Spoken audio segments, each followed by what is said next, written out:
IB Nation, welcome back to the Irish Breakdown Podcast. We are live here on a Monday, which means it is Notre Dame football mailbag, fresh off a dominating 58-7 victory for Notre Dame over the weekend against Boston College. Boston College against Pittsburgh. I'm losing my mind already. I'm running on a little bit of lack of sleep, guys. So just let me get this out, right? And baby 58-7. issues, man. Baby issues. Y'all had some grace with my man Ryan today, okay? Oh man, 58-7, which was similar to the Boston College game last year. That was what, like 55-0. So I'm going to make that 44. I'm going to make that comparison here because it was a dominating victory at home this past weekend. Brian and Vince also had upon further review to talk about the game and just kind of taking everything in and just, was there some things that maybe we missed? We were overly critical. We weren't critical enough of, like, just certain things. And obviously there's not too much to be critical for a 58-7 victory every time you do that. So, and there were some things that we talked about. Like we spent some time talking about how good the receiver blocking was and how important, how huge that was in the game. And then, so what does Marcus Freeman talk about today?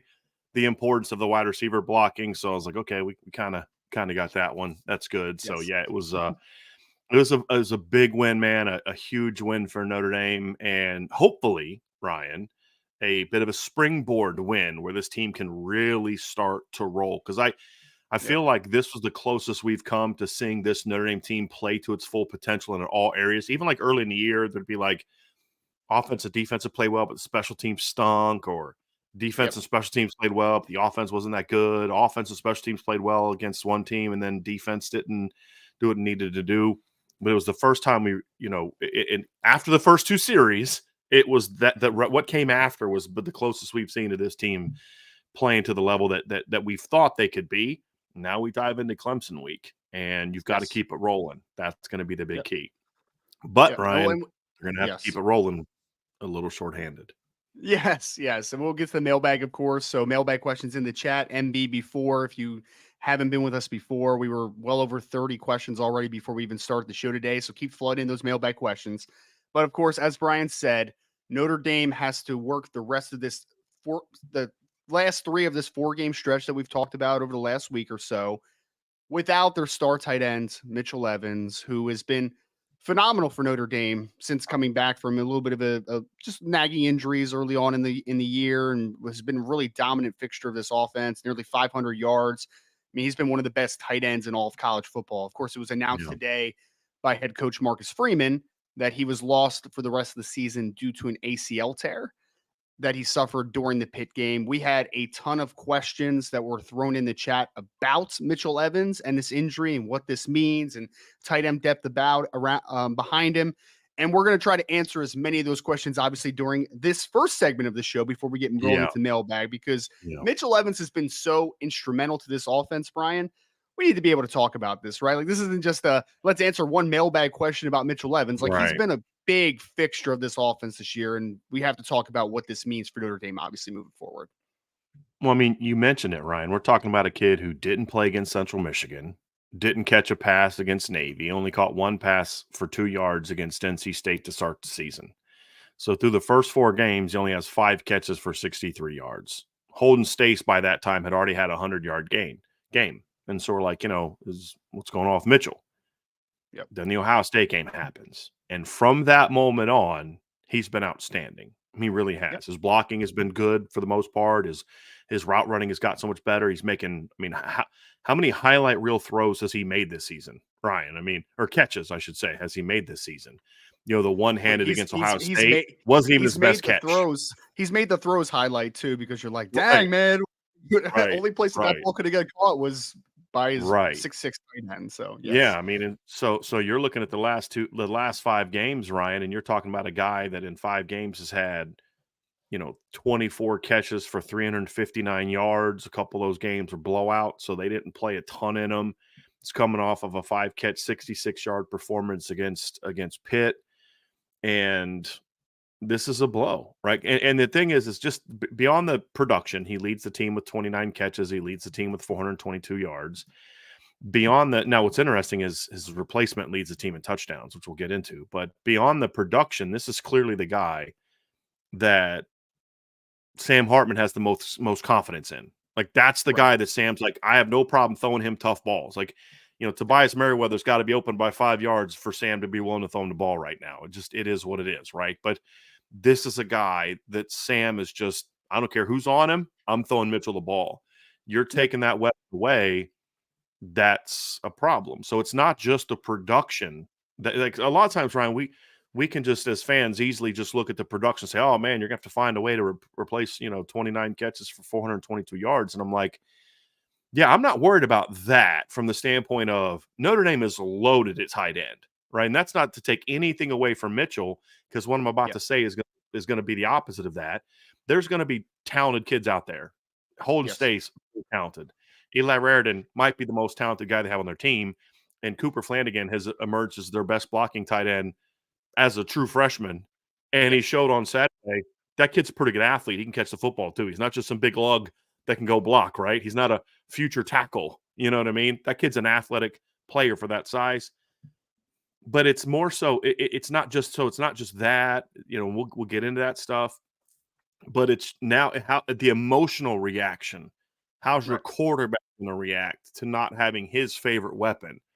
I don't know the answer to that, but I'll say this: Notre Dame is very fortunate that this injury happened when it did, because they're finally getting back to being healthy at wide receiver.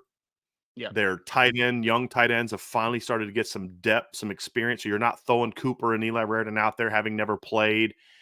You don't want to see it happen, but fortunately, it didn't happen 3-4 weeks ago, because we might, if this would have happened against Ohio State, we might be having a different conversation about Notre Dame's record right now when you look back at the Duke game.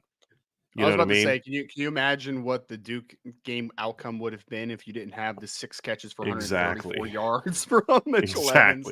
And money, and we broke it down at the time, right? It was money catches in that game as well.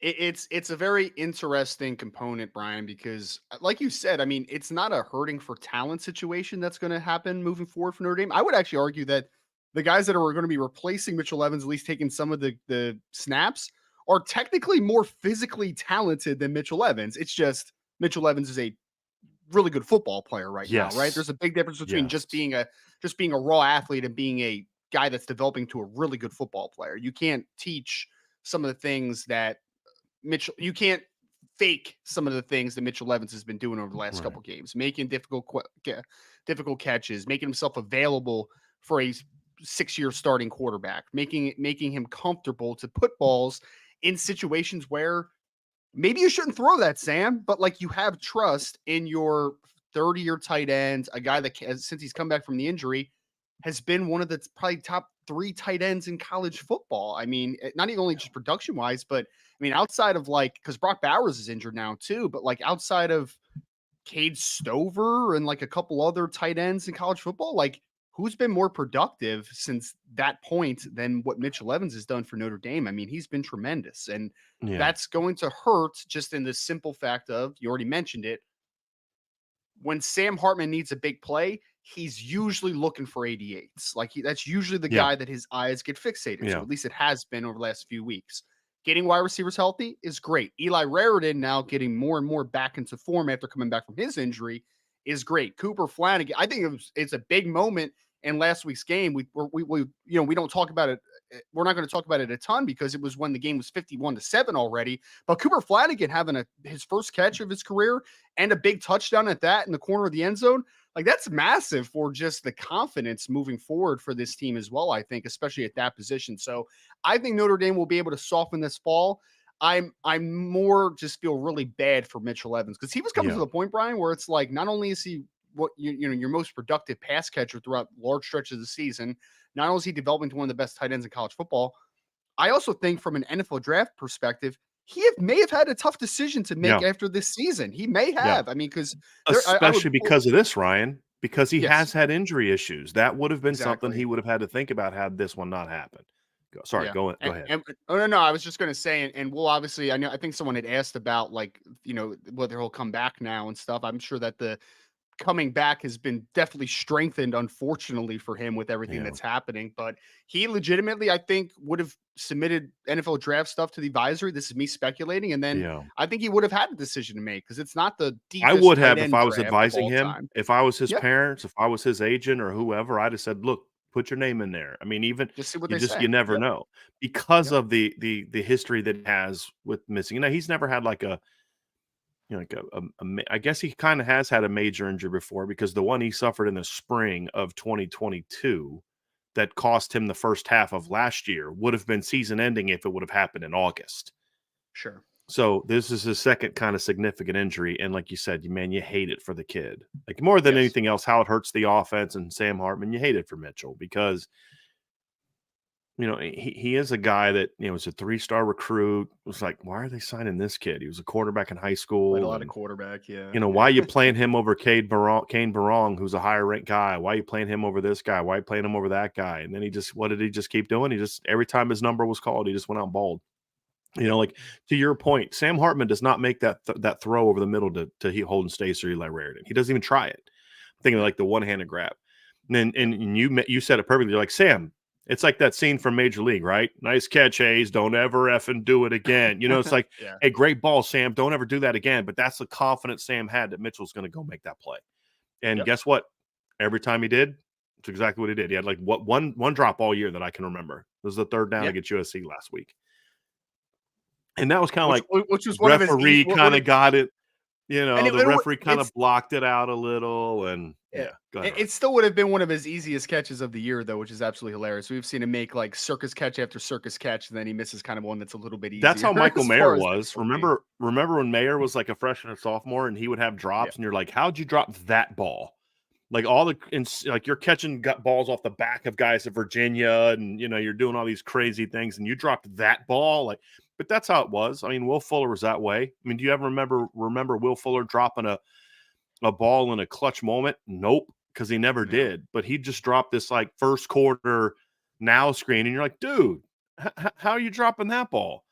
But Mitchell was clutch. He was money, and it's certainly a loss. And we'll finish the conversation up this way, though, Ryan. If you're going to have a position on offense where you can sustain this kind of tough injury, because you don't ever want to lose a player that's this good. This is not a conversation of dismissing this loss. It's a big loss, but if you're going to have this kind of loss, I would argue there's no position on the roster better able to overcome it from a numbers, talent, and numbers meaning of players, talent, and potential standpoint, where you feel like you could slide it in. And we're not just saying because we think these guys can be good, Ryan.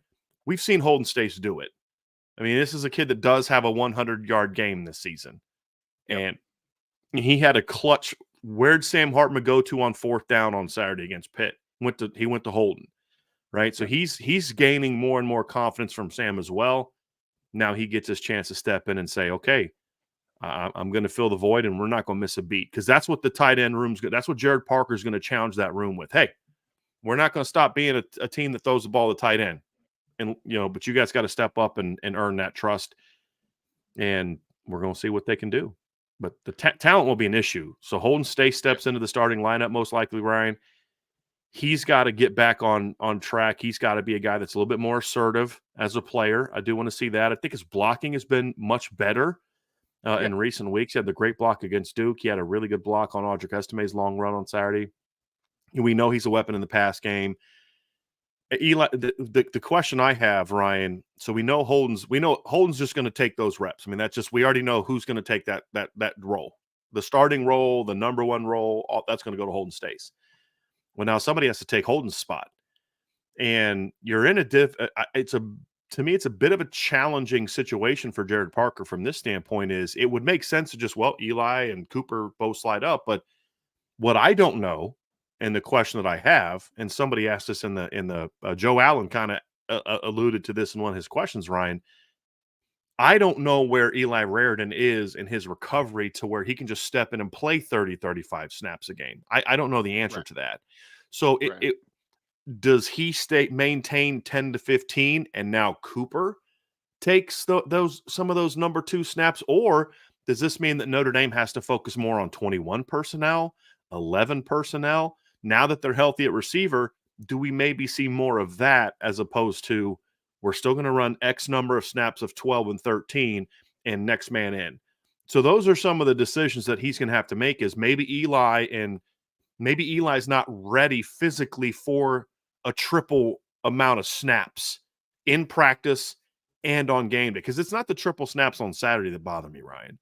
It's the triple snaps he's going to get Monday to Friday on his body. And Yep. I don't know the answer to that. And I'm not saying he's not ready. I'm not saying he is ready. I'm saying we don't know. We don't know where he is in that part of it.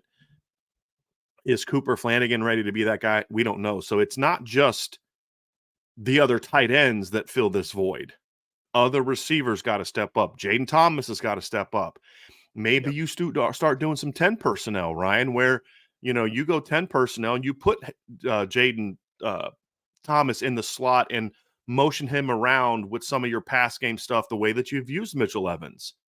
There's some things that Jaden Thomas can do blocking backside that we've seen him do in college against Clemson last year, where you say maybe this might give us some opportunities to do some different things in the pass game, but still have that seal the backside edge, pull around on a lead block type of thing that maybe you can do out of 10 person. I mean, there's a lot of options that Notre Dame is going to have here beyond just the next two tight ends. You made me start flashing back to Syracuse last year, where the announcers kept 14 saying personnel, baby. tight end. I was like just thinking like, oh, Jay Thompson's a tight end again, baby. We're gonna make Greg McElroy correct. We're gonna make him right. That's who it was. It was Greg McElroy. You are correct. Yeah. Oh man. But I agree with you though in the simple fact that you do have a couple wide receivers that have that physical profile where you can make something like that happen, right? Like Jaden Thomas. I even think Jaden Greathouse, as long as he's healthy and continuing to get healthy, he can do some of that stuff too, man. He's an excellent blocker, right? So I think that there are certainly things you can do to supplement the production of Mitchell Evans. You're not going to completely alleviate the loss because it's just not going to happen. But like you said, Holden Staes has had a 4-reception, 115-yard game against an ACC opponent that just beat Clemson, by the way. Like NC State just beat Clemson. So it's not like they're a bad football team that he did that against, right? So you have options, you have talent. It's now, and I trust Jared Parker as a developer of tight ends. I mean, I think that he did a great job with Michael Mayer last year in his lone year with him. I think he's done a really good job with Mitchell Evans. I think he's shown a lot of spurts with Holden Staes this year, in a couple of games that he's had, a big game. So I think Cooper tight end Flanagan ready to go, right? Yeah, man. I mean, because Yeah. this is a kid, Ryan, that you talked a lot about Cooper during his high school career, and you covered him and you Yep. talked to him, you got to know him and the family pretty well. And they had one of my favorite signing day interviews because like Cooper's kind of hanging in the back and like mom's, you know what I mean? That was awesome. I had so much fun with that. But like you've got him ready to play because he didn't play in an offense where they threw him the ball a whole lot, right? And so No. there's been some development there, and so that's an important thing. And you mentioned Jared Parker's done a good job. And when you look at Holden Staes, I mean, there aren't a lot of teams that can lose a kid like Mitchell Evans and then say, okay, well, we've got this kid that's already got 12 catches for 163 yards and 4 touchdowns, so we can just slide into the starting lineup. Yeah. We're going to have to replace our lost tight end with the guy that leads our team in touchdown catches. It's wild. I was literally looking at the stat sheet yesterday, and I was like, "Dang, I didn't realize that Holden Staes leads this team in touchdown catches at this point." Like, I was like, Yeah. "Wow!" Like, and he no one should has have than more. 3. Like, what? He's That's had, I think crazy. he's had 2 taken away, I believe. Correct? I know he had one taken away on Saturday, and I believe there was another one taken away earlier in the year. But no, so like you said, you're gonna have players that can step into the mix, and Davis Sherwood, maybe we see more of him doing that H-back role as part of 12. Maybe they do some different wrinkles with him. We'll find out what they can do. The reason we don't bring up Davis Sherwood earlier is because he plays the tight end position so much differently. He's more of a fullback H-back, kind of attached guy. The things that Mitchell Evans does are not things you're going to ask Davis Sherwood to do. Now, you may have Holden Staes do that. Now, Davis can maybe take Holden Staes' role as like a wing, maybe. You could maybe see something like that. But he's not really an option to fill the role that Mitchell Evans left behind. That's going to be the other tight ends on the roster. Well, that's what I think is so great about having Eli Raritan and Cooper Flanagan as options, though, is that they are both very different than Holden Staes, so they should be able to kind of mesh well together. You should be able to use those guys very well. The biggest concern I have, Brian, as we kind of wrap this up, is we talked about it.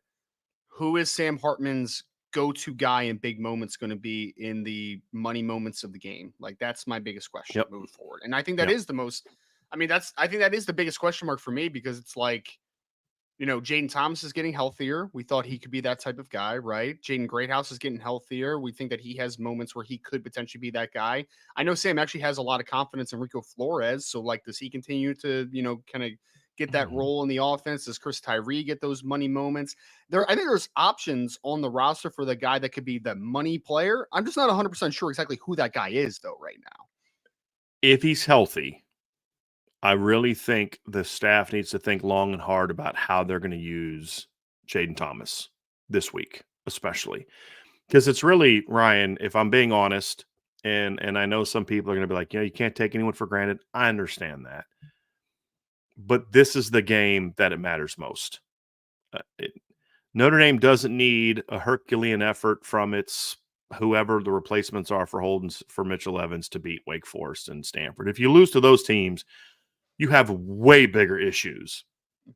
Man, Stanford took out Washington down the wire this week, though, man. I was like, but you notice the pattern right. with Stanford. If they play teams that aren't very good on defense, they look fine. When they play teams that have good defenses, they look terrible. Yeah. And but the point is, like, oh, yeah, they lost to Stanford last year. I know.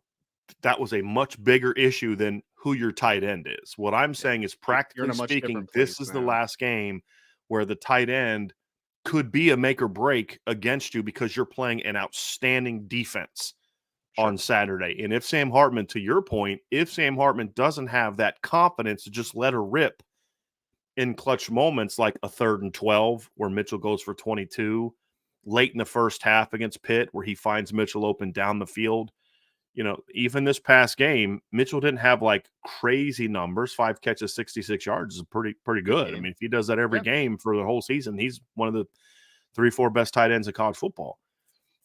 But it's when he would go to Mitchell that has to be looked at beyond the numbers. And if he doesn't have that confidence against a team like Clemson, it could hurt you.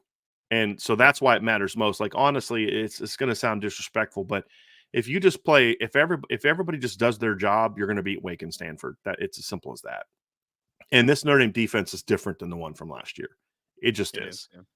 Yeah. This is the game you really, really need to make sure you have some answers. And I wouldn't be surprised if Jaden Thomas, if he's healthy, and I believe him to be so.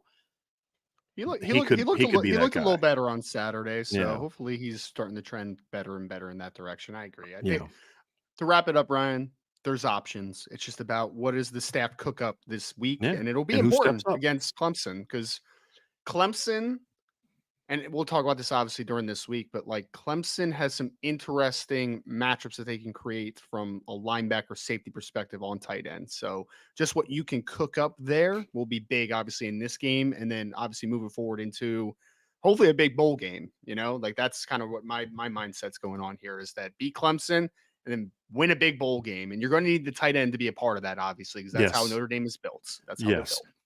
But by the time you get to the bowl game, you'll have 3 games and bowl prep under your belt. And that's why this game is so important to find answers now. And then you can then you got to buy. That's the other thing too, Ryan. You get through this game, get that W, just get that W. And then you got a bye week to kind of figure all that other stuff out. So just do what you got to do to beat Clemson. That's going to be the big key. All I have to say, man, is it's too bad Phil Drukovic isn't on this roster because there's a tight end spot open right now. That's just mean. That's just mean. That is so mean. So that's going to do it for this part of the show, guys. We're going to go to this. Ryan, that's so mean and true. We're going to go to the mailbag next. But guys, before we do us a favor, hit that like button, hit that subscribe button, hit that notification bell, share this podcast with your friends. And if you haven't already done so, y'all see the link down there, boards.irishbreakdown.com. So Ryan, we're going to transition to the mailbag next. We've got a bunch of questions. There are some Mitchell Evans tight end related questions, Ryan, that I held because I think it's going to take a conversation a different direction. And we didn't want that first section to be like 45 minutes long. So, and then we get into mailbag. So some of those things we'll kind of, we'll address those during the show. So let's get rocking and rolling and get started here. We have a super chat from John A1. John, thank you so much. Appreciate you, sir. Mailbag Monday. Thanks, IB, for all the great content. Upon further review was awesome. Great way to start the week with IB and a mailbag. I concur. I think the mailbags work really well on the first day of the week. I think it works really well. I do. Yeah. Yeah. Christopher Galloway with a question. What's up, Christopher? What's the injury update on Deion Colsey and Mitchell Evans? I'm thinking their size will be a problem for Clemson this weekend. Won't be now. Yes. So I don't expect Dion back. I wouldn't be. I won't. I don't. This is my opinion. Will be. I'll be more surprised if he plays the rest of the year than if he doesn't. That's just my gut feel. Does he still have a on red this one. shirt? Does he still have a red shirt opportunity or no? Did he already use a red shirt? Yeah, he does. He played in He does. Okay. 2021. Well, that's Yeah, good at least. That's good at yeah, least. Yeah. yeah. So he played, I think, in 8 or 9 games as a freshman, and then obviously played Yeah. last year. So Yeah. Dion could take a red shirt and have 2 more years to play after this. Sure. So I don't think either of those guys are going to be available this weekend. And so now size has to come from Jaden Thomas. It has to come from Tobias Merriweather, and then of Yeah. course your other tight ends. Because I mean, Yeah. you look at Cooper, you look at Eli Raridan, Ryan, and he's got to be 6'8" now. I mean, he just towers He's over so everyone tall, not named man. Joe Alt. Yeah. It's crazy, and it's Him like and a Cooper third of it's like Flanagan neck. next to each other is like Oh man. yeah, Man, they're like huge Holden guys. Staes is like 6'4.5", looking up to the other tight ends. You know what I mean? It's wild. But the thing I do like about him is they all present very different skill sets, Yeah. which if you use effectively, like even if you don't ramp up Eli Raridan's minutes or snaps, maybe he only plays 15 snaps this game. He's been like between like 9 and 14 in the last 3 games. Yeah. But in those 10 to 15 snaps, take a couple shots with them. Sure. You know, make the other team think, hey, this guy's we got to worry about this guy. And that would be to me that. So it's not even so much about necessarily ramping their snaps way up, but just let the other team know now these guys are going to be weapons too, like Yep. you've done with Holden Staes. Because even though Holden Staes has been the number 2 tight end, he's caught 2 passes in each of the last 3 games.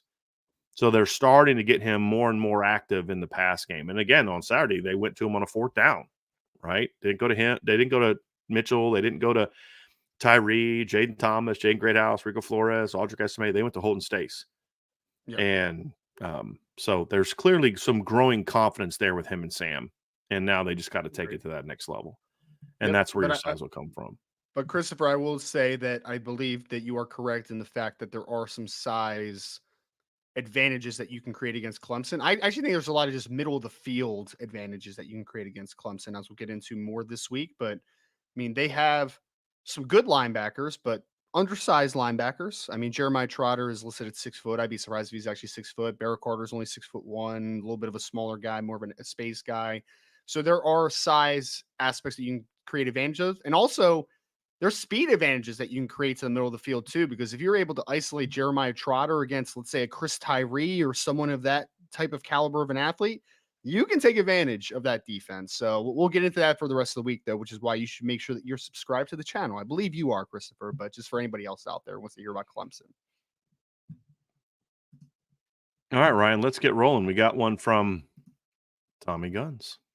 Tommy Guns, Brian, can I take Vince's spot next to you at Clemson? I won't even ask for a paycheck. Well, that's a pretty good offer, man. It's a pretty good offer. Yeah, that is. Tommy, I wish I could, man, but I've already made the requests for the Clemson game. So I only got the one. So Tommy, you're like weeks behind, sir. Like your credentials need to be out there, a couple weeks in advance, man. So you're out a little bit. Sorry about that, buddy. I wish I could. That'd have been a lot of fun. Actually, let me ask this one, Ryan. So, because this will be more for you. So let me just pull up the list real quick, because this is a recruiting question from my guy DMND13. Hey, man, I was really glad I was bummed I didn't get a chance to see you this weekend, but I was really glad I got a chance to meet your mom. So I'd met your dad before, but had a chance to meet your mom this weekend at the tailgate. So that was really awesome that I was able to get a chance to see both of them. But DMND13 asks, what is your confidence level in each of the main 2025 recruits that were on campus this past weekend? Confidence and then committing to Notre Dame, obviously, Ryan. And we'll begin with, I'll be honest, the guy that I believe, based on my intel and your intel, the things we've gathered, the guy with the best chance. So let's start off with him, and that's Ivan Taylor, the safety from Florida. Yeah, I've had a chance to talk a little bit with Ivan. I'll have a recruiting update on him at the site very soon.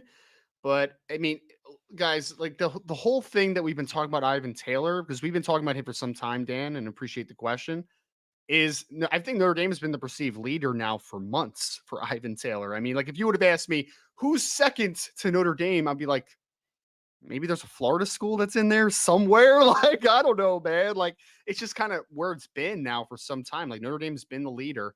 It's just all about like, what does the timeline look like, and when will Notre Dame be able to try to finish? And Ivan's been super consistent as far as after the season, is when I kind of want to make a decision. I don't want to rush anything. I don't want to make something during the season. I kind of want to concentrate on the season, take my visits, and make a commitment after the off season. But again, like, he's been back now multiple times in Notre Dame. He's a Florida kid, but his dad is Ike Taylor, who obviously spent a lot of time up north and values tremendously what Notre. I mean, Brian, every time I tweet something out about Ivan, his dad, Ike Taylor, Yes. Ike swagging on, he always retweets it with like the Yeah. Shamrocks and it. Like, he loves Yeah. Notre Dame, man. Like, it's pretty obvious about that. So you Well, feel great about it.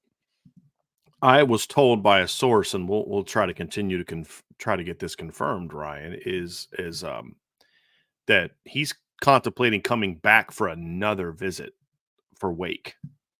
Which would be his fourth time since being offered this offseason after Right. camping. So yeah. And Ike Taylor, his dad, played with the Steelers from 2003 to 2014. It's a very right? good player. Yep. Which means for the first 4 years of his career, who was one of his teammates? Jerome Bettis. That's right. So, yeah, I love where Notre Dame stands. So my confidence level on that one's a 9. And that's where I'm at on that one. Let's stay on defense, Ryan, for these next couple. And another guy that Notre Dame is in a great position with, that's Arizona cornerback Cree Thomas. Speaking of guys coming to back home games, that's another kid that's been at the last 2 Notre Dame home games. Yeah, there was actually 2 different recruits that we're going to talk about in this section that have been at both of the last 2 home I'll get games. to him next. Cree Thomas out of Brophy Prep, obviously in the state of Arizona, same high school as Benjamin Morrison, star cornerback for Notre Dame. He was actually teammates with Benjamin Morrison when Ben was a senior. Cree Thomas was a freshman, but they developed a really good relationship, even though they were 3 years apart, obviously in age. But he's been very high on Notre Dame for some time now. I know he liked Wisconsin a lot as well throughout the process, but I think that Notre Dame has just kind of been that team to beat, throughout most of it. And this is one where we feel really good about it. I mean, and I felt really good about this one for some time. And this is just about at the point of like, again, kind of similar to Ivan. It's like, when is Cree Thomas going to make a decision? Like, when is this one going to kind of be figured out? Because if it is anytime soon, Notre Dame is the perceived team to beat. And coming out of the visit, that continues to be the same. Like, he's developed a great relationship with Mike Mickens. He talks about Chad Bowden a lot. He loves Chad and kind of the message that he's continuing to bring to him. So if this one ends anytime soon, maybe before the end of the season, hopefully, Cree Thomas Notre Dame is the team to beat for Cree Thomas. There's no doubt about that. Wisconsin made a hard run at him. They did. And the message was essentially, they're loaded over there. You could play, and it worked for a while. And that new staff, it's a good recruiting staff, but Notre Dame was able to weather that. And as Ryan said, they are certainly right now the team to beat. They are also the team to beat, Ryan. So what's your confidence level on Cree? I'm at a 9 again. A 9, yeah. Something very high like that. Because I only give 10s if the kid's committed. So, and even nowadays, I'm like 9.5 if the kid's committed, as far as, him signing with Notre Dame. Number 3 player, Ryan, as you alluded to, this is who you were referencing when you were talking about another defensive player that's been on campus now 2 games in a row. That is Damien Shanklin from Warren Central in Indianapolis, home of Sheldon Day. That's right. Damien Shanklin's a guy Notre Dame has been moving very hard on in the last couple months, Ryan. Yes. What's your confidence level that Notre Dame will end up getting a commitment from Mr. Shanklin? Yeah, and Damien obviously was a player that Notre Dame offered a few months ago, and things have ramped up tremendously. And he made the visit for USC, which he talked a lot about storming the field and having that experience and seeing the defense eats, And I talked to Damien, a little bit after this game as well. I have an update that will be on it's already on the premium message board, so you should go to board.irishbreakout.com, but it will be on the sites at irishbreakdown.com pretty soon. And that one is just kind of talking about, Notre Dame just continues to impress Damien Shanklin, Brian. Like, as an Indiana kid, as a kid that goes to the same high school as Sheldon Day that you referenced, Notre Dame is a known commodity, right? But I think that for me, it's like Damien Shanklin had never been to a Notre Dame game before 2 games ago against USC. Like that was his first real exposure to Notre Dame football in its finest elements. And the last 2 games, like he was joking about, he literally joked about it. He's like, man, they're 2-0 since I started coming. And I was like, well, maybe if you end up in Notre Dame, maybe they'll win Ryan, every game. Who knows, right? Ryan, Yes. they're not just 2-0. Yeah. They've outscored their opponents 106-27 in the 2 games he's Yes. been there. So if I'm Chad Bowden, I'm like, bro, can you take a visit to Clemson this weekend? Right? Can you then come back to Notre Dame for the Wake Forest game? Maybe Stanford can get you in on, somehow get you out there for that game too.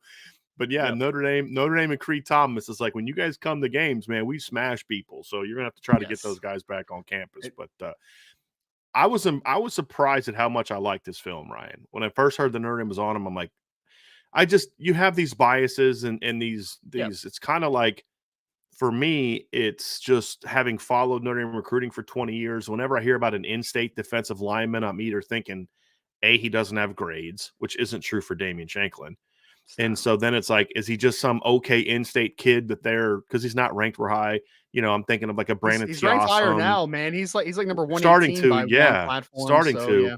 Yep. So I popped the film and I'm like, all right, whatever. And then I'm like, whoa. It took me a couple snaps, and I'm like, yep, I was wrong. My assumptions were wrong as soon as you see the film, and you're like, this kid's got some explosiveness to him. He's got some length. Yep. He's got some natural pass rushing ability. So now I'm like, yep, I'm on board. I'm down. And they're making a very hard run at him. Despite that, for Damien too, Brian, is that I think that he could have a massive senior year jump, because I still think he's very raw. Like he is 6'4" plus. He's listed at about 230 pounds now. I think he's continuing to fill out that frame, but like there is still a much higher level that I think he could take his game to from just a technique perspective. And he does, man. He's got a chance to be a special one. Like his traits are very, very good. I could see him having not quite the same as Bryce Young, because Bryce Young had like just a body transformation going into his senior year, but like he could have that type of jump, in my opinion, as far as like, I mean, he's even a better player as a junior than Bryce Young was, though, right? But like he could have that type where you just look at him and say, like, dang, like that was a great evaluation early by Notre Dame, is kind of how I see that one. Because if you watch his sophomore film, you're like, okay, like I see it, but like talk to him, continue to build that relationship. Not sure a kid I would push for. Junior film, like you see it, like you really do see it. So yeah, you feel good about that one. And then last one. So your confidence level is, I'm at more of an 8 here, because I still worry about Ohio State getting involved. And if they do, they're going to be a player.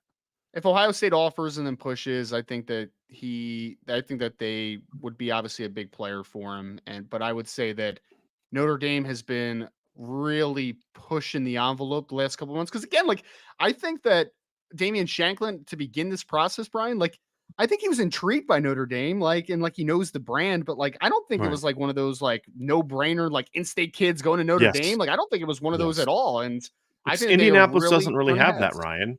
I was explaining this to someone the other day, and why doesn't Notre Dame just get the locks, and why are they not a lock for Indianapolis kids like Mark Zachary? And I'm like, because Notre Dame abandoned Indianapolis for the most part, outside of the occasional Sheldon Day, the occasional Martin brothers. Like they just really didn't make Indianapolis a priority.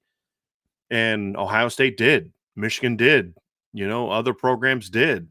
And so those kids start going to other schools. Purdue, it was like the center that was at Wisconsin who got drafted this past year. I forget his name, but he was an Indianapolis kid that was like a 4-star, and I was always like, "Huh, why didn't Notre Dame take a look at that kid?" Right. Like, I don't even think and they just offered him. they just for whatever reason didn't. And so you allowed other teams to kind of build up a base there, because those kids went to other schools, like Terry McLaurin for Ohio State, and some other these other kids went to Joe Tippmann was the guy I was thinking of for Wisconsin that got drafted in the second rounds. Yeah. Yep. And so I believe recruited by Joe Rudolph, I believe, right? Didn't you talk to him? He was one of the guys you talked to when Joe Rudolph was hired. Yep. So I think he only played for him as a true freshman, but yeah, he was recruited by him. So you're coming back and you're trying to figure out, how do we get this thing back? Well, this would be a great start. A kid like this would be a great start. Last one we'll get to here, Ryan, and we will talk about Derek Meadows. Sure. This is of the 4, I'd have him at the bottom as far as my confidence level, Ryan. What say you? Yeah, I'm at the same right now. I've been texting back and forth with him a little bit, and I should have something a little bit more in depth on it. But I mean, the trip went great. I mean, just kind of his he loves Notre Dame. I really do think he does. I just think that coming into this visit, though, we know that he also really likes Washington, right? So like this is a neck and neck battle, and he will be honest with you about that too. Like he'll tell you, like, I really like Washington, I really like Notre Dame. Like he's very honest about that, right? So it's going to be about Notre Dame continuing to push this one. And I think that Notre Dame is definitely in it. There's no doubt they have a chance to close on it. But as long as the passing game for Washington keeps going the way it's going, I mean, I know they're not playing great ball as an overall team the last couple weeks, but they are still winning football games, and the wide receivers are still putting up great stats, and the passing attack is still very good. It's a very it's an alluring thing for pass catchers, especially a kid that's from Nevada, Bishop Gorman, and the top receiver for Washington is also a Bishop Gorman guy, right? Like I think that all matters in this evaluation for what school's better for him. I think Notre Dame has an absolute chance here. This is one where also he's been consistent the last few times I've interviewed him, Brian, and I know we've talked about this, that he doesn't really have a timeline as far as like when he knows type of thing. So this is a Notre Dame Washington battle. I think that's going to continue to rage on.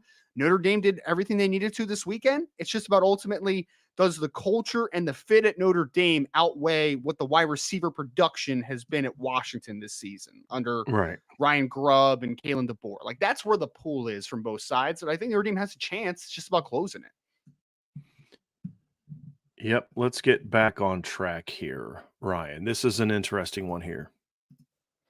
We had T Guns who says, where do you think Marcus Freeman was thinking that? What was he thinking before the halftime and letting the clock run down, limiting chances to score a touchdown? Was he actually worried about the defense? I don't think it's either one of those things. I actually didn't like this decision kind of at the time, Ryan, because but I quickly kind of thought about it and I actually don't mind it. And here's why I don't mind it. I don't mind it because you're facing a 3rd and goal. You're driving on them. I mean, everything was clicking for Notre Dame. You'd hit the big pass to Mitchell. You'd hit the little quick screen to Chris Tyree. You're getting there. You're facing a 3rd and goal, 12 seconds, and you're going to use you got a timeout left. So what Notre Dame could have done is they could have run a play, and if they score, they score. If they don't score, you're now in 4th down. It's 3rd and goal. So if you don't score on that last play, it's 4th down. And so there was no chance at a 1st down. So you get to 3rd and goal, and you either score or you don't. And they called a play, and they scored a touchdown. It was erased by a penalty. I think it was a questionable penalty, but it got called. And so now you're like, well, gee, I wish we would have had that time left. Well, Notre Dame's in a situation where you can't anticipate we're going to get a stupid 15-yard penalty right here and have to kick a field goal. So you've got your chance to make your play there. It shouldn't have come to that 2nd play. So I don't think he was worried about the defense. I don't think he was worried about Pitt getting a score. I think he made a decision that made sense. It's 3rd and goal. We just got stopped. Let's run this 3rd down play, get a score. If we don't get it, you're going to take a shot in the end zone. So if you don't get it, you kick a field goal. And if you get it, you've got a touchdown and you're good to go. So I have no problem with it. I'm comfortable with that decision. And Tommy, initially, my initial reaction was like you, because I was reacting to what happened and not so much looking at it from a what would I have done if I was a coach standpoint. And as a coach, he made the proper move. Let the clock run down, take your chance on 3rd and goal. If you don't get it, you kick a field goal. If you get it, you go up 21. And guess what? They got it. It just got negated by a penalty. And so that's why I don't have a problem with it, Ryan. So do you have anything to add to that, Ryan? It was basically kind of like, why did Marcus Freeman let the clock run down to 12 seconds, then take time out 3rd and goal? My point was I had no issue with it. It was 3rd and goal. You couldn't get a 1st down. You're inside the 5-yard line, about the 5-yard line. You're going to take a shot. If you get it, touchdown. If you don't, you kick a field goal anyway. You can't anticipate, well, but what if we get a 15-yard penalty? You have to play for what you know. And with what they know, I didn't have an issue with it, even though initially I didn't like it because I was reacting to what happened instead of what I would have done if I was in his shoes at that moment. And what I would have done if I was in his shoes at that moment is the same thing because I do trust my defense. I do trust my special teams has been playing great. I don't want to do anything where maybe I might give Pitt a chance to return a kick or do something like that. Just don't put your defense, which is playing great, in a situation where Pitt maybe can steal something there very quickly at the end. Yeah, I don't think it's definitely not a lack of confidence issue because even if you wouldn't have done the clock maneuverability there, Tommy, like they weren't going to have much time anyway, and I don't think you were worried about Christian Velu and that passing attack, like being able to create a ton of big plays. But as a coach, you're taught to work the clock. Like that's one of Marcus Freeman's biggest thing, and that's everything that people are always going to talk about with head coaches is time management, right? And as far as time management concerns, why are you saving time? You're not. What are you saving time for? Like Right. you're not going to get the ball back. The only person that has the potential to get the ball again is your opponent in this situation. So play the clock to your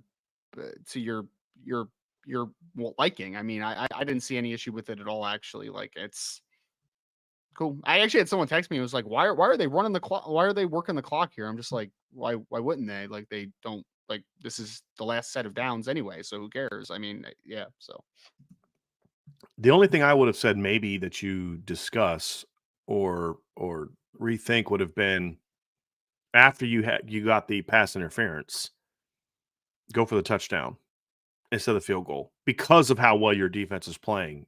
But he did that against, was it Duke?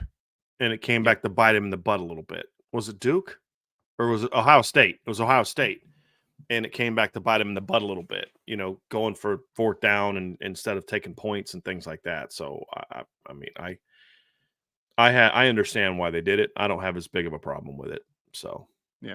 yeah, I mean, could you imagine if they would have left the time on the clock though? They would have scored, but then they gave up like a big kick return or something like that. Everyone would have been like, "Why right, didn't you take more time off the right, clock?" It's exactly, like it's exactly, double edged sword, man. exactly, It's double edged sword. exactly. We had another question from DMND13. How big will it be for Clemson if Will Shipley can't play on Saturday?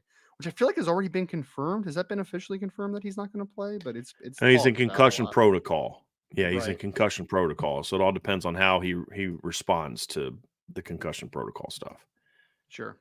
Well, and I mean, it would be big, Dan. I mean, to your question, right? Because well, Shipley's a good football player. There's no doubt. But I mean, they've had their struggles to run the football. I mean, he's only averaging like 4.7 yards a carry right now. So like, it hasn't Yeah. been great. And they do have a good backup. Phil Maffa's a good running back behind him. So it's not like he's your only running back on the roster that's any good. But it would hurt because he is probably your most dynamic player overall offensively, which Hmm. is but yeah, I mean, unless his offensive line starts playing, it's not going to be quite as big a deal. Yeah. But I mean, certainly anytime you lose a dynamic player like Will Shipley, it's not going to be like a just a no big deal type of situation. Like it matters. It matters.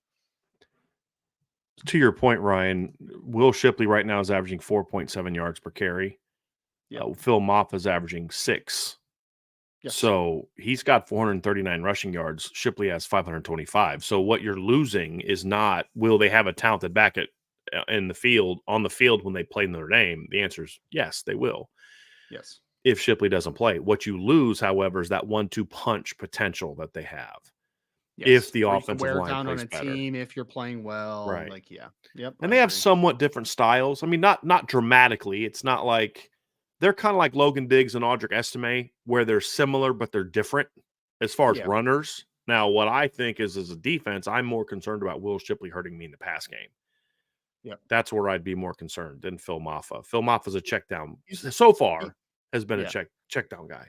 He's a little more explosive than Maffa. Like Maffa's a downhill kid. I think they're both downhill kids as far as Yeah. like they want to get north and south though, right? I mean, Right. but Shipley's one of those guys that he does have enough burst where if you take a bad angle or you miss a tackle, like he can create an explosive play. He can do that. Phil Maffa could do that too in certain instances, but he's not the guy that I think is going to consistently break big plays. Like he's not that guy. He's more Yeah. a consistent, like he's going to get you 5, he's going to get you 6, he's going to get you 7, 4, 3, 8, 12. But he's not a 40-yard touchdown type of dude consistently. I Right. think that Will Shipley can do that more often than Phil Maffa, which again, it brings because I think the biggest thing with the Clemson offense, Brian, and we'll talk about this week, is that there's just not a lot of big playability on this offense, like a Right. dynamic ability. I mean, they're not averaging a big yard per completion average. They're not a big yard per run average for the most part. Like, it's just not an explosive offense, man, which is, I think, Yeah. the biggest hindrance to that team. It's So, very dull. It's just yep, not creative. And honestly, you would have found people that would have started complaining about that back in 2019. I yep, did. But this is why I said go back to 2020, Ryan. And I said this after the time. The part of the reason that I predicted Clemson to take a step back after 2020 is because, and I know you saw it when you were watching NFL draft film, Trevor Lawrence and Travis Etienne masked a lot of problems with that yep, team, talent wise and schematically. More so schematically, because they actually had decent receivers in 2020 and 2020 with Amari Rodgers and Cornell Powell. They were decent players. Those were good players. They weren't Justin Ross and T. Higgins and those kind of guys, no. but they were good They're football low. players. They're lower level of the roster NFL players, though. Right. They make rosters. Yeah. Right. And now you've actually I think they actually have some decent talent at receiver, but the problem is the offense is not geared towards getting those guys to football in ways that fit what they do and who they are. And I think that's been the bigger issue is they have not recruited to the talent they have not recruited to their system, and they haven't adapted their system to the talent that they're recruiting. Yep. And I mean, so but there. Look, here's the thing. Here's where it's right. You have to be concerned about. Like right now, with what you see on film, Notre Dame should smack Clemson this weekend. They should, but Clemson has enough talent, Ryan, where you can't let it be that the one game where they put it all together day. Yep. Because when you look at Bo Collins and Tyler Brown and Jake Brenningstool and Troy Stiletto and Adam Randall and Antonio Williams and Phil Maffa and the guys that they have on the team on offense, if you're not locked in and it clicks for them, they have weapons that can hurt you. If you're not locked in and you're not sticking to the technique that got you here, and you're start peeking into the backfield because I'm trying to make a play instead of doing my job, they have guys that can run by you if you make mistakes. And that's where Notre Dame has to eliminate that stuff. And we'll break that down more during the week. But to Ryan's point, they're just it's a very dull. I'm looking at their receivers. Here's their top 10 receivers, Ryan, in yards per catch: 13.6, 12.4, 11.1, 8.1, 11.3, 12.36, 4.9. 9 and 10 are 17 and 4.5, 14 and a half. Those kids only have 2 catches each. Right? I mean, that's the issue. That's the problem. And we've complained about Notre Dame like losing big plays recently. Here's Notre Dame's yards per catch of their top 10 receivers: 14.6, 21, 22.0, 14.8, 14.7, 21.4, 13.8, 13.6, 8.4 running back, 14 and 13 a running back. And you compare that to Clemson right now. Notre Dame's backup tight end would be tied for the team lead of anyone with 5 or more catches in yards per catch. Holden Staes would be tied for the team lead at Clemson for most yards per catch of the top 10 receivers that they have, of the top 8 receivers or anybody they have that has 5 or more catches. Yep. That's a problem. That's a problem. And Notre Dame can't allow that to. Notre Dame has to make that continue to be a problem. And that, to me, Ryan, is partly why the run game has struggled. Because I'm not worried about Clemson throwing the ball over my head. They're going to try to run the quick game, the misdirections and the screens and the RPOs and all that kind of stuff. And it's like, no, none of these guys scare me. And you're not going to throw the ball down the field. So I'm going to come up and it's a different offense, but it's a lot like what we saw with Notre Dame last year, Ryan. They're just not as good up front and at running back as what Notre Dame was last year to be able to get away with it, or tight end to be able to get away with it. I just don't think that they have the space players to like make the RPO stuff really go. Like, I mean, I like Antonio Williams, but like I think he's been banged up a bit this year so far, so he hasn't been quite as effective as he was like as a true freshman. But he's really the only player that, like, if healthy, he scares me in space a little bit, right? Like he can make a guy miss and do that type of thing. But there's a kid they have that's been battling injury since he got there that I think could eventually be that guy, and it's Troy Stiletto. He's an 8.1 yard per catch guy right now. And he's another one that I'm like, I don't know why they're using him the way they're using him. And he's also coming off of an injury. But he's a kid that I thought could be a vertical weapon, but then they don't let him be a vertical weapon. He's doing nothing but quick stuff. It's a weird offense, and you hire Garrett Riley to come in and run the offense that you just fired someone from running. So, like, it's like Dabo thought the problem was who was running the offense, not the offense. Right. And what this year is proving that it's the offense, and you need to modernize it. We've seen it before with coaches who've had success. I mean, Bob Diaco at multiple stops kept trying to run the same offense he ran at 2012 in Notre Dame, and you're like, that doesn't work anymore. And the only reason it worked in 2012 was because you had Manti Te'o and Stephon Tuitt and Tyler, Yep. Lewis Nix and Capron Lewis Moore and guys like that. And so he's going to have to be willing to say, hey, I'm going to let you run the offense. And that's what he needs to do. It's still going to be a very interesting battle on Saturday because it's still at Clemson, which is a massive home field advantage. I don't care if it's a noon game, guys. I mean, it matters more if it's a night game versus a noon game for sure, but it's still a hostile environment. It's still a big game for them. And Clemson's sitting at 4-4.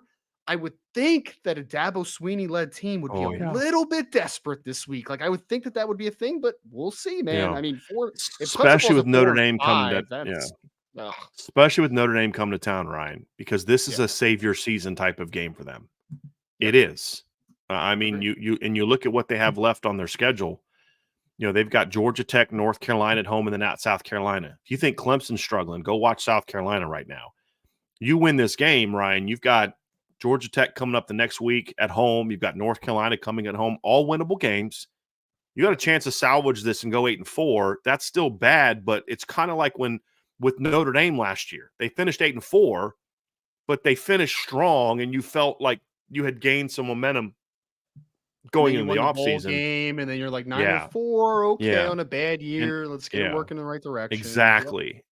Yep. And we'll talk about this more tomorrow, but Notre Dame has a chance to kill all that, and they're going to need to do it because Clemson is. I think you're right, Ryan. I think there's. I could be dead wrong on this, but I just have a feeling that this team's going to kind of come in there and play like they've got nothing to lose. And you know why? They don't. They don't, yeah. ND Estimate Trucking LLC says, why does it seem Al Golden blitzes more against the lesser teams? And when he needs the defensive line to ball out, he lets them free, excluding the Ohio State loss. I honestly, I think it just comes down to, Ryan, we talked about this with Central Michigan. It just kind of felt like he was putting some stuff on film for Ohio State and trying some stuff out. I really think that's what it came down to. Because Ryan, did you get a chance to watch the All-22 of the game from Saturday? A little bit, not full. You watched it live. I know it's your birthday party and all that. I thought it was a really good game plan from Al Golden. I was concerned he was going to get too cute because Pitt's offense stinks. I didn't think he did that. I think I think he finally trusts his group to say, all right, the D-line has earned my trust to be able to take over games. And I think that's really what it comes down to more than and I think Marcus Freeman's had a role in this too, because this is something Marcus Freeman said to me during the summer is we've got to make sure, because have you heard how much he said this in the last few weeks? He even said it today in the press conference. Guys, it's not so much about all the things we know. We need the players to be able to play with great confidence that they know what to do. He said that to me in the interview, the one-on-one I did with him this summer. He said it multiple times, and he keeps reemphasizing it the last few weeks. Why? Because I think he wants to make sure that the defensive staff remembers, guys, it's not about us as much as about them. They have to be able to play at a high level. It's not about us showing how smart we are. But he's still able to do a decent amount because he has such veteran players. And so it's a really good mix that's really clicking right now. I mean, it's really clicking right now at a high level. And if he does get a little blitz happy against some bad teams, I would say that this is the thought process for me and the SMA Trucking LLC. Like, this is just me speculating, though. Bad teams usually don't have good quarterbacks, right? Or at least great quarterbacks. They usually struggle in that department. And what is the thing that most bad quarterbacks struggle with? Pressure and getting heated up. And so I understand the thought process. I agree with you. It's been a little bit inconsistent as far as what his, I guess, philosophy is from a pressure perspective from game to game. But I agree with Brian that it has turned a corner, man. And I mean, we're sitting here with a Notre Dame team that is letting up barely over 15 points per game so far this year, a top 10 team nationally in most departments defensively. I mean, Al Golden's done a tremendous job, man. So I'm not going to criticize Al Golden for the foreseeable future until he deserves some criticism, because he's been fantastic recently. We went through a stretch, Ryan, where it's kind of like, okay, you're showing this, but let's see if it continues or not. And that was Yeah. fair skepticism. But now that it's kind of continued game after game after game, I think it's fair to say he's found his happy place with this Well, defense. this team has really this last game. I think for me, like my overall thing coming out was it injected a lot of confidence in me because I'll be full transparent about this, and I talked about this in our show last week, Brian. Like coming off of a dominating victory against USC, coming off of a bye week, I have seen teams that like well, do they have energy coming out of a bye week, coming off of a big win? Do they have that energy? Are they able to kind of put their foot on a bad team's throat and be able to just kind of win convincingly? Like some teams struggle with that, and I still think as a second year head coach and a second year staff, I still have questions about some of those situational things as far as like, can you put a team like Pitt away after coming off of a little bit of a break of action, coming off of a big victory before that, and I thought they were going to win pretty convincingly, but I did not expect 58-7. I did not Yeah. expect that. They injected me with confidence after this week. They absolutely did. As a coaching staff and as a team, as a mentally tough team as well. So I think the game played out kind of close to how we predicted it when it just came down to the offense and defense doing what they do. I mean, you yep. predicted what, 37-13? Yep. I predicted 37 offensive points. They had 38. So I was close. I didn't Right, expect the right. I went punt 34 to return. 6, yeah. right? I mean, Yeah. the pick 6, the fumbled punt return. I mean, those things factor into it. It was a dominant performance that was made that honestly here's the interesting thing. If the offense protects the football early and just capitalizes on the early drives, it could have been 58-7 without the pick sixes and the special team stuff. I mean, that's Yeah. the crazy thing about it. And that's why you start getting excited. Like, dude, I know some people they're just not going to let the Louisville game go. And I promise you, there's a time and a place that we can talk about that. But like right now, looking at this team, they're like this close, Ryan. Just clean up a couple of those O-line, what are you doings, and still getting some silly penalties on offense, and then the turnovers. Like there's still some stuff to clean up on offense, man. But they're starting to kind of like, okay, they can do this against Power 5 teams too. And the thing about Pitt is, I know Pitt's defense did not look very good on Saturday because of how Notre Dame just kept going up and down the field on them. But it's a decent defense. It's not a great vintage Pitt defense, but as we said, that's a decent defense. And even the teams that got big yards on them, it was volume against them, right? And we talked about that last week, Ryan, where their yards per play numbers were lower. And Notre Dame just went out and worked them, man. I mean, it was in all phases. And if they can just clean up a couple things, boy, it's going to be good. And I think that's part of it too, Ryan, is the offense stepping up and capitalizing on the turnovers the defense forced last week. That's going to start to have an impact on the defense as well. Like, hey guys, we can have some fun with this. We can take some chances. We can do some things because if we miss, the offense is going to pick us up. And that's another thing that if the offense can build on this, Ryan, and now Golden's like, there's a couple pressures that I'd like to bring, but if it doesn't hit home, it could go be big. You're not running those if you don't think your offense can score. You can't do it. You can maybe take some chances if you trust your offense. I thought Notre Dame would have a turnover or two in that football game as far as defensively forcing them, but I did not have 4 interceptions as a team when Benjamin Morrison and Cam Hart didn't play on my bingo card. And missed a couple others. They missed. I mean, Jaden Mickey should have had 2 pick sixes finally in this got game. that one, but he had 2 other instances where it was the same exact play. I'm like, man, you were close, bro. You were close twice 2 other times. Yeah. Well, great for that kid, man. Great for that kid. Yeah. It was an impressive.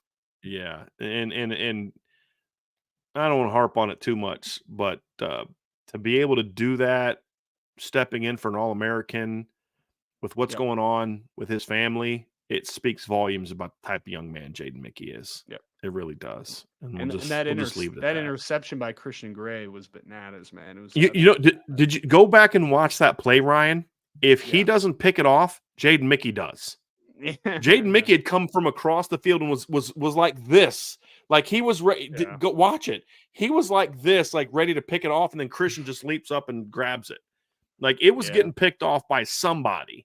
It That just was was going to that was get a to it first. very bad throwing decision by Yes, it Christian Velo on was. that one. Very bad Yes, it decision. was. I texted Sean DeGray about that one though. They were pretty hyped. They were Yeah, pretty hyped I'm about it. sure. So yeah. I'm sure.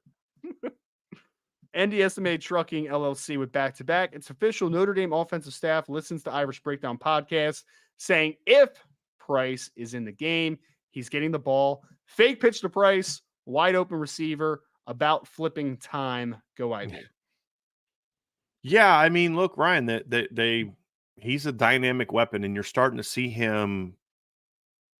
Like, he showed explosiveness early in the year, Ryan, but I don't know that I would say he necessarily had the same kind of cutting ability that we've Yeah. seen in the last couple games. I think that's what he's getting back with the Achilles is the ability to come out and say, hey, I can make this sudden cut and not be worried that I'm gonna, pop my Achilles is gonna pop again. And I think that's Right. been the biggest difference is like his touchdown run. I mean, that was one of his more impressive runs he's had, but then he comes back with another run because he makes a nice jump cut.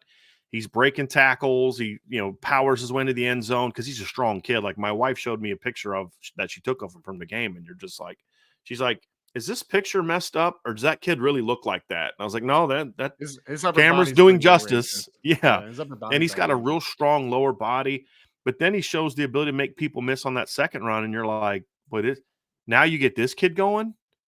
With Jeremiah loves explosiveness, with Audric Estime doing what he's doing, like, how do you stop this team? And that's a thing that gets you excited. And to your point, they put him in he's referring to the first play of the second half where they put Jadarian in the game. They fake a toss to him and then bootleg around.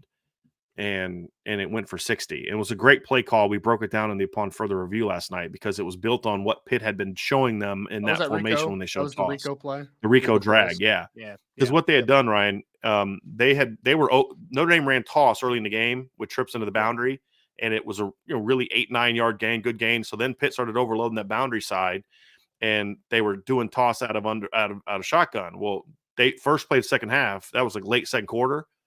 Second to last drive of the first half. So it was like the last non 2-minute drive. So Notre Dame comes out in the first play of the second half. They show the same trips look, but they're under center, which is a much heavier passing situation. And they fake toss, and Pitt did the exact same thing they did in the second quarter. They crashed hard. So when he booted around, that safety was flying down. He didn't see Rico coming behind him. It's a great play call. Yeah. But you've got this that's kid what that you're only getting the ball to. That's what that Shanahan McVay stuff is built off of, man. That naked boot action, and then you just get guys like George Kittle and Debo Samuel and Cooper Kupp and those types of guys on those crossers or those delays. I mean, it's just stealing sometimes, man. It's absolutely stealing. So I'm here for it. I'm here for it. If you got the run game going, especially, I am here for it, sir. I'm here for it. Just easy, man. It's just easy money. Like, especially next year when you're going to conceivably have a younger quarterback, like couple nakeds boots off of that where you're just hitting a little tight end delay or you're hitting a crossing route, like it's just stealing, man. It's stealing money. Easy completion. Ryan, I said this in the game Upon Further Review last night, and I want to give you a chance to speak on it if you want to. Yeah, Saturday was the first time all season we saw Notre Dame make a concerted effort with their game plan and play calling to steal yards. Yeah. With the RPOs, I mean, they had the 2 RPOs to Chris Tyree and Rico Flores, which is like RPO 101, with the go speed out. They ran an RPO with Mitchell Evans faking like being backside, which is like a heavy zone. He just runs like a little screen. They did off buck sweep. They did one to Holden Staes later. It's like they went for like 9, 7, 9, and 12 yards. Like those aren't big, huge plays, but it's stealing yards. You just run a simple bootleg and you run an under and an over. I mean, it's stuff you run. I literally ran that play. It's called 35 waggle. I ran that play in the 8th grade. It was our best play. You know what I mean? And it's like, you don't always have to reinvent the wheel. There's stuff. It's a high school staple, man. It's a high school staple. Yes. And you watch, I watched a little bit of the Niners the last few years. And there's stuff Kyle Shanahan does where you're like, man, this guy's really smart. But then there's stuff he does. He's like, dude, they run this on every level of football, but he just knows when to call it and how to call it.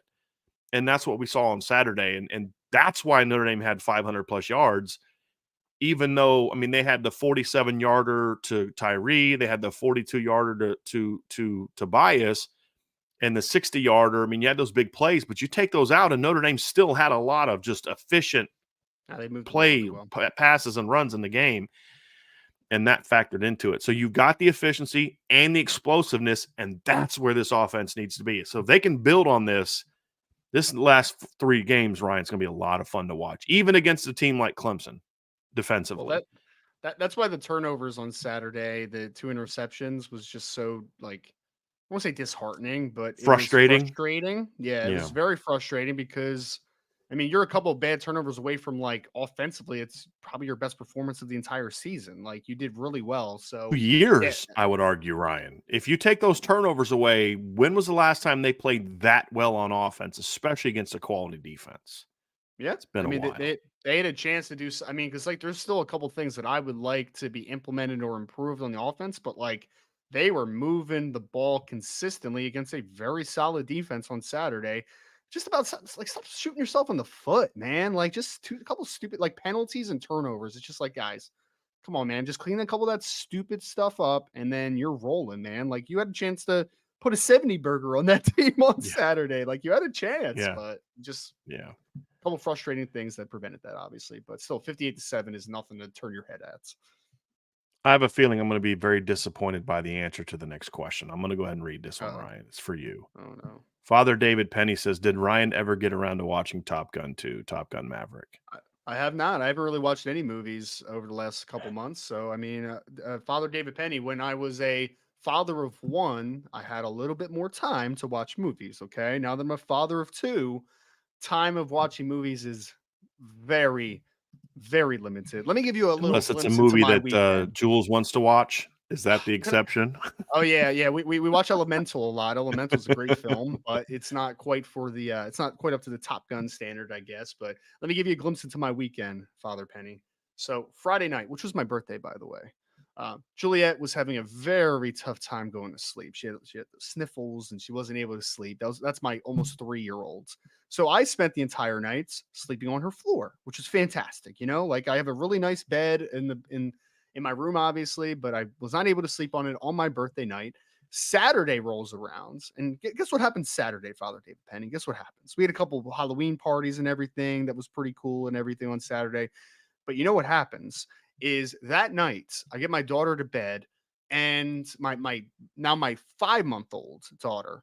And guess what? Same thing that happened to Juliet the night before. Raina now has the sniffles and everything, and she's a baby, so she doesn't know how to deal with all these coughing issues, right? So she was up the entire night. So when I say that I probably had an hour and a half of sleep on Saturday night, I probably had an hour and a half of sleep Saturday night. And it was not settled sleep because we got her to bed finally at 3 a.m. And then guess what happened? Juliet starts screaming like a banshee, Daddy, Daddy, come here. So I spent the rest of the night again sleeping on my daughter's floor. So that was night 2 of not sleeping on my daughter's in my bed in my daughter's floor. And then last night, guess what happened again? My daughter is still sick, so she slept on my chest throughout most of the night. And then again at about 4:30 last night, my daughter Juliet screams, Daddy, Daddy, I'm scared. I'm scared. So again, I slept for a large portion of last night on my daughter's floor. So I'm now on 3 straight nights of not sleeping in my bed. And not sleeping on a couch or anything either. Not sleeping on a spare bedroom. Sleeping on the floor of my daughter's room, which is fun times. My back hurts. I mean, My back that all hurts. sounds like a rough weekend, but I mean, there's been a lot of days beforehand where your daughters weren't sick where you could have watched. I'm giving you a hard time.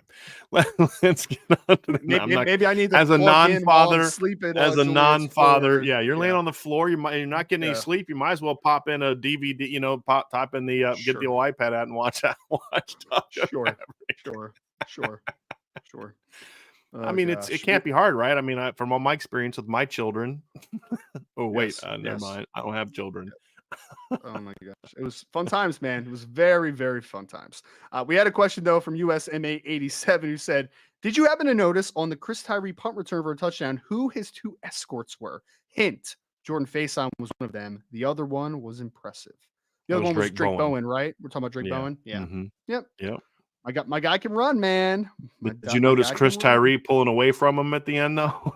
Yes, yes, yes. There's a slight difference in speed, but Yeah. also I think that Yeah. Drake Bowen ran a little bit out of gas at the end there, but it's all right. Yeah. It's all right. He was Yeah. still moving though. He was still moving. There's such an athletic team in the younger classes. I mean, they really Yeah, it's are. crazy. Their freshman Yeah. and sophomore class is really athletic. I think was Joshua Burnham hauling on that one too? I feel like he was hauling on that. I could be I wrong. I don't think it was remember if it was Jordan, but him or if it was Ziegler.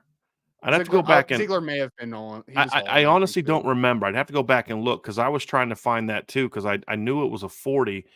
And Yeah, let me go find it because it might have been because I'm pretty sure Burnham had a big block on that. yeah, I So let think me so let me too. see if I can see it.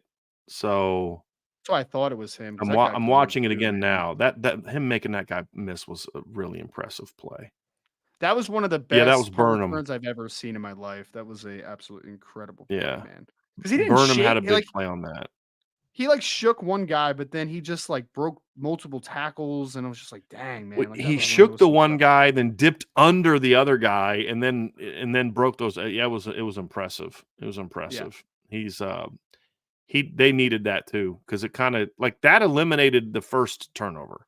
That negated yes. the first turnover. It was Burnham, by the way, on that had the big block on that Well, one. well, Nolan Ziegler posted a clip on Twitter of him absolutely decleating a dude on kickoff return, which was cool to see as Yeah. well. So yeah, Yes. the Oh, clean. yes. He has filled out. Yes, He has he's a absolutely big filled kid, man. out. Him and Drake Goodness Bowen gracious. are pretty big linebackers. They're pretty big linebackers. Yeah. Yeah, no doubt. All right, let's get to some more questions here, Ryan. We had DM ND13. He said, with Mitchell Evans out for the year, it seems like he would definitely come back next year. Now, do you agree, or what do you think the chances are he comes back? I agree.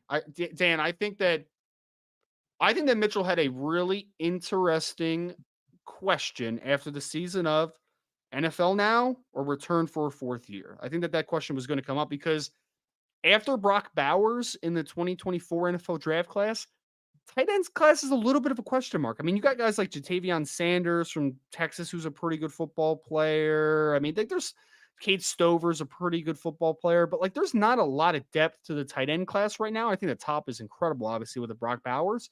But there is a question of what the depth of the 2024 tight end class is as of now. And with how Mitchell Evans was playing, I think he could have been in that conversation as far as being maybe it's borderline top 5 tight end in the 2024 NFL draft. But now that he's hurt, the issue with his timing right now is coming off an ACL. You're going to have to answer the medicals just in general. We know that he's had some medical stuff already in his past. That's something that he's going to have to answer going into the NFL. But also, Mitchell Evans is a guy that he's more smooth and I would call him explosive. So I think that the NFL Mhm. would have wanted to see testing numbers, right? Like what's the explosive stuff? What's the Right. 40 time? What's the vertical? And he won't be able to test, obviously, now. So I think that I would be surprised if he left early now. I think he's definitely a candidate to come back for a fourth year. We had another question from John A1, and I verified before the show that this is the John A1. I just Mhm. want to make sure about that. Should Jaden Greathouse be seeing more targets in the slot? No. I mean, look, could he be getting action there? Yeah, but then what are you gonna do with Chris Tyree and Jordan Faison, especially Chris Tyree? I mean, guys, the last couple games, he's been your explosiveness. I Yep. he just impacts defenses in ways that nobody else you have does. You could argue that Jordan Faison could, but the reality is teams still don't know Jordan Faison. They're going to watch and I say he get it. ran scored on a wide open over route. I mean, it was a good play. I'm not taking anything away from him. I'm simply making the point that if you're a team breaking down Notre Dame, you're going to focus a lot more on number 4 than you are number 80. You just are. He impacts teams more than anybody else. And so right now, you happen to have a receiver rotation that have a lot of guys that are probably better suited for the slot. I think you can make the same case for Jaden Thomas. If you're going to move anybody, I'd say maybe make a case for Jaden Thomas, move to the slot, and then do some things with Chris Tyree outside, where you can do some unders and some overs and some posts and some different things with him. And so I think that's even a bigger case because you know, Jaden, the problem is Jaden Greathouse is that they just have not really looked at the boundary almost all year. And they just don't Yeah. target the boundary receiver. It doesn't matter who it is. They just don't target the boundary receiver for much of the year. And so that's going to be the part that's going to have to change. And no matter who they're playing, and I would like to see Jaden Greathouse get some of those chances, but mean, if you're going to move him to the slot, John, you have to say, okay, that means less snaps for who? Chris Tyree, Jordan Faison, both of them. You know, Yeah, Jaden Greathouse because is you can't throw them 6'1". into the you can't Yeah. throw them into the boundary. You can't throw them into the Yeah. boundary. He's over 6'1". He's over 200 pounds. They just need to start doing more to get him and that position in general more touches, as opposed to moving him to the slot to get more targets. They need to be targeting the boundary more frequently, and And especially when Jaden's there. I want to see Greathouse get some opportunities for some 50-50 stuff into the boundary Yes. too. Like that was one of his best things at Westlake Yep. was like ball in the air, let him go attack it, and he's got great hands. Like I really like to see Greathouse get more any opportunities in that capacity as well. But this is the dilemma, John, that we've talked about for several weeks now. Is like, yeah, Jaden Thomas might be more effective in the bound into the slot. Jaden Greathouse might be more effective into the slot, but like you already have a couple kids that are good slot receivers. I mean, like at some point Yeah. you need to kind of balance who's where and kind of mix and match, different skill sets in different places. Yeah. So, I mean, yeah, it's a little bit of a dilemma right now, but you need to find answers to it. There's no doubt about that. And Chris Tyree is finally starting to look like a receiver.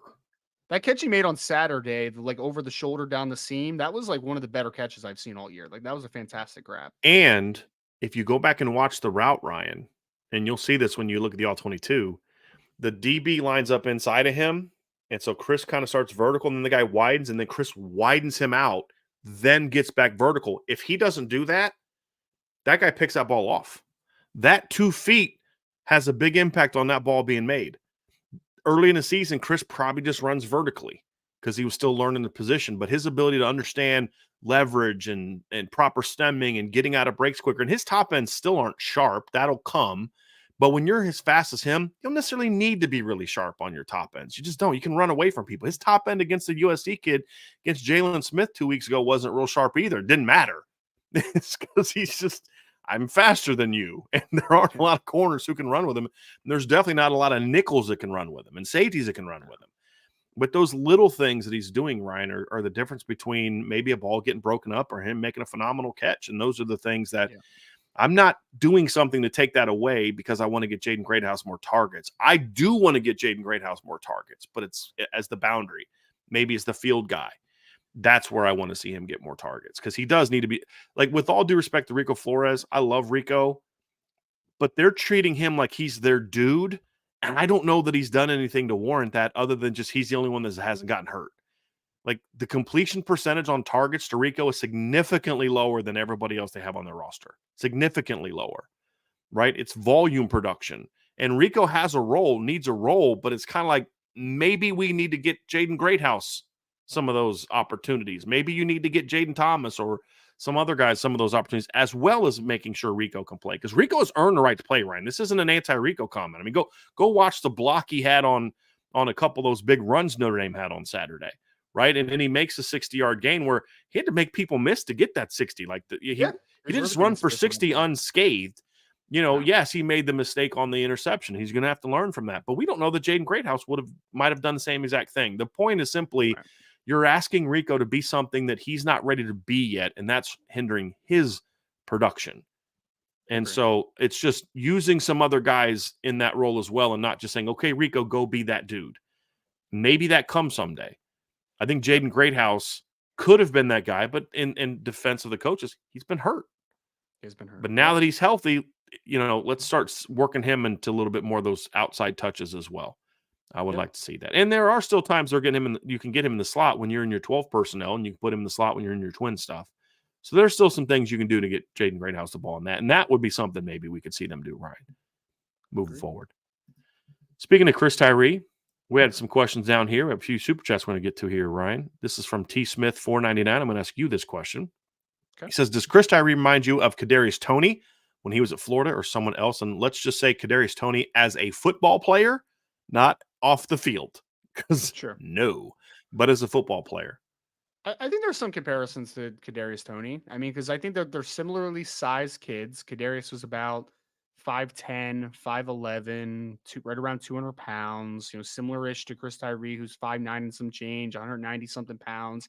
They're physically pretty well put together because Kadarius Toney was actually a high school option quarterback, so he kind of came in as like that yak guy who's going to break tackles and do all that type of stuff. And The thing about Kadarius Toney is Kadarius Toney was never really a refined route runner or anything. He was just a kid that get the ball in space, man, and let him work because he's explosive and he can break tackles and he can create yards after the catch. He can do those types of things. And I think Chris Tyree can do those things. I think that he has that similar profile. I think that Kadarius was a little bit more powerful than what Chris is, but Chris is faster than Kadarius was as well. So I think there's a little bit of a difference in skill set slightly, but I think the role is very similar, T. Smith. So I think that you're on to something there. So yeah, I mean, he reminds me a little bit of Kadarius. You know, we've talked about guys in the past like the Anthony Thomas and like that's that type of brand of football player. But I think Kadarius Toney is a fine comp because I think they do similar things. I just think their skill sets are slightly different, but their role is the same and they bring similar profiles to the table. Kadarius Toney also probably could have been a running back in college if he felt like it. Like he probably could have used him in that role at some points. Trevor Rocket with the super chat. Thank you so much, Trevor. Is this our Canadian friend, by the way? Is this Trevor? Can't remember if is he the Canada guy, Trevor? Yeah. Can't remember. Yeah. Yep. Yeah. Okay. Yep. He is. He said, great win by the lads on Saturday. Brian, can I get a shout out for my wife, Lindsay, who is in the dog days of her cancer treatment? I'm sorry to hear that. And all that comes with that. This podcast has been such an outlet. Hashtag Lindsay Tough. Absolutely, man. You know, we've been praying for her, Trevor, and she's obviously in our thoughts and prayers, and we always appreciate and welcome you coming in to let us know how she's doing and if she needs prayer or if she just needs encouragement or whatever the case may be, man. But yeah, Lindsay, keep battling. Keep battling. All right. You got a lot of people praying for you, a lot of people pulling for you here in the States and in Canada. We got people listening from all over the world. So you got prayer coming from all over the world. So just keep fighting, keep battling, and you know, we're right here with you and just continue to lift up your life and your family up to God and just keep battling. And Trevor, make sure you keep us posted on how things are going, man. We appreciate you very much. And thank you for the super chat. Very, very much. And just so you know, Trevor, man, you don't have to give us a super chat for us to do that. You just put that in there and we'll bring it up. But it's appreciated. Yes, very appreciated. And hopefully everything mentally is good with you as well, Trevor. I know that can be very tough when a loved one is going through something like that. Andrew Gilmore with the super chat. Does Coach Marcus Freeman's contract situation affect decision-making on the 2024 quarterback starter? Without an extension with big buyout, why take a chance on young quarterback if you aren't 100% sure with a big buyout he can risk? And you just kind of risk going with a younger quarterback. Yeah. He didn't actually finish the thing later, but look, you can't coach like that. I mean, you're talking about building your team, and to me, it comes down to you've got to do what's best for your program in the present and the future. And the future is twofold to me, Ryan. The future next year needs to be October, November of next season, as well as 2025. And at some point in time, you've got to be willing to develop your own quarterbacks. And so my answer is going to be the same. Some Leopard Ions asks, are you in favor of a transfer quarterback next year or let it ride with what we got? My answer is going to be the same. Let's see how the season finishes first to see how guys develop. Right. I'm not like, oh, Steve Angeli's the guy because how he played against Pitt in mop-up minutes. You know my stance on backups, Ryan, and I would have said the same thing if Kenny Minchie would have come in and done the same thing. However, you can't ignore some of the throws that he physically made in that game where you're like, you know what? I didn't know that Steve Angeli was capable of making that kind of throw. That's throw encouraging. Body rolling out was a nice that's encouraging, nice. Right? Yeah. Like I have faith that Kenny Minchie can make. Like if Kenny Minchie would have gone in and made that throw to Braylon James or made that touchdown throw to Cooper Flanagan, I'm like, yeah, that's exactly why I'm his top 100 player. I don't know that Steve Angeli can make that throw. Can he do it consistently? I don't know. I just know that he did it on Saturday. Backup quarterback. No pressure, all that stuff still applies. It would have applied to Kenny Minchie or if CJ Carr was on the team or whoever. But it doesn't, you also don't ignore it. Say, okay, well, you know, Kenny's a little bit, maybe Steve can be that guy. And then Kenny keeps developing like we had on the Intel piece. You're going to have CJ Carr here in the winter. Those are all things a factor in to say, hey, we're going to have to go to the portal, but maybe we're going to the portal for a Tristan Gebbia instead of a Sam Hartman. Right. But at the same time, you also have to do a justice to your entire football team. And if a dude jumps into the portal, you have to explore that as well. You do. But now you're in a situation you're going into 2025 and you haven't developed Angeli and Minchie and Carr. And now you're in a similar situation of, well, they don't have experience. So we got to go in the portal again. When does it end? At some point in time, Notre Dame's going to have to put a quarterback on the field that doesn't have experience. Because people say, well, it worked for Lincoln Riley. Okay. How many playoff wins does Lincoln Riley have with all those phenomenal transfer quarterbacks he had? And they were different transfers. They were transfers that came as they were young and developed. Kyler was that way. Blake Baker Mayfield was that way. Caleb Williams was that way. The only 1 year transfer he brought in was Jalen Hurts. But again, how many championships did that get him? Yeah. All right. How many transfer quarterbacks, one-time transfer quarterbacks did Nick Saban win a title with? The answer is none. He won a title with a transfer quarterback, but that was Jacob Coker, who had been in the program for multiple years. And let's be honest, they didn't win that championship because of Jacob Coker. At some point in time, you have to develop your own quarterback. And if you keep kicking that can down the road, you're always going to be in a situation where you have an inexperienced player stepping in, so it forces you to go to the portal. And if Marcus Freeman's making decisions based on his contract extension or his contract, then he's not the coach that's going to win at Notre Dame. He's got to do what's best for the team and believe that this is going to give us a chance. Because as I've said before, Ryan, you can take a mulligan early in the year against A&M if that's how it plays out, because you have a schedule to get those guys right. Or you maybe beat A&M and you get upset by Louisville in week 5. But because of the expansion of the 12-team playoff, that to me should have a much bigger impact than what's his contract situation. Right. Because they're going to be a young team next year, but they're still going to win a lot of games, in my opinion. They're going to be a really good football team still again next year. Are they a playoff team? I don't know. But I want to roll with the younger kid that ceiling could be higher by October, November. Unless it's a dude. Then you have to go make that move, in my opinion. Well, I think people always believe that like young quarterbacks are automatically not going to win games, which is just like kind of weird to me, because we actually have seen young quarterbacks win games. I know it's a big, jump to say like anyone could be a Jameis Winston or a Trevor Lawrence or something like that, but we've seen freshmen, redshirt freshmen, true sophomores win big games. Like we've seen it happen. So yeah, I mean, I'm all. Well, I mean, as long as guys are developing and you're happy with them and you're excited about them and you believe that they can do the job, I'm good with rolling with a young quarterback next year. I am. I just am. So we'll see what happens, but I'm okay with it. I'm good with it. Here's the thing. This is the other thing. I don't accept this. Andrew Gilmore says, I think the administration needs to give Freeman some type of indication that Freeman is safe if he goes 8-4 with a young QB. If 2025 is the year, a contract extension is the best way to do that. And I'm like, no, you're in your 3rd year as a head football coach.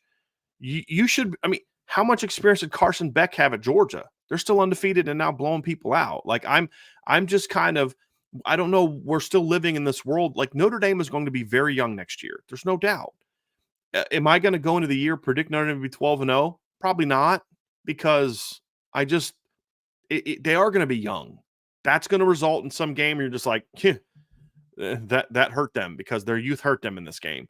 But at the same time, Ryan, they're going to be incredibly talented next year. Incredibly talented. And I'm just not someone that's buying the whole accepting 8-4. Now, there's a difference between that and saying they should play off or you're fired. That's different. But I just don't accept the fact if he goes 8-4 with the talent they have next year, that's not a good coaching job. The schedule's not brutal, right? I mean, it's tough. You've got Texas A&M on the road. That's not going to be an easy game. You've got Louisville at home. That won't be an easy game. You've got USC on the road. That won't be an easy game. You have Florida State at home. That won't be an easy game. There's going to be some tough games on there, but you literally have to lose to every good team you play and then somebody else to go 8-4 next year. I'm just not accepting that, because this team is going to be absolutely loaded next year. They have some tough losses, but this team is going to be loaded next year athletically. And so, yes, maybe it's a building year, but a building year needs to be no worse than 9-3. So no, if he goes 8-4 next year with a young quarterback, no, that's not good enough. That's not good enough. You've had a year to develop Kenny. You'll have a year and a half to develop Kenny Minchie, 2 springs and a fall. You're going to have 2.5 years to develop Steve Angeli, and you'll have a semester and a summer to develop CJ Carr. You need to be good enough to beat at least 9 of the teams on your schedule next year. With that, with all the other talent you're going to have, you're going to be talented at tight end. You're going to be loaded at running back. You're going to be way more experienced and talented receiver. All the receivers on the roster are slated to come back. Marcus Freeman basically begged Chris Tyree to come back during today's press conference. I really hope he comes back next year. He's going to be in year 2 as a receiver. Oh, and by the way, There's this kid named Cam Williams that's going to be on the team next year. It's pretty good, Pretty good. right? Pretty good. You're going to lose Audric Estime potentially and replace him with, the guys on the roster, plus this kid named Keidron Young, Ryan, who you had in your thing today. It's over 4,000 career rushing yards and is an absolute dude, top 100 player. And then no one's talking about Aeneas Williams anymore. He's having a monster senior year, right? He's got 134 touchdowns in his career. Yes, I know he's not playing against the best competition, but 134 The touchdowns. experience could make you go 10-2. But you don't have an 8-4 talent team or anywhere close to that. So I'm just not there where 8-4 is going to make me say, you're safe. He should be safe next year regardless. He's in year 3. But 8-4 is going to make me say, I don't know about that. But Marcus Freeman has to have enough confidence. I'm going to do what I need to do to build this program for the now and for the future. And if getting a transfer quarterback makes you think you have a chance to compete for a championship, because here's the thing, what you're saying, Andrew, makes me think that you're just trying to go out and get a good transfer quarterback so you can ensure that you go 10-2. No, if that's why you're going to transfer quarterback, don't get one. The only way you get a transfer quarterback, in my opinion, Ryan, is if there's a devastating injury to one of your 2 guys that are on the roster now, right? Yeah. Or if there's a dude that you think that guy gives us a chance to win a championship, like definitely this year. That's different, right? That's different. And if that guy jumps in the portal, then you make a run at him. I think it could alienate a room too, depending on who you bring in as well. Like, I don't think anybody on the quarterback roster outside of Tyler Buchner was like, oh man, they don't have confidence in me. They're bringing in Sam Hartman, who had, however many touchdowns, coming in 110 career touchdown passes. They're like, guy's pretty good, man. Like, I've seen him play before. He's a pretty good football player, right? If Caleb Williams or someone like that came to Notre Dame, do you think Steve Angeli, for instance, I'm just using Steve as an example because he's the oldest in there, it's going to be like, oh man, I'm as good as that guy, and they're choosing to go with him. Like, no, man, like, let's be honest with ourselves, right? But if they bring in a kid, if I'm a quarterback room and they bring in a guy where I'm just like, is that an Hudson upgrade Card, over me? Like, yeah, right? like just like a guy that you player, and I like, but not an elite player. You know what I mean? Like, right. Then that can alienate a room because you're like, that kid's not better than me, and you're bringing him in. He's just more experienced than me. Like, that's not an upgrade in a talent perspective. So another one I've seen is like Malik Murphy. No, that wouldn't be even worse. Yeah, because you're like, he's not even he's only got like 2 or 3 starts. He's not even experienced. Yeah. So I just want to see them. I just want to see them develop their guys unless a dude is out there. That's my quarterback stance right now. And if you're not good enough to develop the kid, because it's not just like you got one guy, and if like last year, Ryan is like, if Tyler Buchner doesn't pan out, you're in trouble. Yes. If he gets hurt or doesn't pan out, you're in trouble. And somehow going 8-4 is the standard, even though that was in a year where you lost your starting quarterback in game 2 and you had Drew Pine starting the rest of the year. Dude, next year's roster is going to be so much deeper and more athletic than last year's roster. Yes. And that team still went 8-4. I mean, there's no Ohio State on the roster. There's not going to be a Caleb or on the schedule. There's not going to be any Caleb Williams on the schedule, And so I just, I don't accept that as the premise. If he goes 8-4, there should be a little, okay, let me see what you can do in 2025. But the 8-4 is not going to fire him, and Notre Dame doesn't have the type of administration that does the whole leaking things about firing a coach crap. They just don't. Which is how it should be. Don't fire a coach and don't leak that stuff, because now once you start leaking to people that you may fire a guy, just fire him. Because now you've basically completely cut his legs out from underneath him, and he can't recruit now. He's not going to be able to hire staff now because the word's out. I don't want to go there. Look what happened to Chip Long. I said at the time, going to Georgia Tech was the wrong move, because that was a staff that if things don't go well, they're going to get fired. And he couldn't afford to do that. He needed to stay at Tulane and keep building and all that kind of stuff. And then, now he's an analyst at Louisville, despite the fact he had two of the best offenses Notre Dame's had in 20 years as an offensive coordinator, right? No one's going to want to take that job if Marcus Freeman's already being undercut because he went 8-4 publicly. So yes, he should have that confidence anyway, but 8-4 to me makes me question a little bit about his ability to develop a team. I'm not going to be championship or bust next year, Ryan. I'm just telling y'all right now, I'm not, unless something crazy happens in the portal. I'm just not. But it is a team that I think should be a minimum 9-10 win team as of right now. Minimum 9-10 team. And if a couple guys come back next year, Ryan, Riley Mills, Howard Cross, Chris Tyree, I You I know, sort I talked about this last week a lot, but like actually, I think it was during the bye week of you need to raise the baseline of expectations a little bit at some point, right? And I think that you right? need to because that's what I think is missing with this coaching staff right now is that, and it changed my mind a little bit against Pitt as far as like maybe they are raising the baseline a little bit as far Yeah. as like what that standard is, and you need to be able to do that. I mean, because otherwise you're LSU before Brian Kelly, where it was like, hey, you Yes. might win a championship every once in a blue moon, but like also you're going to go 8-5 the next year or 7-6, where it's just like that's volatile because it's just not, Yeah. it's just not a sustainable formula, which Because I do not. if Marcus Freeman's the guy that we think he is, if he's worried about this, then he's not the guy we think he is. I just I don't think Marcus Freeman's going to look at his football team and be like, "Yeah, we may be an 8-14." I don't think he will. Now, yeah, we're gonna have some lumps because of a young team, but sometimes lumps can be you need a late drive to beat Purdue. Not that you Right. lose to Purdue. You Right. know, I mean, that's what the being young can be. But man, I'm telling you, if you ride out with those young kids, you may have some ups and downs early, but I cannot wait to see what this team could be in November if you're willing to ride with your town. Now, there are some positions where they do need to look at the portal. I do believe that, Sure. but quarterback to Sure. me is not one where you have to. Just depends on how these kids develop and who jumps in the portal. As I Right. said before, Ryan, I'd have taken Hudson Card this year if Sam Hartman didn't want to come. I'm not taking a kid like him next year, just because the quarterback room is in a different situation. That's just my 2 cents. We had Tyler Evans with the super chat. Thank you so much, Tyler. Is Notre Dame the new future D back you? They can be in a few years, but one great season doesn't do No. that to me. I No. mean, because DBU requires you to put a bunch of All Americans out. You've got to do it with some Right. level of consistency. First round You know, draft like picks in the and stuff. last 6 years, Ryan, Notre Dame has had a year where they had one of the two or three best secondaries in college football. That was 2018. But then they were good in 19, in 2020, in 2021, pretty good at times in 22, and now they're great in 2023. That's not DBU. When Miami was No. DBU, they had elite secondaries every single year. And I'm LSU not even did. talking about the NFL stuff. That's the other Yeah. layer to it, right, Ryan? The high NFL draft stuff. That's the other layer. But I'm even just looking at what you're doing in college. To be why is Notre Dame tight end you? Every time you get into an argument with another person about why Notre Dame's tight end you, what do you always argue?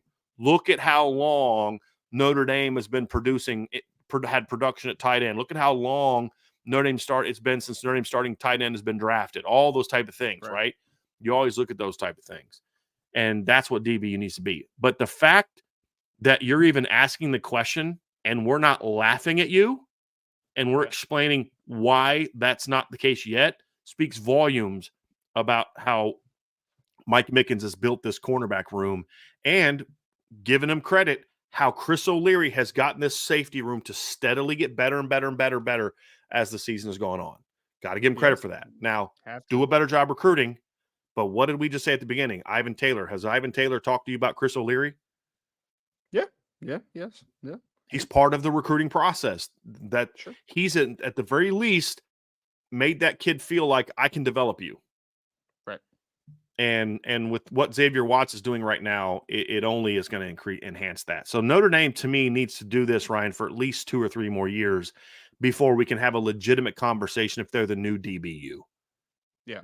But Because they're it's not also they're like not there it's yet. also like a modern conversation, right? As far as like them compared to like the other teams around college football. Because I would say LSU had their little string of being DBU. I would say Ohio State had their little string of being DBU. I would even say Florida had a conversation of being DBU for a string of years there as well. I think that the question to your point, like the Tyler, to the question that you're asking, I think it's going to be dependent upon what Brian's saying and stacking years, and also comparing to what's the other great secondaries in college football over the next few years, right? Like, is Right.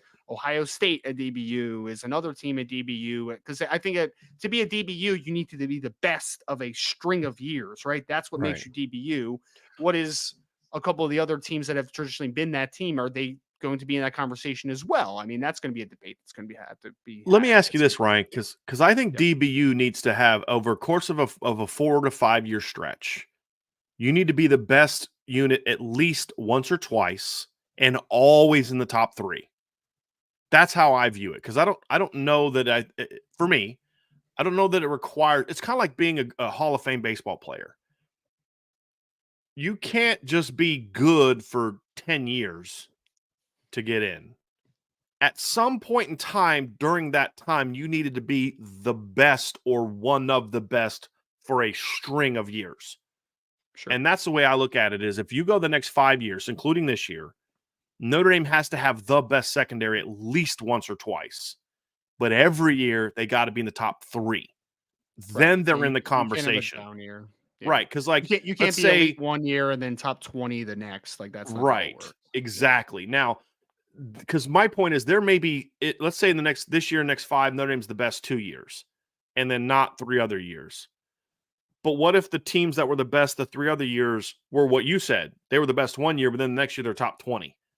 And Right. then the next year they're 2, and then the next year they're 15, and then the next year they're 1 again, and then the next year they're 30, right? Then Right. you're still DBU.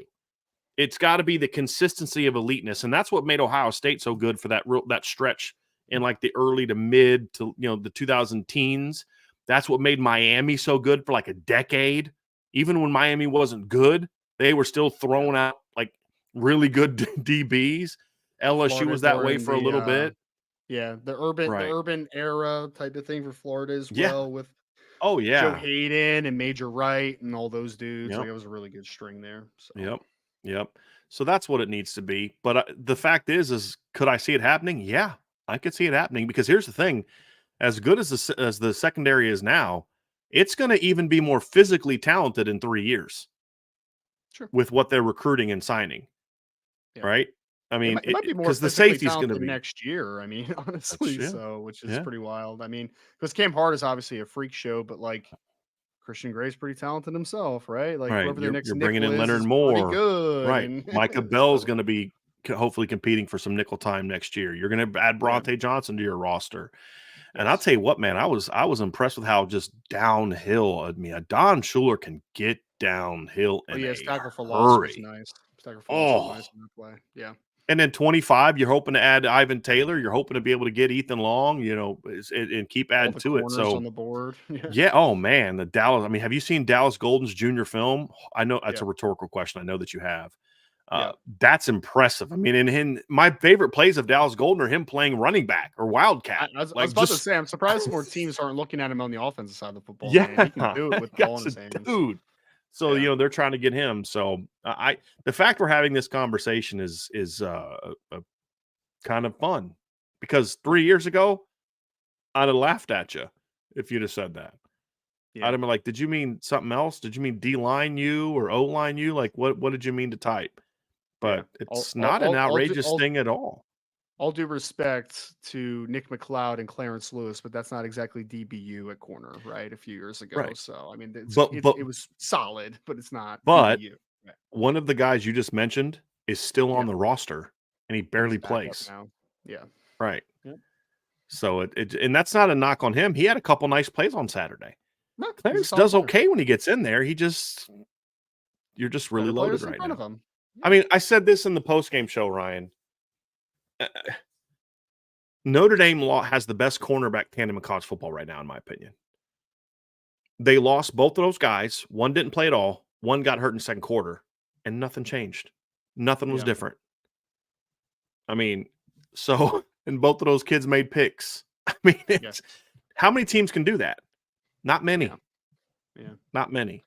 I mean, those two kids could start for over half the teams that Notre Dame plays this year, in my opinion. Yeah. Just talent wise. Christian Gray is going to be a superstar. I think the kid's going to be a Yeah, superstar at some point. Yeah. agree. Jacob Saylor with a super chat. Thank you so much. Sorry if talked about already, but Mitchell Evans is out for the season with an ACL tear. I think we'll be okay given the next teams, but huge bummer for him. Agree. Yeah, it We talked sucks. about We that. talked about Yep. that early, Jacob. It's really stinks for the kid. More than anything else, it just sucks for Mitchell because he was really, Yeah. really starting to peak as a football player. He looked really like an was. NFL player this season during a lot of stretches, the last few, and now he's going to have to be in like the weird conversation of if you come back and one, I mean, obviously you have to play well, but like if you have another injury setback, it's like, man, this is going Right. to be a little bit of a tough evaluation now, man. It's going to be a little bit tough. Yeah. So, yeah, It's hopefully he comes you back feel for stronger. him. Yeah. But here's the thing, Ryan.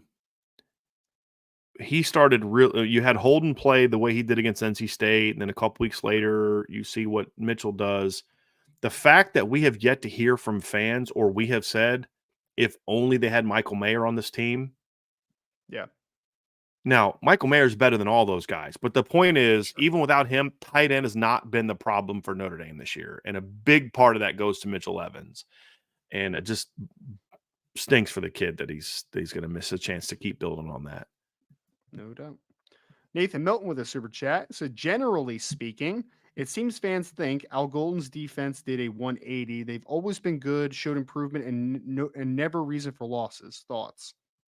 No, Brian, we said that all summer. Like, we had issues with Al Golden last year, no doubt, but it got to be so over the top. You're like, guys, they gave up 21 points to Ohio State, 19 points to Marshall, 16 points to Stanford. They were not the reason they lost those games. Now, we also said, did he get the most out of that team? No, he didn't. Did he do a good job, in my opinion, of always building to the talent of the players? No, he didn't. He was in charge for the linebackers. Did they play very well? Not even close. But it was always just taken, like, the linebacker struggles were turned into like they were just terrible trash football players. They weren't. The defense was garbage. No, it wasn't. It was good. At times, it was very good. And when they weren't very good, it was usually against UNLV.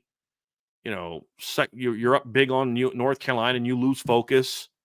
It was games like that, and it was bad plays in clutch moments. They were not good at making key stops. That was the big knock on the defense last year that you and I had. It wasn't that the teams just work them down the field.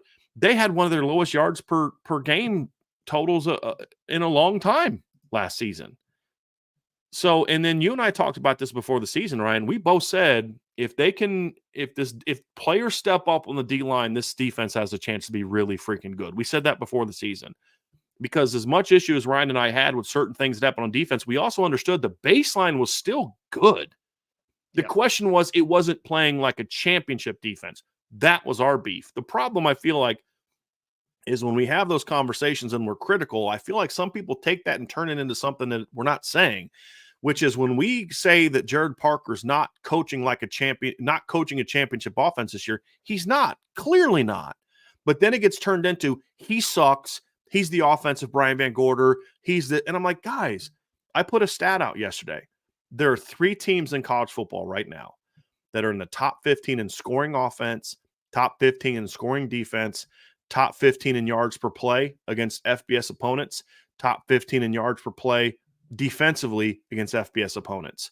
It's Notre Dame, Georgia, and Michigan. That's it. And the reason I went top 15 and I did FBS only is because if you do all teams, Notre Dame is the only team to be in the top 10 in both total yards per play offense and yards per play defense, top 10 in both, if you include FCS games. So I had to kind of rig the system to add other teams to not skew it. And, are there things that got to get better? Absolutely. But we're doing to Jared Parker now what we did to Al Golden last year. And that is, we should be critical of the job he's doing, but we're taking it off a cliff to a place where it doesn't need to be.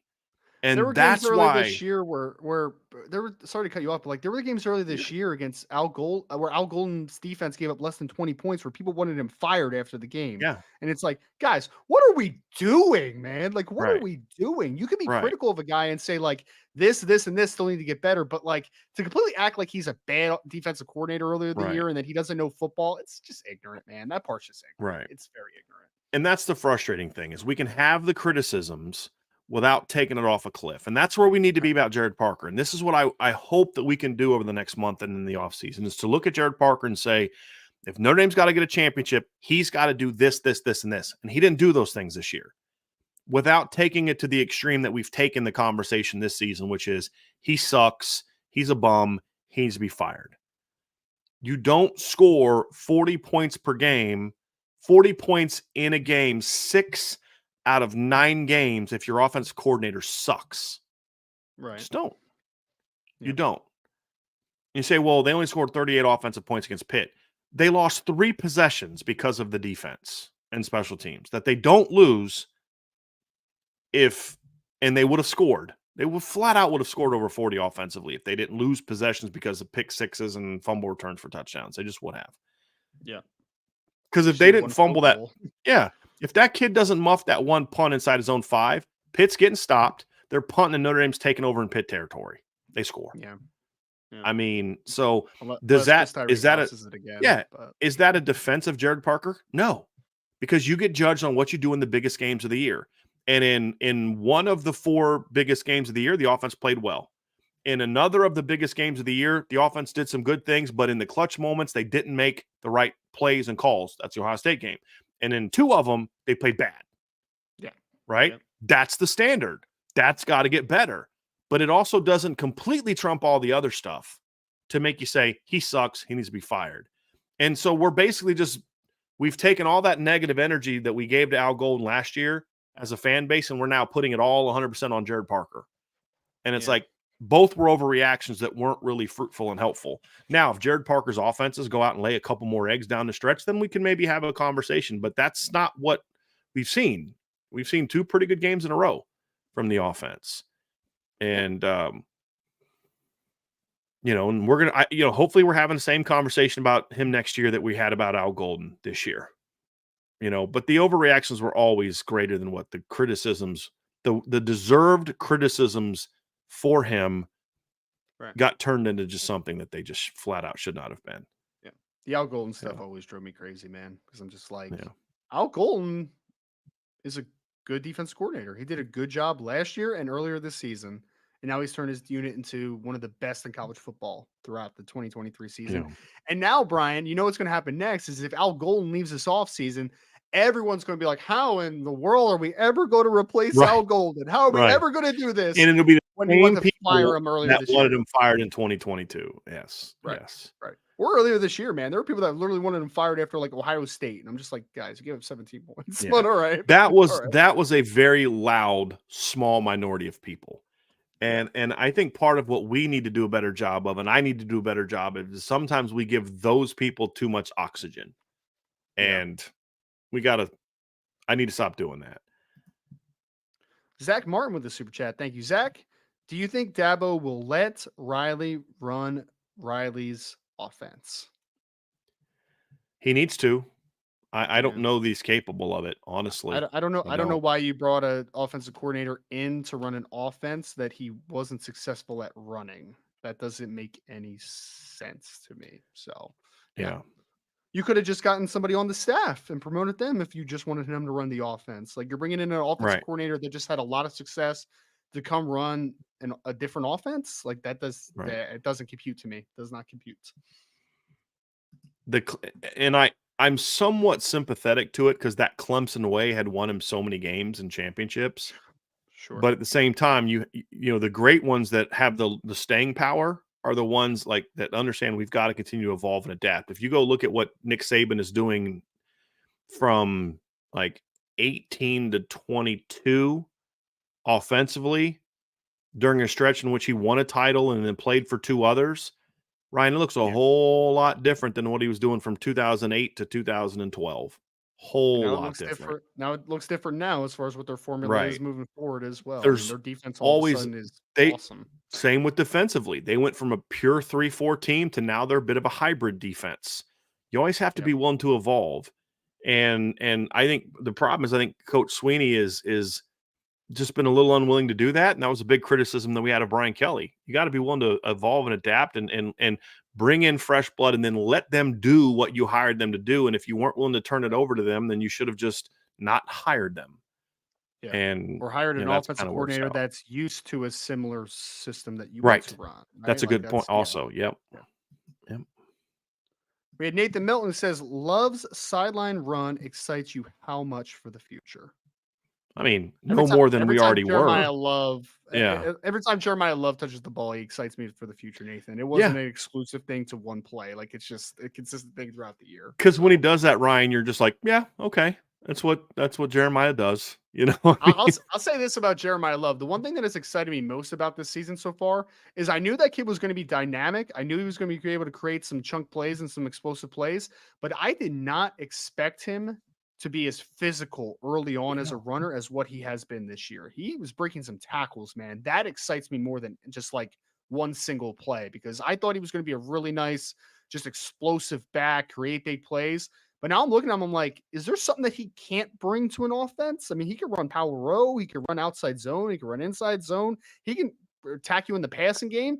Like, is there something that Jeremiah Love can't do on the football fields? I mean, he can do The everything. only question that I have about Jeremiah Love in the future is volume. Yeah. Like, how will his body continue to develop to where he can do all those things, but for how much? That's the only question. And it's not that he can't, it's just that's always a question when you have a 195-pound freshman. Yeah. Can he do all those things for 12 touches a game, or can he do those things for 20 touches a game? That's the only question, Ryan, because to your point, he's going to get stronger. Everything I've heard about him from sources that he works hard. So he's going to put in the work in the weight room. You've gotten to know the kid very well. Is there any doubt in your mind that Jeremiah Love's not going to embrace whatever they ask him to do to be a great player? Of course, none. And if you have No any doubt. doubt about that, just talk to his dad, and you'll very Yes, understand. his that, dad like, wouldn't let him. Exactly, yes, no, exactly. his dad would And whoop his and butt. here's the other thing: the town in the room is going to make him not get complacent, because if he thinks I've Right. arrived, buddy, it's not a given that you're the best running back in the room next year, And then, okay, I got to worry about Jadarian. Who's this freaking Kedron Young kid that's balling out in practice today, right? I mean, pounds as a right, freshman. because remember when Jadarian was a freshman as an early enrollee, I talked to multiple sources at Notre Dame, including a coach, who was like, he's our best running back right now. He may start if he keeps us up. And then, of course, he hurts his Achilles in the summer. Yeah. So they're going to be absolutely loaded next year. But that's the nice thing, too, is we're not going to have to find out about that volume question with Jeremiah for a couple years, because you are going to have those two guys to where there will be games where, but there's going to be games where Jeremiah can handle that volume because he's hot. Right. But you don't need to do it week after week after week, because the next week Jadarian gets hot, or Kedron gets hot, or Jabron gets hot. Williams and Jabron Payne, and it's just a crazy amount of depth, man. Crazy amount. Exactly. And then you have two other good running backs coming in 2025. So, like, the future of the running back position in Notre Dame is in good hands. It's in very good hands. Other thing too, Ryan, is they're not using Jeremiah Love on a lot of different things right now. They're kind of breaking him in when he gets another offseason, because Jeremiah was not an early enrollee. When you get him through a winter and a spring and a summer, his grasp of the volume of the offense is going to grow, and you can use him even different ways next year. So you're just scratching the surface of what we're going to see from Jeremiah Love and Jadarian Price in future seasons. You're just scratching it from a usage standpoint and what they're going to do in the offense. They have very niche roles right now. That's going to grow next year if Audric leaves. And it's going to be freaking fun to watch. Even if Audric comes back, it's still going to grow. I mean, Audric next year, I think if he came back, he would have less carries than what he's going to have ended up this year, because it's like Jeremiah Love is a sophomore, Price is a junior. Like, you're just like, all right, we got to get these guys on the field, man. Like, that's just where we are with it. We got to get them on the field. So, And I think Dylan McCullough also will allow those guys to compete for that as well. Yes. Brandon Plensner with a super chat. Thank you so much. He says, what are your thoughts on Coach Freeman's comments about Mickens today at the press conference? Seems probable that our next defensive coordinator is on staff if Al Golden leaves, in my opinion. I don't see how you don't make him your defensive coordinator, at least co-defensive coordinator, after what you said today. If Al Golden leaves. Yeah. If Al Golden leaves, and guy's ready for it, and then just not back it up with your actions. But just not here. Yeah. Like, his two things are true. Number one, you've crushed his chances of getting a job anywhere else. Right. If he wants one. Like, he doesn't even think you're good enough to coach at his school. You at this point in time, and I'm okay with this, you have to at least make him co-coordinator next year if Al Golden leaves. If Al Golden doesn't leave, Al Golden's earned the right to be the guy right now. Now, I have some questions about, can Al Golden do next year what he's doing this year, because he'll have such a younger team. He'll have to make some adjustments and adapt. But like right now, Al Golden's done a really nice job, Ryan. But if he leaves, Yeah, you've got to at least make Mike Mickens co-coordinator. And then he kind of quickly saved himself, like, the whole room's doing a great job and all that. So, like, there could be some sort of co-coordinator, but you've got to make him at least co-coordinator next year with that. But it was also reassuring because Marcus Freeman doesn't really make those kind of comments very often, and for him to, and he was like, he didn't just say it like in passing. If you watch the press conference, he said it with he put some stank on it. You know what I mean? Like, he said it with like some vigor. His volume went up a little bit. Yes. And like, okay, that's a good sign. That's a great sign. And I think it was also a great sign to Mike Mickens, like, hey man, be patient. I believe in you, but just, right now we're rolling. Don't just leave to take a D coordinator job, man. Just stay with us. And that's also a comment to the Notre Dame administration saying his time at D coordinator may not be now because of the current makeup of our staff, but you all need to pay that man to make sure that when the time comes, he is our next co-coordinator or coordinator, whatever the case may be. And I said this on Twitter, right, or on the message board. I can't remember, or maybe said it in here. If Notre Dame does not make Mike Mickens the highest paid defensive backs coach in college football next year, not name Nick Saban or some other guy that coaches the secondary who's a head coach or a coordinator, then they're not real serious about really being elite. Because the job that guy has done as a recruiter and developer, and he's done it with class, he's done it with he's a good man. He's a respected human being. He's a father. His kids, his daughter, like, he's all, there's all these things. The kids are at his house. Like, he's just like, that's what you want a Division I coach to be. Yes, he cares about his future and his career. He should. He's earned that right. Yes, he cares about winning football games and all that kind of stuff, but he also cares about, we're developing young men to go out into society and be good men. Sure. And that's exactly what Notre Dame is supposed to be about, right?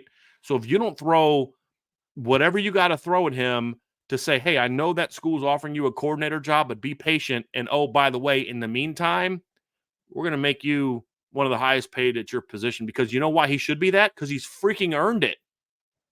He's freaking earned it. Yeah. Look at what he's done with this cornerback room. To your point earlier, he coached a playoff caliber team with Nick McLeod and Clarence Lewis. I mean, the dude has earned it, and he's not doing it with 5-star recruits that are just anybody knows that guy's good. Now, again, Benjamin Morrison should have been ranked way higher, but they got on him. Part of the reason they got him is because they got on him before Bama did, and some of those other schools did. So the guy flat out needs to get paid because of what he's accomplished, but also the way in which he's accomplished it. There's no scandal. There's no, the kids don't trust him. I literally had a parent of a kid who barely plays, who could transfer somewhere else and flat out play, tell me, my son doesn't want to leave because he trusts Coach Mickens, because even though he's not playing, he's still getting developed by Coach. Think about that. In this era, that's the kind of guy you need at Notre Dame. So flat out, he needs to get paid, and I was happy to see Coach Freeman say that, because at this point in time, you can't not promote him in some capacity if Al Golden leaves now. Well, the good thing is, if you need to give Coach Mickens more money to keep him, you save some money on a buyout this past off season, so you got some money to throw around, right? So there you go. Still salty about that whole situation, but yeah, whatever. Brandon Plensner with another super chat. You guys catch Dave Doran call out guest picker Steve Smith Sr. and the game day crew? This ain't a basketball school, and Steve Smith can kiss my so greats. That's such a whiny overreaction to what Steve Smith said. Yeah. It's like, I didn't hear what Steve Smith said. What did Steve Smith say? He basically said that they're waiting for basketball season to start. He goes, NC State, unfortunately, they're waiting for basketball season to start. That's basically what he said. Unfortunately, Steve Smith was bad luck for the Utah picks in general with that game that they played against Oregon. So, but it's kind of like, if that sets you off like that, like, yeah, that's frustrated. He's having a frustrated Ryan year, Day acted like a baby reacting to what Lou Holtz said, but you could at least understand why he was a little pissed about it. Sure. Right? I mean, his reaction was childish and stupid, but like, I would feel a certain way if my football team was basically said, like, we're just not a physical football team. I'd feel a certain way about that. Right. But the guy said they're waiting on, because guess what, Dave? They are. Your fan base is waiting for basketball season to start. Yeah, you beat Clemson. Great. Good for you. But nobody cares. Like nobody cares. They are waiting for basketball season. I'm sorry. Why? Because you didn't develop your team this year. So some of these coaches, man, just like we're just getting so much more sensitive and just like, goodness, Dave, buddy, just enjoy the win. Like what? Because see, now we're talking about that instead of like, wow, that was a heck of a win. Because Clemson has kicked the crap out of NC State in past years. It's a good win, and you're all up in your feelings about what Steve Smith Sr. said. Like, why? It's meant to be fun too, guys. Like he didn't say Dave Dorn's a bum. He needs to be fired. This football team's soft. He said, they're waiting for basketball season. You know why? Because you're a North Carolina football team. They are so's North Carolina's fan base. Did you see how many empty seats were at the most recent North Carolina game? It's like I was watching the Louisville game the other night. Like half the upper deck is empty, and I'm like, guys, you got a really good freaking football team, and your basketball team sucks, and you still can't fill out because that's just the problem with the ACC. Is there's so many fans that are still just it's basketball season. We'll fill your stadium as long as there's not a basketball game competing with it. Yeah. So I'm sorry for telling the truth. Notre Dame's waiting for lacrosse season, so it's all good. Yeah. Just kidding. No. Hockey season. Tyler Evans with a super chat. Who wins the Pac-12 and Big 12? It's a great question. We're gonna find out in the next 3 games. I mean, I'm still on Washington right now. I think Washington's going to lose this week to USC. Yeah, I'm calling it that right could now. be interesting. But they'd still have the number 1 seed in the Pac-12 title game. Sure. Now the question is going to be beating Oregon twice. If Oregon's your opponent, is going to be tough. Oregon would be my pick. I think that team is built pretty well. So yeah, I like that Oregon team. That's going to be a harder team to beat twice. Now, having said that, Oregon did lose twice to Utah 2 years ago, but that's a different coach, different team, different. I mean, it's a different situation. But it's going to be, and Washington at least is getting kind of their every team kind of goes to that period in the season. Georgia kind of went through it a couple weeks, this season, like struggling a little bit to beat Auburn, struggling a little bit to beat who was it? South Carolina. I mean, they were losing to a team that's 2-6, 14-3 at halftime. I mean, like we would be ready to have Notre Dame's coaching staff fired if they were losing to Pitt 14-3 at halftime this past weekend. And that's the same thing as what Georgia was facing against South Carolina. But they battled through it. Now they're cruising, right? Yep. And every team goes through that at some point in time in the season, Ryan. But can you win games? And so far, Washington's done that. But can they do that against USC? We'll find out. Because I'm very curious to your point, Ryan, to see how does USC respond to the way that they won. Is that a galvanizing win coming from behind, down 11? You make a big stop on defense to win the game. Like they won that game because they made a defensive stop on the 2-point conversion, right? I mean, they didn't stop Cal any other time the rest of that game, but at least they did that. Is that the thing that sparks them, or is it was just putting a Band-Aid on a bullet wound? I don't know. But to your point, if USC plays to their potential, can they beat Washington? Yes. At USC? Absolutely. Especially the way the Washington's played the last 2 weeks. No doubt about it. I just think the Pac-12 is going to cannibalize each other a little bit. Agree. We'll see. I mean, I think Oregon is I think Oregon is the best overall team in the Pac-12 from like top to bottom as far as like not having a ton of holes in any like one given spot. I mean, like I think defensively they don't have too many holes. I think offensively, like that offensive line is very good. Can I interrupt you real quick, Ryan? I want to make a statement to see if you agree with this. Washington has the better offense from a yards point standpoint. Grant that premise. Accept that premise. Okay. Mm-hmm. But it's close. It's not a huge gap. The gap between what Oregon's doing right now in defense and what Washington's doing right now in defense is significantly greater, in my opinion. And again, Washington beat them head to head, but I would argue Dan Lanning kind of coached them out of a win that game, and it was at Washington. They're going to play on a neutral field next time in the rematch, and that decides who the champion is.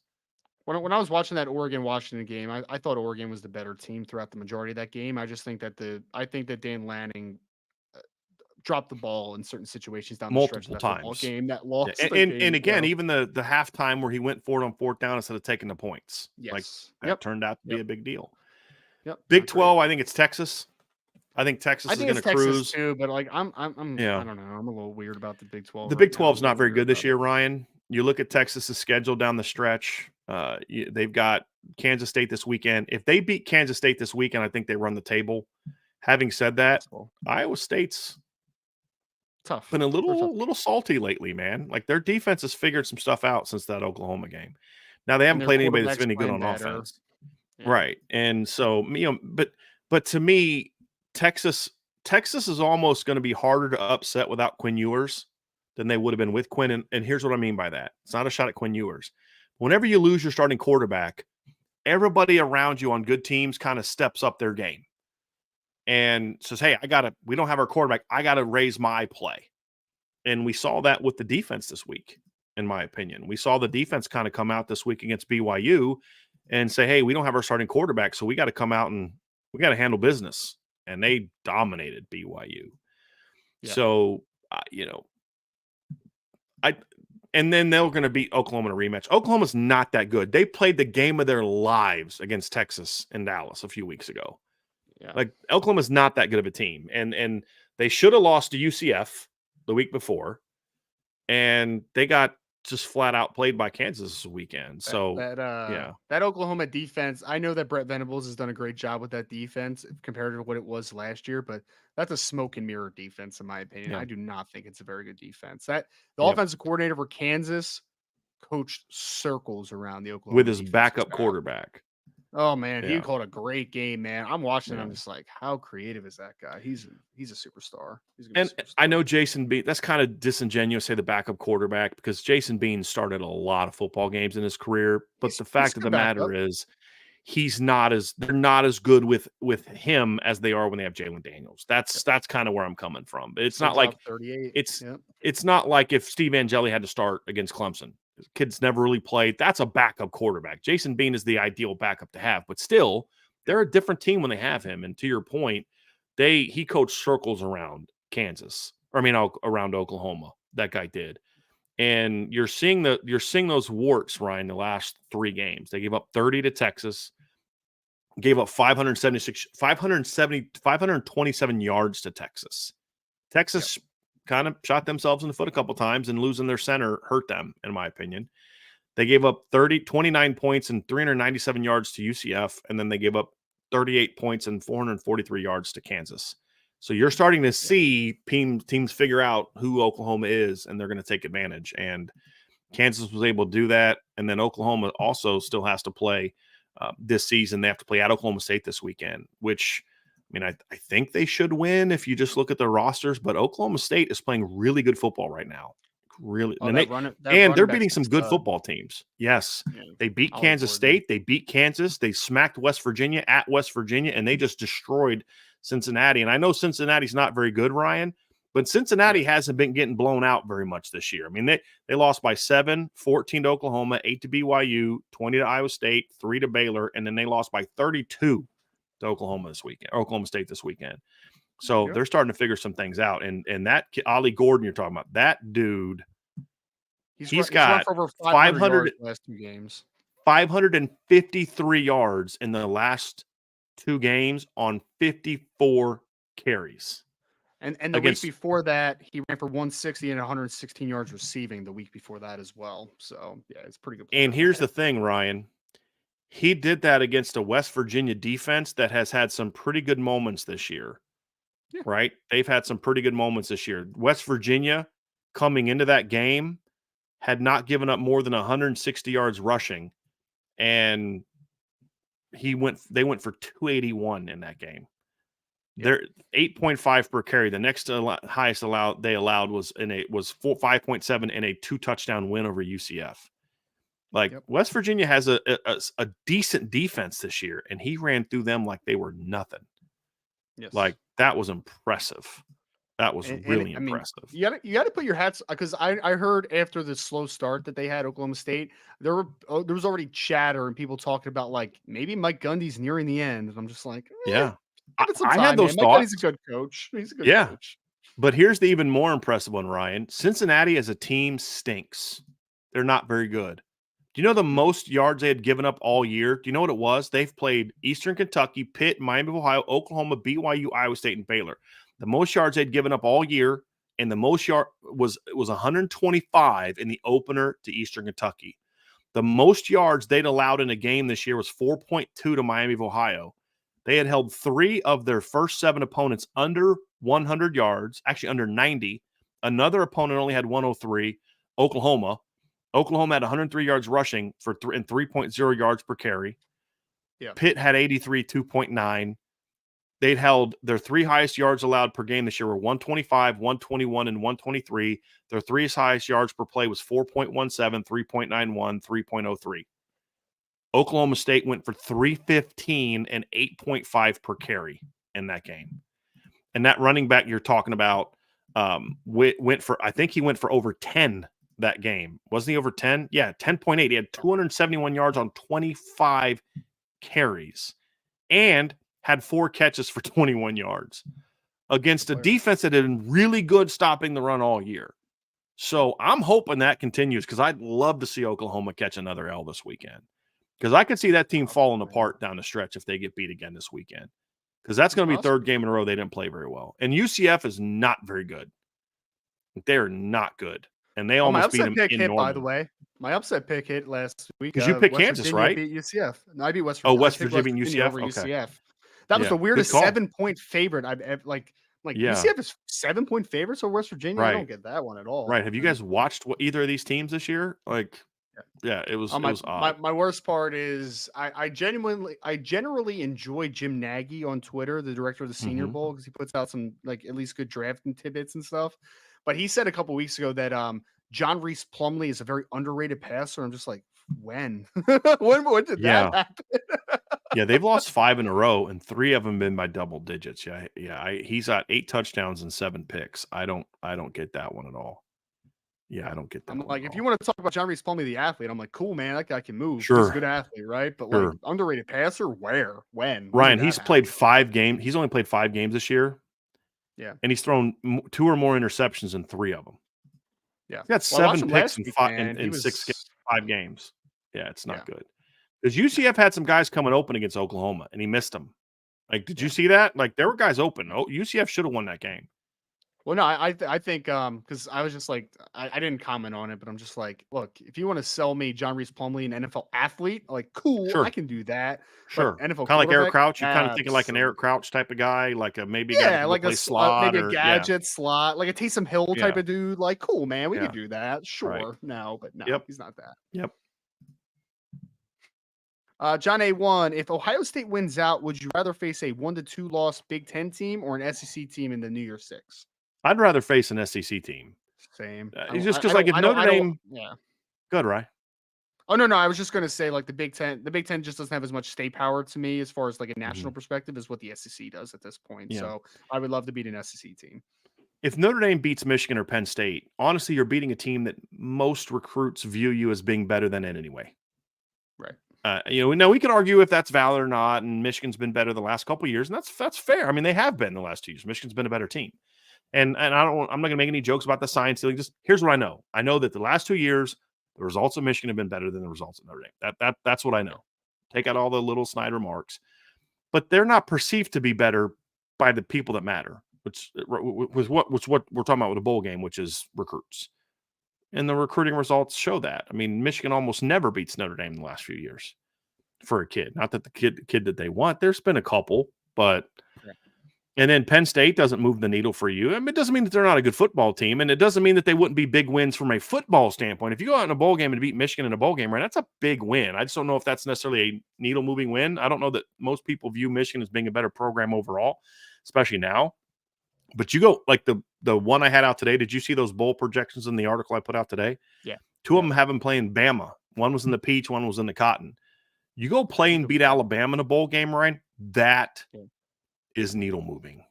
That is absolutely a needle moving. Or LSU with the offense that they have right now. Well, let me ask you this. Do you think that moves the needle from it's a huge win, but do you think that moves because I feel like they've already kind of been there, done that with LSU already. I think it's a little bit different now, though. And they don't recruit Louisiana a ton. you know, Right. I don't but know. I think that there's still it's a buzz big around the LSU win. program, but It's yeah, bigger than Michigan. It's bigger than Penn State.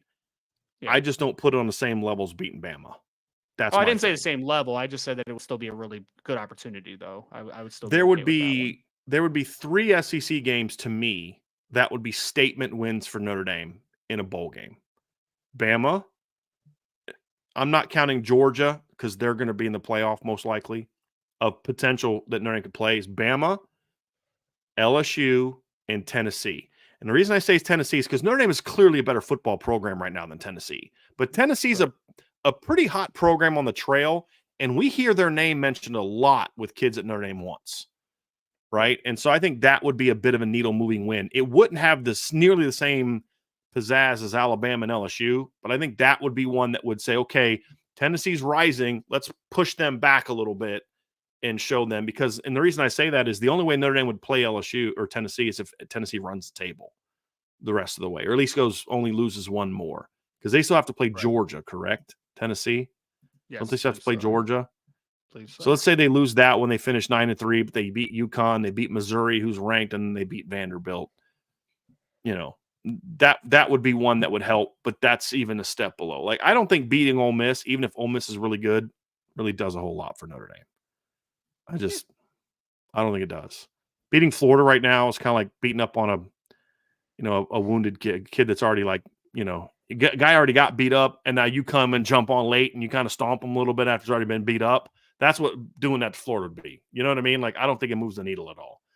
I think Sure. those are the only 3 that can have that impact. But the Bama one would be like, you know why it is for me, John, more than anything? I just want to be able to have Notre Dame go out and get a win over a team where you're like, okay, yeah, now everybody has to pay attention to us. And that's why I want Bama in a bowl game because it's a gauge of where you are, Ryan. I mean, that's the thing. It's like it's a Yeah. gauge of where you are as a program in a lot of ways. And that might be a really low scoring game against Bama too. That would be a little bit of a defensive Yeah, battle, I think. yeah. It would look a lot like the second LSU Notre Dame game, in my opinion, the 17 Yeah. one, because the first one was a Mhm. bit of a shootout. Yeah. The second one is somebody's going to have to make a play here, and it was Notre Dame. We have a super sticker from Christopher Galloway. Christopher, thank you very, very, very much. Let's get back to rocking and rolling with some of these, Ryan. Here. I'll read this one. This is more for you. Based on how this, I like this. This is the way this is brought up, Ryan. I'm very curious to get your answers. Based on how they played this season so far, would you advise these players to stay or enter the draft? Joe Walt, Leave. Go, Joe. Your top 10 pick. Yep. Chris Tyree, Stay. You have more upside as a receiver if you develop a year. Audric Estime, Go, you're a running back. Riley Mills, It's actually a pretty difficult one. I think either decision could be a good decision potentially. I actually don't. Man, that's like one of the most difficult ones because I think Riley's played more. I still think that he has more upside that he could show potentially on film. especially But like, production wise. Yeah. yeah, I guess go back. But like, I think either side could have merit to it. I don't think that that's one where I'm definitely like, yes, one side is definitely better than the other. Like, I don't know. Xavier Watts, It's gonna hurt Notre Dame fans' feelings, but I would leave if I was Xavier Watts right now. I think he has a lot of buzz. why?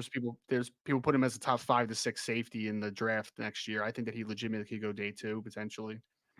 Do you think he can climb above that if he comes back and does this for a whole year next year? I don't think so. I think that top 100 is probably the best he could do. Like I don't see him being a borderline first round pick. I don't necessarily see that. So I don't know. I might consider it heavily if I was Xavier Watts. Maris Leofau, Stay. I think he's played pretty well in spurts, but like there's still more you can get to Marist, and I think there's still upside as a draft prospect. here's my other question. Now I'm gonna Yep, put you on the Notre Dame coach's side. yep. Would you ask him back?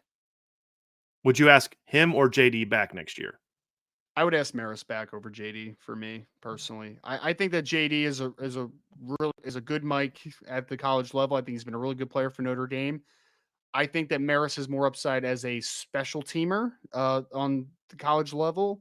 I also think that there is a couple really talented Mikes that are coming up next that I think Because I think if JD comes back, like he's the Mike, there's no conversation about that, right? Like he's the Mike, he's going to start there. And I think that blocks, Drake Bowen, maybe Nolan Ziegler from getting some more playing time. If Maris comes back, I think that there's a world where Maris is a rotational player and a really good special teamer. Like I don't think it's necessary.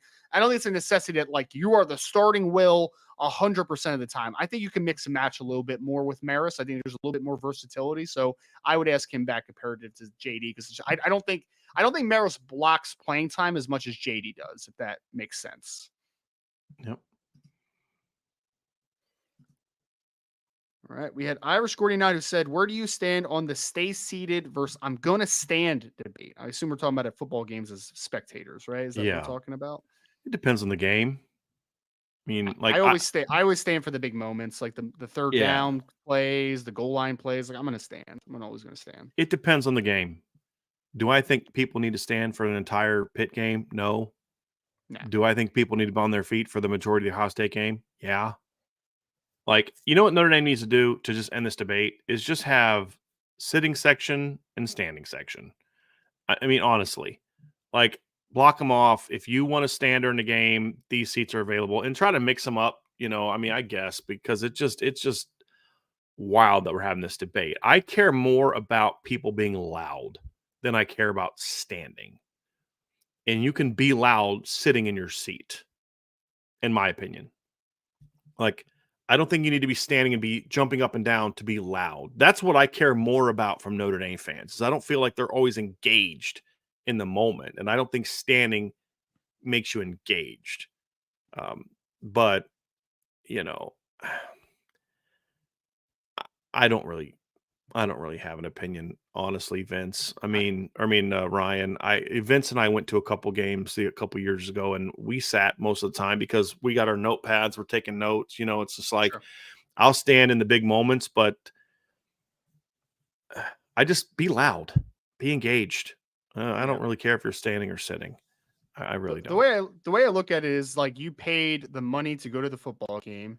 You could choose to enjoy it for the most part any way you want, but there is a certain level of like obnoxiousness where it's like, dude, like relax. Well, you know what I mean? And the other thing too is like if bit. I want to sit and you want to stand and you're right in front of me, like, Sure. So you doing what you want has now impacted what I want to do. Now, if I want to see in the seat that I paid the same amount of you did for, I now have to stand.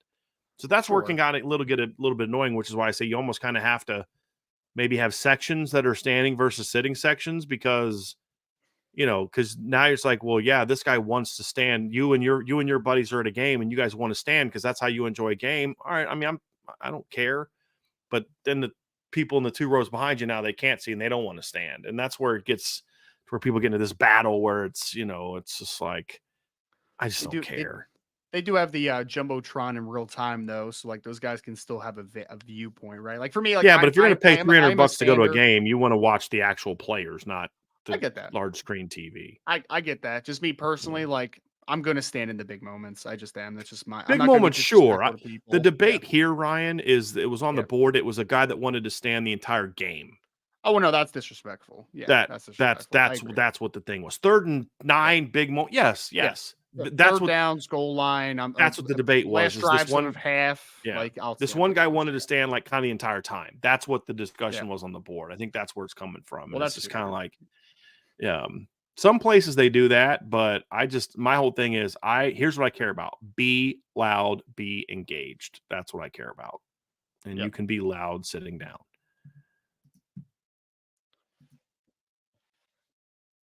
Right. We had another question from ND Estimate Trucking LLC. It says, if Notre Dame can beat Clemson in similar fashion to the way they beat USC, would it still be considered a big win and would it have a positive effect on their resume? Well, there's no victory over Clemson that will be considered a big win from a you're building a like a whole top 10 team type of win. Yeah. So I don't know that it does that because if you beat Clemson this weekend, it knocks them to 4-5. Right. So they're not a very good team. Does it have a positive effect on your resume? Yeah, it does because it's still Clemson. So you're going to look and say, hey, man, Clemson's not very good right now, Ryan, but Clemson's not out there getting smoked. No. They've been in except even the Duke game that they lost by 21, they had the ball, was it fourth quarter, with a chance to take the lead.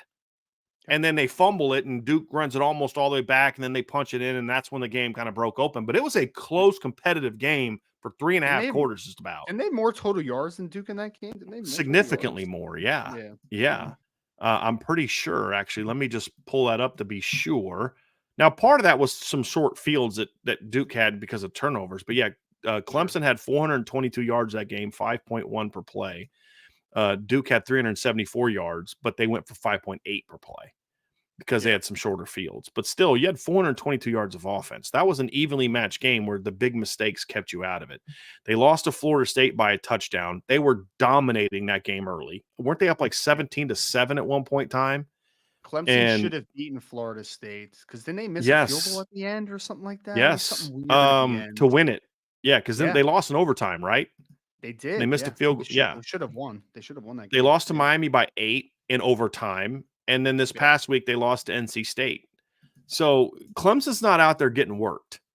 So if you go out there and blow them out, I mean, that's going to be noticed. But it doesn't mean all of a sudden Notre Dame jumps into the top 4 of the college football playoff rankings at the end of the year. Where I think the impact would be biggest is if they do go blow Clemson out.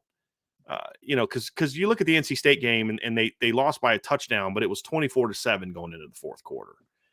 So, I mean, NC State outplayed them. It was a little different, but it's still a touchdown win. You go out there and beat them, say 41-17, where that's going to have a big impact is just you've now eliminated. Clemson is no longer ahead of you as a program. They're behind you, and that's a huge recruiting momentum because now it's like, guys, we have beaten Clemson 3 of the last 4 times we've played. We've blown them out twice. Trevor Lawrence isn't walking through that door, right? That's why you need to be at Notre Dame. You don't lose a Ronan Hannafin again in that situation, right? Where it's like, a guy you wanted, and it's like, well, but it's still Clemson, right? Like it becomes not Clemson anymore if they go 4 or 5 at a exactly. Season. So, yeah. I mean, a win period, you've won 3 of 4. That's big. But you blow them out, and it's a different animal because again, Clemson hasn't been catching beatdowns. With the exception of what? Notre Dame. That's it. Because even the Tennessee game that was 31-14, that was a much more competitive game than the final score showed. Clemson missed like 3 field goals, ran a fake field goal on another one. Like that game should have been way more competitive. The only team in the last 2 years to just beat Clemson down is Notre Dame. They had a big lead early against South Carolina and blew it late. That was a close, like was a 1-point game. Yeah. Notre Dame beat them down last year. If they beat them down again this year, it's a huge statement win. I don't know that we as fans should demand that because Clemson is going to come out. They're going to have some pride.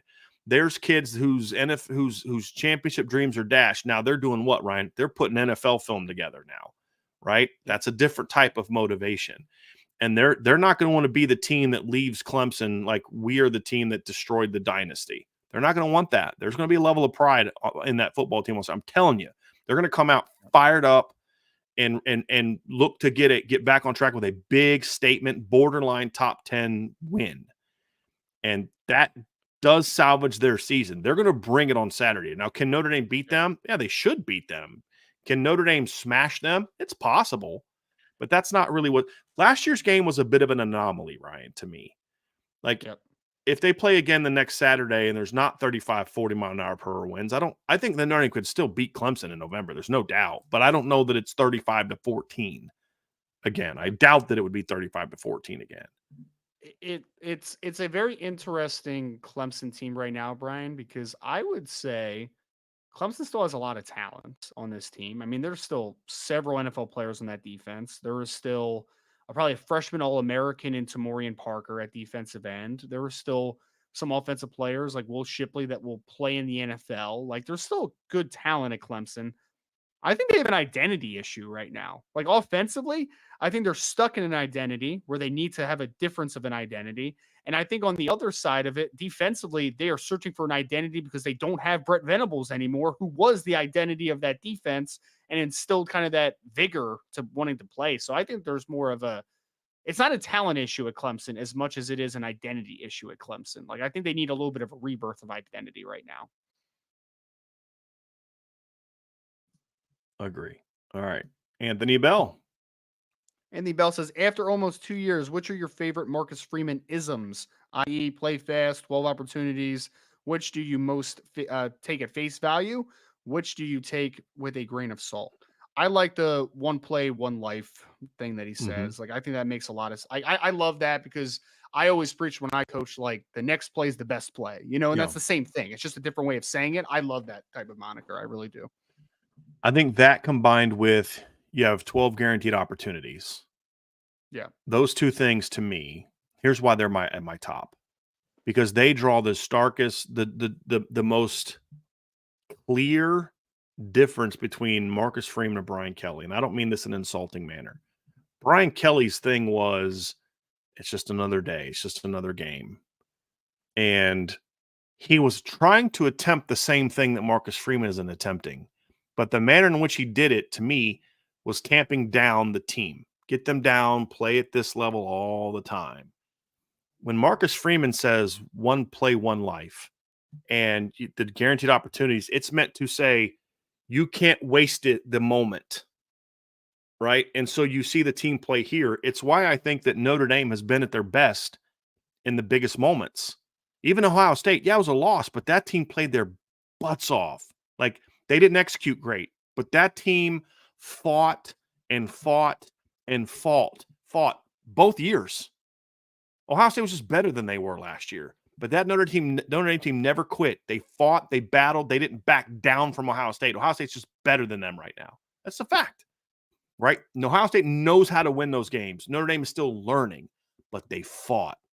They took them down to the wire. They came out against USC on a mission. They were going to pound you. Now he's got to learn how to get the team up for the Louisvilles, the Stanfords, the Marshalls, right? That's still a work in progress, but he just did it on Saturday, right? Where they could have easily overlooked that team. They just pounded them. So that's a learning process. But to me, that mentality of, guys, this game this weekend, that's all that matters. That Yeah. that to me is the right way to go. And then he'll eventually figure out the other things about, getting ready for Louisville and the Dukes and the Stanfords and the Marshalls. And we'll figure that part out. But you look at the Clemson game last year, the Gator Bowl last year. Like when the games are big for Notre Dame, that's when they're at their best because it's living in the moment, living in the present. And that's the point of what Marcus Freeman is doing is to the one life and then the one game and all that. It's dominate the moment, live for the moment. Don't waste this opportunity. That's the mindset that I think football players have to be able to consistently play at a high level. Especially Is you college understand it. fans. Yeah. Especially Agree. college. Because NFL, it's like if I'm an NFL coach and I tell that to a team, like it matters, but like they're adults, right? Like they kind of understand it at that point. 18 to 22-year-olds, they're still learning that type of stuff as far Yeah. as like the next step's the toughest step and it's the most important step. Like that stuff matters, I think. And so Right. that I think that focus really is a big help for college kids, And especially. because there's so much more on the line when you lose, and even with the playoff next year expanding, Ryan, there's still a lot more at stake. Where in the NFL, it's like, dude, went 9-8, made the playoff last year. There's like a 9-8 team making the playoff or a 9-7 team making the playoff almost every year, Ryan. We've seen 9-7 teams go to the Super Bowl multiple times. So Yeah. to your point, in the NFL, it's like, hey man, like look, it's fine. We lost to the Jets. Who cares? We're gonna be fine. We're gonna lose probably 3-4 more games this year and just be a 2 seed. You know what I mean? Like we're in college, it's like, it's like your whole season's on the line. Yeah. And you've got to have that mindset, but then you got to find a way to tamp it down, and that's where the execution next. That's also why he says execution all the time, because you got to be able to balance those two. The emotions got to be here, but the focus has also got to be here, and that's the thing that Marcus Freeman's trying to marry together on a more consistent basis. So that would be the ones that I like the best because of Same. it's more big picture. Even There's though not it's really focusing on the moment, it's a Yeah. big picture mentality that works because you're taking big picture. What are we going to be? We're going to be a team that lives in the moment. So it's kind of like, you know what I mean? It's like, it's a balance Yeah. of this is a big picture. This is an overarching philosophy that focuses on living in the now. I think it works for young people.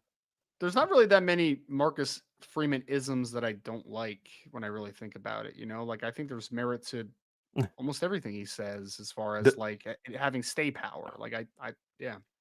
The only things that I don't like is sometimes he'll make some comments that are kind of like, okay, this isn't 2005 Ohio State or 2007 Ohio State offense. You can't win that way anymore. But the last couple of weeks, we're hearing him talk about we got to take more shots. We got to be more explosive. So he's even getting away from some of that stuff. You know what I mean? Like, we're a team that's going to run the football. Okay, stop saying that because we know that. But I feel like now you're kind of getting this culture of like you've got to do it at all costs, even when it doesn't make sense. And yeah, that's kind of where I don't like. But that's just more because I want to see something different. But I get where he's coming from. Like, I don't have any problem with him saying, like, we're an offensive, defensive line driven program. You're at Notre Dame. You need to be. Have you ever seen a Notre Dame team that was great that didn't have great lines, Ryan? I haven't. And that's your biggest advantage, too, because it's just easier to Right. get offensive linemen to come to Notre Dame, right? And to get those types of guys. So, yep. All right. Good. That's a good one, Anthony. I enjoyed thinking about that one. Joe Allen, who says, if and when Notre Dame wins out, what do you think their final placement will be? In my opinion, unless something drastic happens, I don't see them getting any higher than 8th, maybe 7th in the poll. Oh, I think they'll definitely have a shot to get higher than that. Yeah, I could see Notre Dame finishing 6th, maybe even 5th in the final playoff rankings. Now, it's going to be a big gap between 5 and 4, in my opinion, Ryan. Kind of like 2021 where Notre Dame finished 5th. But let's be honest, there was a clear gap between who Notre Dame was in 2021 and the 4 teams that made the playoff, even Michigan and Cincinnati. Because you played Cincinnati. They kicked your butt for 60 minutes. They kicked your butt. Right? I mean, that's just the reality of it. And if Isaiah Foskey doesn't have that great play to force a sack, it's not even close. I mean, they kicked your butt the entire game. And so they were clearly a big gap between 4 and 5. I think we could see something like that where, when I mean gap, not that Notre Dame couldn't beat those teams, but more so like their resume is just not as good. But I'm telling you all, and we're already starting to see it. We saw this past week. Then you guys have to wrap your heads around something. And it's not that Notre Dame's going to be a playoff team, but you have to embrace the fact that your frustrations are evaluating what Notre Dame has done coming out of their tough stretch. Everyone else, I'm telling you, is entering their tough stretch. There's going to be games, a lot more Kansas, Oklahomas, right? Penn State almost just lost Indiana, right? Michigan hasn't played anybody yet. They're going to. Ohio State just had to battle for 4 quarters to beat Wisconsin. There's going to be a lot of upsets. And Notre Dame's probably going to start I would be shocked if they're lower than 12th. Washington could lose 3 games. I'm not saying they're going to, but there's 3 teams left on their schedule that could beat them. Losable. Because also, Ryan, like right now, would I predict Washington State to beat Washington? Of course not. Like, Washington State's really struggling. But what do I always say this, man, rivalry games. Florida sucked last year. Florida State was pretty good last year. Florida almost beat Florida State last year in Tallahassee. Rivalry games, you got to throw out the records a lot of times, right? And then on top of that, Washington has to play USC on the road, Oregon State on the road, and Utah at home, right? So that's going to be tough. Oregon still has to play this season, still has to play Cal, USC, at Arizona State, and then home against Oregon State. There's a couple games they could potentially lose. I would actually favor them to win out. Has a greater chance than Washington because of who they play. But then those 2 teams probably play each other again in the playoff and in the Pac-12 title game. I think Texas wins out, but I'm not going to be shocked. Texas isn't so good that they're just going to run the table and whoop everybody. They're not. They could get upset. They almost lost to Houston. They should have at least tied it up because of that bad 3rd down spot. So there's a lot of chaos that's going to happen. And Notre Dame's probably going to start 12th. Maybe even a skosh higher, but probably 12th, which is about 4 spots higher than where Ohio State started in 2014. Now, I'm not saying that to say that Notre Dame's going to get in, but I'm saying, Ryan, the chaos that you and I predicted is still very much in the cards over these next 4 weeks. They are. Washington just got taken down the wire to Stanford, so can they lose? And the week before that, Arizona State, Ryan, that pick 6 happened with Washington down 7-6 and Arizona State about to score in the third. Like, was it 3rd quarter or early 4th quarter? I forget which one it was. I think it was like late 3rd. But still, they were losing in the second half to Arizona State, who's not good. Yes, And to your point, Stanford gave them a game. it did. There's a lot of beatable teams this year, man. A lot of beatable teams. I And was we I saw was that with happy Oklahoma and after Kansas. getting banged up the week before. I was happy to see Ashton Daniels was able to play for Stanford, and Yeah. he balled out, man. He had a really good game in that No. game. You know who else balled out? Tiger Bachmeyer balled out in that Yeah, football I game, saw man. that. Which I is saw that. yeah, Bear's freshman, brother. 10 catches, man. Yeah, I hope the Alec kid is able to keep playing. I know he got banged up late in that game. I don't know if he came back or not, but I hope he's not out for too long. He's yeah, he's really come on. Like just came out of nowhere and just keeps balling. yep. We had a question from Mark Avalone. What's up, Mark? I know you dislike the triple option offense, but what is your opinion of the power I offense, which we ran back in the day, along with a 5-2-4 defense? So we're talking about a little 50 on defense. Huh? I Yeah. like it, man. Basically, he's kind of asking, can Notre Dame win like they did in 1988? And I don't think they can. I think the game has become so you have to be able to use the entire field now. Yeah. You have to. And now, do I think that you can win being a power offense? Yes. Do I think you can win with the power I? No. Because you just don't have enough athletes on the field, in my opinion. And the rules have changed in a way that make it harder to do that as well, in my opinion. Yeah. And defensively, you definitely can't because good teams will just spread you out and just slaughter you on the perimeter. I mean, just They did slaughter you on the change in perimeter. high school, Mark. I mean, I remember Yeah. when I was in high school, like you ran a 50, when that's a 5-2-4. That's just another name for the 5-2-4 defense. You would run that stuff all the time in like high school, but it wasn't like eventually you had to get out of it because even high school teams were starting to open the field up a little bit, right? And start to hit outside, throw screens, throw the football a little bit more. And so a 50 is just not going to work on the college level, especially with like the Yeah. spread that everyone's running now. Like, because eventually the problem with the 5-2 is like your weak side defensive end in that system, they have to be able to drop to the flat occasionally, right? So like teams are just going to run bubble screens at you all day or run Yeah. RPOs, and you're just going to be in trouble, man. Like your numbers outside are just not going to work. Ryan, you almost have to be able to do that in a four-man front now. You almost Yep. have to have your end drop in a four-man nowadays at times against some of these teams. You'd get Yep. torn apart in a Yes, you would. 50. Torn I mean, apart. we ran a 50 in high school my last like year or two, and they actually moved me to that weak side defensive end position. And I mean, it was fun to play in high school because we played against a bunch of running teams, right? But in college, with how much teams are throwing the ball now, nah, man, nah, it's not gonna happen. We had Anthony Bell with another question. He said, if you had a time machine and could teleport to any point of the 2023 season for 60 seconds, no restrictions on location either, like the sideline, where and when would you go? Have fun with this question. I mean, there's a lot. I could go to, Chris Tyree, do something to make him catch the ball. But look, honestly, for me, I can live with the Louisville game if you beat Ohio State.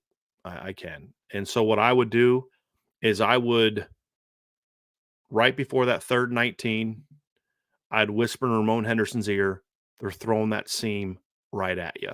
Be aggressive. Jump it. That play. Because here's the reason why. Maybe the Louisville game still plays out the way it does. But you're still sitting here, Ryan, at 7-1 with a win over Ohio State, win over Duke, win over USC, and you're a playoff team if you win out. You just are. But maybe the Louisville game plays out differently because of that game. Like I've heard a lot of people say, I'd rather get to change the Louisville game.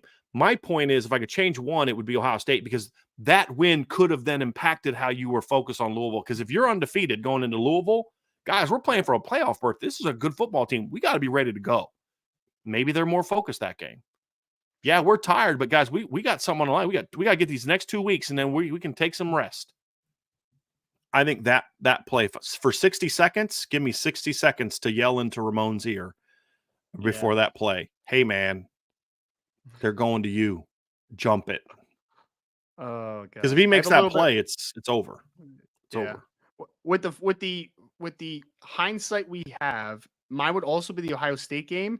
I think there's two different times though that would happen, Brian. Mm-hmm. One would be before that defensive drive. I would tell Ramon Henderson the same exact play, but I would also tell like, hey DJ, you're going to be in this great spot on this play. This is the play they're running. just catch the football, buddy. Like, just catch Yeah. it. Just catch it. Make Yeah. sure you catch it. Maybe take one Yeah. step back further and let the ball get you in the gut and have an interception. But also that same game, Brian, on that last offensive drive for Notre Dame, I would whisper in Jared Parker's ear and just say, "Hey, leave Audric in the game. Yes. Their throat, buddy. Right. Finish it. Finish it. Don't get cute Yep. with those slow developing plays. Slam it down the middle with Here's the deal. Audric and let him finish it, man."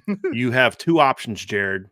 Run it to Audric or bootleg away from JT. That's your only two options, right? I mean, because if you want to get Mitchell the ball, they're overplaying the run and you want to bootleg and get Mitchell free. And if he's not there, then Sam can run it and slide and stay in bounds. Cool. But you better do that away from JT, right? Yes. You're booting away from JT because if you boot to JT, because one thing he hasn't been the dominant game after game guy that I thought he could be. But you know what I love about that kid? He steps up in big games and he steps up in big moments. He did it against Penn State both years. He did it against Notre Dame. And you got to respect that, man. Because when that game was on the line, that kid said, "I'm going to make a play." And he made two on that last drive. So, player, in any of those moments would have worked and would have been a difference, Ryan. So that's the one I would go with. Those are the ones I would go with. I just don't know if there was a moment in the Louisville game where I would have been like, "Hey, then this would have potentially changed." If Chris I'm not trying to put this on Chris Tyree because it was a bad ball, but I feel like if he catches that ball, that momentum changes in that game. I think it could have. But is you going back and whispering something to him going to change him to make that catch? He's going to Sam's going to underthrow you, flip your hips, and make the grab. Right? Like that's what it would have been. He's going to throw it too far outside. Don't try to track it. Flip your hips, make the catch. I mean, it's a coaching point, but that's still a tough grab to make. The DJ play, the Ramon play, those are basic plays that they should have made. You know what I mean?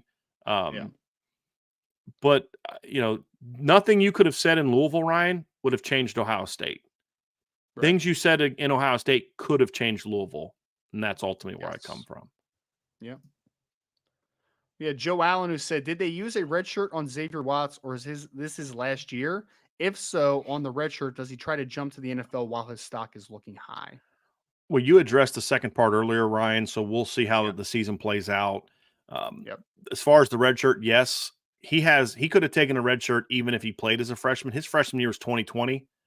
He did not play more than 4 games, I don't believe, but it wouldn't have mattered anyway because of the COVID year. So, yes, he has another year of eligibility. Now, he is in that class that they don't get the double year.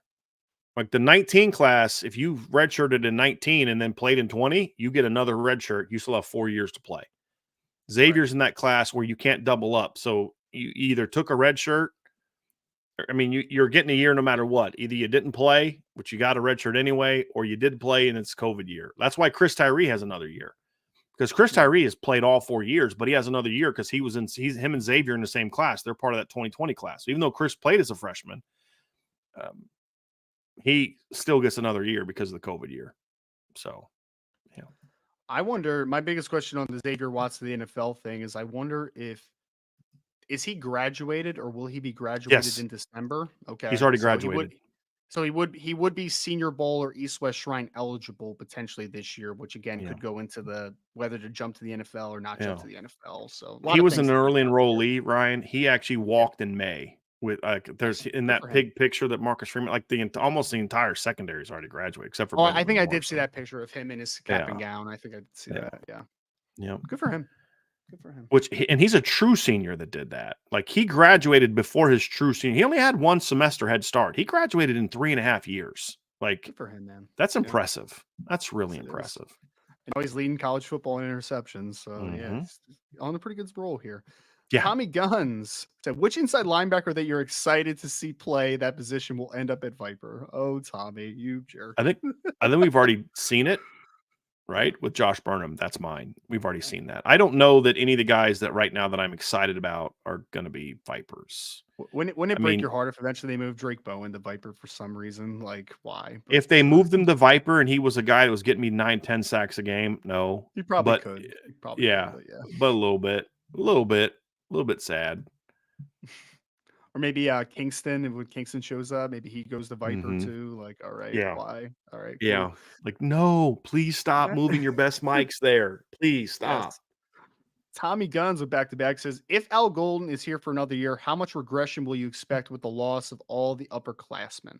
We have to balance it, Tommy, right? Like, you're gonna Yeah. be less experienced, but you're gonna be a lot more athletic and talented next year. You know what I mean? Like, you're gonna have like, Cam Hart is a dude, but Christian Gray in year 2, talent-wise, might be on a similar par, if not better. You're gonna lose DJ Brown, who's a lot more experienced, but if it's a Don Schuler, if it's Antonio Carter, if it's a freshman, Yeah. you're gonna be more athletic. You're gonna be more talented. Same thing on defensive end. You're gonna be young, but you're gonna be really twitchy and really athletic. So it kind of balances itself out. I would expect some level of regression, but you also look at the schedule and it's not going to be as daunting, at least as of what we know. I mean, who really knows? But when looking at it now, it doesn't appear that it's going to be as daunting. So those things balance each other out. Do I expect this team to give up 13 points per game next year? No, but I still expect them to be a really good top 15 defense next season, in my Yeah. opinion, Ryan, because the Defense next lack year is of going to be experience is going fast. to, yeah, Yeah. exactly. And they're going to make mistakes and give some Which, big plays, but they're going to be more disruptive, I would think, too. well, that's my point though, is that yes, they'll make more mistakes, but they'll also have more ability to make up for those mistakes because they'll be really fast and athletic. You know what I mean? So Mm-hmm. yeah, I don't think that 15 points per game, what they're doing now, is like a reasonable expectation, but it's not far off though either, because I think that these young guys that you're going to see next year are going to be most likely in their second, third year under Al Golden as well. So they're going to understand the system well, and they're going to, like, hey, if you lose JD and you lose, a couple other guys that are like borderline players, they're losses without a doubt. But like, you also probably upgraded in athleticism in those spots And as well. length. So like, Yeah. yeah, so you're still gonna be very talented, very very talented, Yeah. arguably more talented. Again, not as experienced, but More arguably more athletic for talented. Yeah, sure. Yeah, for sure. Yeah, I don't think there's any doubt about that. Any doubt about that. Wolfgang Mozart. It's interesting. Wolfgang says Steve Angeli, Kenny Minchie, CJ Carr. Which quarterback would you prefer next year starting against Texas A&M? Man, I need to I see a mean, spring and I need to see a I fall before I have a discussion on that. I have two answers, right? Like number one is, hey, whoever wins the job and gives them the best chance to win, that kind of thing, and that's the. But I'm gonna try to answer your question and say who am I hoping steps up and takes the job next year? And to me, it's Kenny Minchie. That's who I'm hoping wins the job.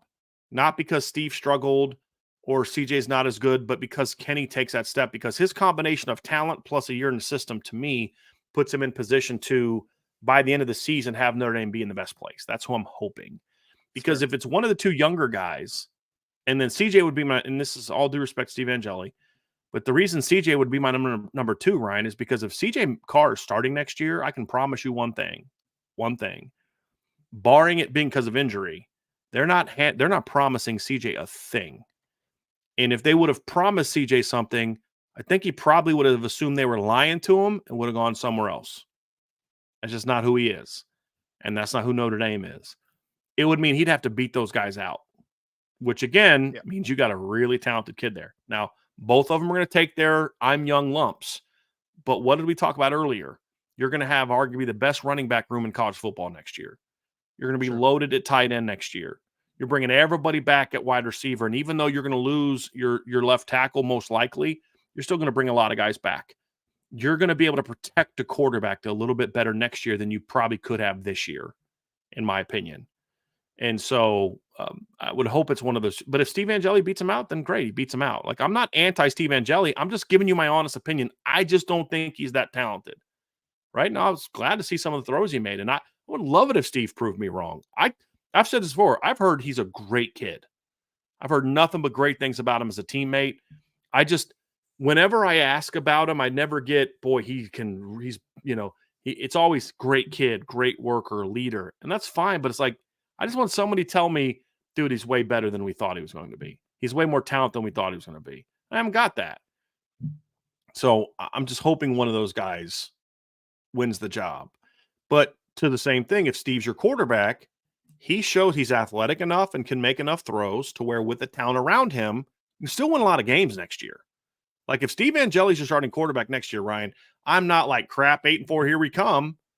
It's like what we said about Drew Pine. Look, Drew Pine to me was good enough to where you can go 10-2 on a good football team because you're gonna beat all the teams you're supposed to beat. He's just not going to be able to put the team on his shoulders and beat the two you're not supposed to. I feel the same thing about Steve Angeli, but Steve Angeli has more physical gifts than Drew Pine does. And he'll also be a junior. He's got a better arm than Drew does. He's about 3 inches taller than Drew. He's a better athlete than Drew, right? Like, so you can win a lot of games with Steve Angeli. My knock on Steve Angeli is not that he can't be a good football player. It's that he can't be a championship football player. That's the standard. And I think Kenny can, and I think CJ can. The question is, can they do it next year? That's the big question that we don't know the answer to. So, and we'll see. Mr. Sanders says, I am, but shouldn't be surprised. The defense is best part of this team. Did we forget about Dre and Freeman? It's the song, Forget About Dre. Remember that? Yeah. I mean, Mr. Sanders, that's kind of what Ryan and I talked about. I mean, that's pretty much what we talked about during the season, the preseason. I mean, we fully expected that. You and I said, if the D-line can figure some things out and some guys can step up, this is going to be a really good defense. So, no, we're not surprised at all. Because what did you and I say? Hey, guys, they have one of the best cornerback rooms in college football, and all of you all are missing the boat on how good these linebackers actually are. Well, we're not shocked that the linebackers are a lot better this year. You know, so I just would I'm not sweating it. I'm just not. Yeah. So I mean, we kind of said that. We haven't forgot about anything. No, we're not surprised by it. So I get why he would say that, though, because there was a lot of other people that thought the defense was going to take a step back this year, which I never understood. You're bringing everybody back, going to be in year 2 of a system, and you think they're going to be worse because they didn't have Isaiah Foskey, who had like 3 good games last year. Like, I didn't understand that. Yeah, very, very strange. Very strange. Very, very strange opinion. That was before the season. Yeah. But Irish Blooded says, without Mitchell Evans, who is the leading receiver for the remainder of the year? Well, I mean, it's got to be Chris Tyree as the front runner, right? Like, well, yards wise, it'll definitely be Chris Tyree. Yeah. I mean, he's only 5 yards behind Mitchell Evans now, Ryan. Yeah, he's at 417. Mitchell Evans is at 422. He's only 5 yards behind him now. And he's got 10 less catches. 251 or something like that is like the next one, right? Yeah. Right. He's now Jaden was been hurt and banged up and all that, but Chris Tyree's not playing a lot of snaps either. Rico's tied for 3rd on the team in catches. I mean, look, here's my prediction on who's going to lead the team in catches the next 3 games. I'm going to say Jaden Thomas. If he's healthy, it'll be Jaden Thomas. Who leads the team in yards? That's the easy one. I think there could be a greater debate that is going to be Rico, Jaden Greathouse, Holden Staes, or Jaden Thomas in total catches. But it's not even, I don't think it's going to be close on who gets them more. Because here's the thing, as we've seen the last 2 weeks, Ryan, Chris Tyree only needs 2 touches to do what most guys need 4 or 5 touches to do. Right. And that's the reality of it. Yeah. So, and I think before Jaden Thomas got injured, he was the guy that Notre Dame was looking for the most. So I think it's reasonable to think that if he's healthy, that'll kind of become the game plan again. So, And without Mitchell Evans, maybe you do some different things where you're going to put him in some different spots too. We could see that too. Because like Holden Staes could be a guy that you put in the boundary, the way he plays and the way he runs. And you could put Jaden Thomas to the field in some 3x1 stuff. Not just 3x1 where he's a boundary guy, but also you started to see them do that a little bit this weekend, Ryan. The deep pass to Chris Tyree was with Mitchell Evans as the backside number 1 attached. So you still have some run game stuff. I mean, now that's another way, even if Jaden's your boundary, to get him in the slot and do some different things in the slot if you think that's going to help him out a little bit. Irish Blooded with another one. It says, thoughts on University of Michigan rescinding Jim Harbaugh's contract before rescinding Harbaugh's contract? Rescinding, like they took it. Rescinding. Got it. Rescinding Harbaugh's contract before all the evidence is released. Well, I don't think they're doing this on a whim. Right. Number one, Jim Harbaugh's not super well liked at Michigan. by non-sports people. Him and Ward Manuel, I've been told, don't get along super well. He's a hard guy to work with. Shocker. And yeah, I know, right? I know you're floored by that. So anything like this that just gives your program a huge black eye is going to be something that makes you be like, is it worth it? Is because now the football, like you can deal with it if you're winning, but now the winning is tainted. Sure. And so it's like, plus you almost have to do that right now because could you imagine the perception hit you're taking if you give a a big contract to a guy that's under this kind of because guys, this is not a small thing what they're being accused of. Right. Like it's Yeah. not just sending a guy to video stuff. Like if that's where it ended, that's bad. And you probably have, but they're now saying that they're being accused of breaking into computers of opposing teams and watching film. Right? Like the allegations alone are like, hey man, we can't do this contract right now. Now they're not firing him, they're not suspending him. Like, to me, that would be, hey, before this innocent until proven guilty. But we got to take a step back from some of these things we haven't done yet. So the contract and things like that. That's what you take a step back from. That's not the same as firing a guy until it's like we've seen in professional sports, a guy gets accused of something and they just suspend him immediately pending the investigation. Unless you have like real clear, credible proof that this guy did that, like the Ray Rice thing, did we really need to go through a trial to find out that Ray Rice did a bad thing? Right. Bingo. Yeah. Exactly. Yeah. This isn't that necessarily. So like suspending him, firing, I'd have a problem with that for now.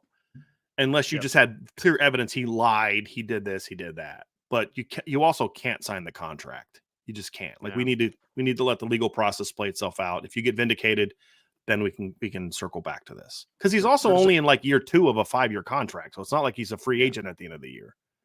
You have a black eye on your program right now. I feel like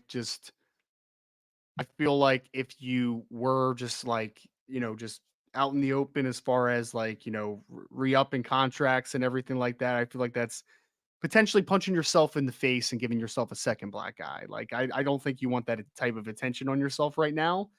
And I don't know, man. Like, I'm just very interested to see how this whole thing plays out because I'm not really sure what's going to happen fully. Like, I could see Jim Harbaugh eventually getting fired. I could see them sweeping some things under the rug. I could see him leaving for the NFL. I'm not 100% sure what's going to happen with Jim Harbaugh. So I'm just curious to see what happens over the next, like, 2 months, I guess. Yeah. I don't even know what the timeline is, man. Like, that's why it's so weird. Like, I don't even 100% know what the timeline is right now. Yeah.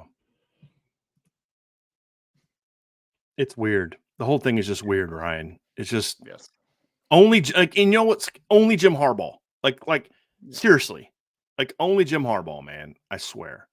Jimmy. From Cam Ald, who says, was disappointed with how Kenny Minchie was handled Saturday. Would have loved to see him get at least one series to run actual offense. Felt like the 2 knees were bizarre. Not sure he feels different. I don't know how he feels, and I'm not going to even try to pretend that. I thought it was dumb because he's already played 2 games. Now, because you had him take a knee for 2 plays, you can only play him 1 more game or you burn his red shirt. That's it. That was really strange. And you've got multiple potential blowout games that you could get him into a game coming up. I thought that was a really bad decision. Really bad decision to get him his 3rd game taking a freaking knee. Now, maybe it's like, hey, we want to get him against Pitt, the team he decommitted from. That's fine. Then you should have given him the previous series. Steve had his 2 series. He had the one with the first team offense, the one with the second team offense. Now you give Kenny a full series. If you were going to play him that way. But to put a kid in of true freshman to take a knee, which was his 3rd game he's played in, I thought that was a big mistake because now you can only play him in 1 more game or you burn a red shirt. That was foolish, in my opinion. That was really bad. I was a little flabbergasted by that, man. I saw him taking the knees. I'm like, wait, what? Was he in the last series? He wasn't even in the last series. That doesn't make any sense. Like, it was bizarre. That just tells me that I guess Notre Dame has a plan where he's going to play maybe one of the last 2 games. I guess. I don't know. It was weird though. It was very strange. Why wouldn't you at least leave it on the table for yourself in case you are blowing out Wake and Stanford that you can get him in the football game? It was just weird to me. Weird. Right. Because I'm pretty sure Well, he played against Tennessee State. Yep. Didn't he play against Central Michigan? Actually, maybe he didn't. Did he not? Did he play against Central Michigan? I don't remember seeing him. I could be wrong. Because I know he didn't play against Navy. Now that I'm thinking about it, I know he didn't play against Navy. I think Steve just played against Central Michigan. I don't think that. Okay, I then could this be is only wrong, game but 2. Then this is only okay. game 2. And so now I'm not quite as upset about it. I still think it was dumb. I still don't think you should have burned this kid's another game towards it to take a knee twice. That was silly.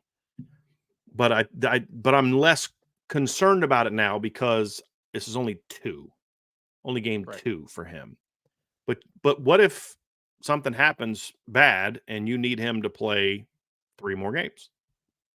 Right. It was still one dumb. injury away from him being the main backup, right? I mean, so yeah. It was still dumb, but I'm not as pissed about it because I kind of think it through my head. Actually, I think this might only be the second game that he played.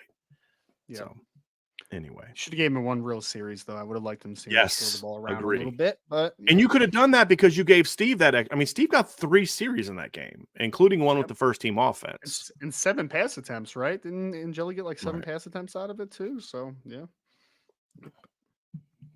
Irish blooded. Do you think Oregon is the best team right now in the pack, or still Washington since they have the head-to-head a few weeks ago? Well, I mean, I know Ryan, you said earlier you think Oregon's playing the best right now, and then I don't necessarily disagree. Washington won head-to-head. I've said this before. I think that was partly Dan Lanning, but the fact is, right now, Washington's in a better position to win the league than Oregon is, as you know, as far as being the regular season champ. Right? Being the best team. They're the best team. They have the best record in the Pac-12. They're the only undefeated team in the Pac-12. They are the best team in the standings in the Pac-12. That's not you can't argue that. You can't argue that fact. If you want to say who is playing the best right now, that can be debated, Ryan. And that goes back to what you were saying earlier.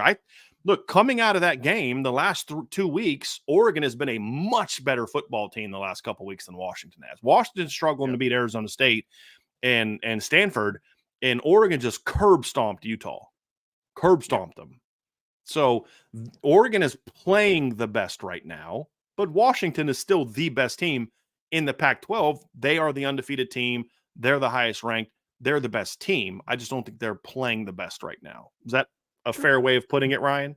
Yeah, because you and I don't disagree with playing the best right now. You don't. If they were playing Saturday on everybody's, who would you pick to win a game on a neutral field? If they're going to play this Saturday on a neutral field, pick an Oregon. I would pick Oregon too. Yep. I think that Washington has the best upside offensively as far as between the two. And obviously they are undefeated and have the standings aspect to your points. But I just think that they have the when better I look head at coach. the two rosters on a neutral site, I just think that Oregon has less holes than what Washington has right now. So it comes down to this, Ryan. If Oregon's offense struggles, they can still beat good teams. Yes. Washington can't. Yep. That's kind of where I'm at with this. Yep. Johnny S., what would you, if you were the coach, do at the quarterback position? Take whatever lumps you could and develop in-house, or go to the dreaded portal? We talked about this one a little bit earlier. Yeah. Depends on who's in the portal. I would lean towards, but again, the reason I brought this up, Ryan, I want to again reject the premise that you're automatically assuming you're going to take lumps. I think that's the wrong mindset to be in. Yes. Wrong mindset to be in. Right? We're going to build around this kid. We're going to protect this kid until whoever it is, Steve, Kenny, CJ, we're going to protect him. We're going to build around him, let him grow because he's got great talent around him. We're going to have pretty good defense next year, looking at it from the coach's standpoint. We're going to build these kids up unless Drake May jumps in the portal, Riley Leonard jumps in the portal and plays better down the stretch because he's struggling right now on the bum ankle. Unless a guy like that jumps in the portal, I'm going to ride with those guys. But the part I'm rejecting is the lumps thing. Yeah. I'm not ready to concede that at this point in time. I would like to start developing better in-house and start seeing the dividends of having a quarterback coach, a guy that's exclusively there to just work with quarterbacks. I would like to see it. Joe Alt Delete asks, I'm going to ask this one, Ryan. This is kind of for you. Outside of Joe Alt, who do you think gets drafted this upcoming draft, and where do you think they would best fit? They would fit best at? Would fit best at as far as where I think they would get Yeah. drafted round wise, Let or me not have you answer that part, because that'll be something you'll do in the offseason. That'll be a good yeah, offseason. That takes a lot more time and analysis, because I think he's referring sure. to what teams would be the best fit. That's a whole show by itself. So Yeah, just say, Ryan, kind of who do you think the next 2 or 3 guys to get drafted would be after Joe Alt? And you sure. can project guys to leave. Like, you can project Yeah, if so and so leaves, he would go here. You can have some freedom with that. yeah. I think in the 2024 NFL draft, a couple guys that I think would potentially get drafted after Alt, because Alt's the only first rounder of the group as we stand. But I think that for me, Audric Estime, I think would have a chance to go top 100, top 3 rounds. I think he has that type of upside because I think the NFL is really going to like his style. I also think that Cam Hart, barring medicals, which could always be the stickler, but he had third to fourth round grades coming into the season. I could see Cam Hart getting drafted on day 2 somewhere, second or third round. I wouldn't be shocked about that at all. Those are really, I think, the 2 next earliest. I mean, I could still see guys like Riley Mills potentially get drafted if he leaves, Chris Tyree get drafted if he leaves. Mitchell Evans even come off an injury. I still think a team would take a gamble with him on day 3 and just still develop him as he kind of nurses back from the injury. But I think the next 2 guys that would probably come off the board earliest after Alt would be Audric Estime and Cam Hartz. Man, I hope his medicals check out, because I think Cam's going to test a lot better than people think. I really Yeah. do. Oh, I think I think he's going to be a 4.4. I think he's going to jump high and far. I think his change of directions are going to be pretty good for a 6'2.5" kid. Yep. Yeah. Andrew Gilmore, Brian, any heat on the coaches for leaving Mitchell Evans and other starters in up 30 points in the second half? Not that. I mean, there was over 6 minutes left on the drive when that drive started. No, I'm not. I felt like the offense was still, because you had just scored like what, 2 special team, like you had scored a defensive touchdown and a special teams touchdown, right? Were your 2 most recent scores. I still felt like the offense needed to put another drive in. I really did. I think they needed another drive to punch one in, and they got it. So it's an unfortunate thing. I'm not, if this would have been a series later and it's like now it's 44-0 and it's a couple minutes left in the third or early fourth, yeah, that's dumb. That's really dumb. But you're still in a situation where I'm actually going to go look and see what the time was, Ryan, when the drive got started. But like, I know he got hurt and it was in the 5-something mark, but the drive had already was a few plays in. So for me, no. I mean, that's an easy hindsight 2020 thing. At no point in time at that moment did I think, gee, I wonder why the starters are in yet. And here's the thing. If I was going to pull a starter, it would have been like pull Sam and let Steve get work with the ones like they did a series later. Like, so if you were going to pull a starter, it would have been, I would have wanted to give my backup quarterback a series. So it sucks. It really sucks for the kid. But at that point in time, no, I would not have. Yeah. I mean, it was there was still 6:28 in the third quarter. You were basically barely halfway through the second half of that. The first half of the third quarter. So no, I would not have. I would have still had those guys in at that point in time. That would have been all of their last series, though. Yep. Agree.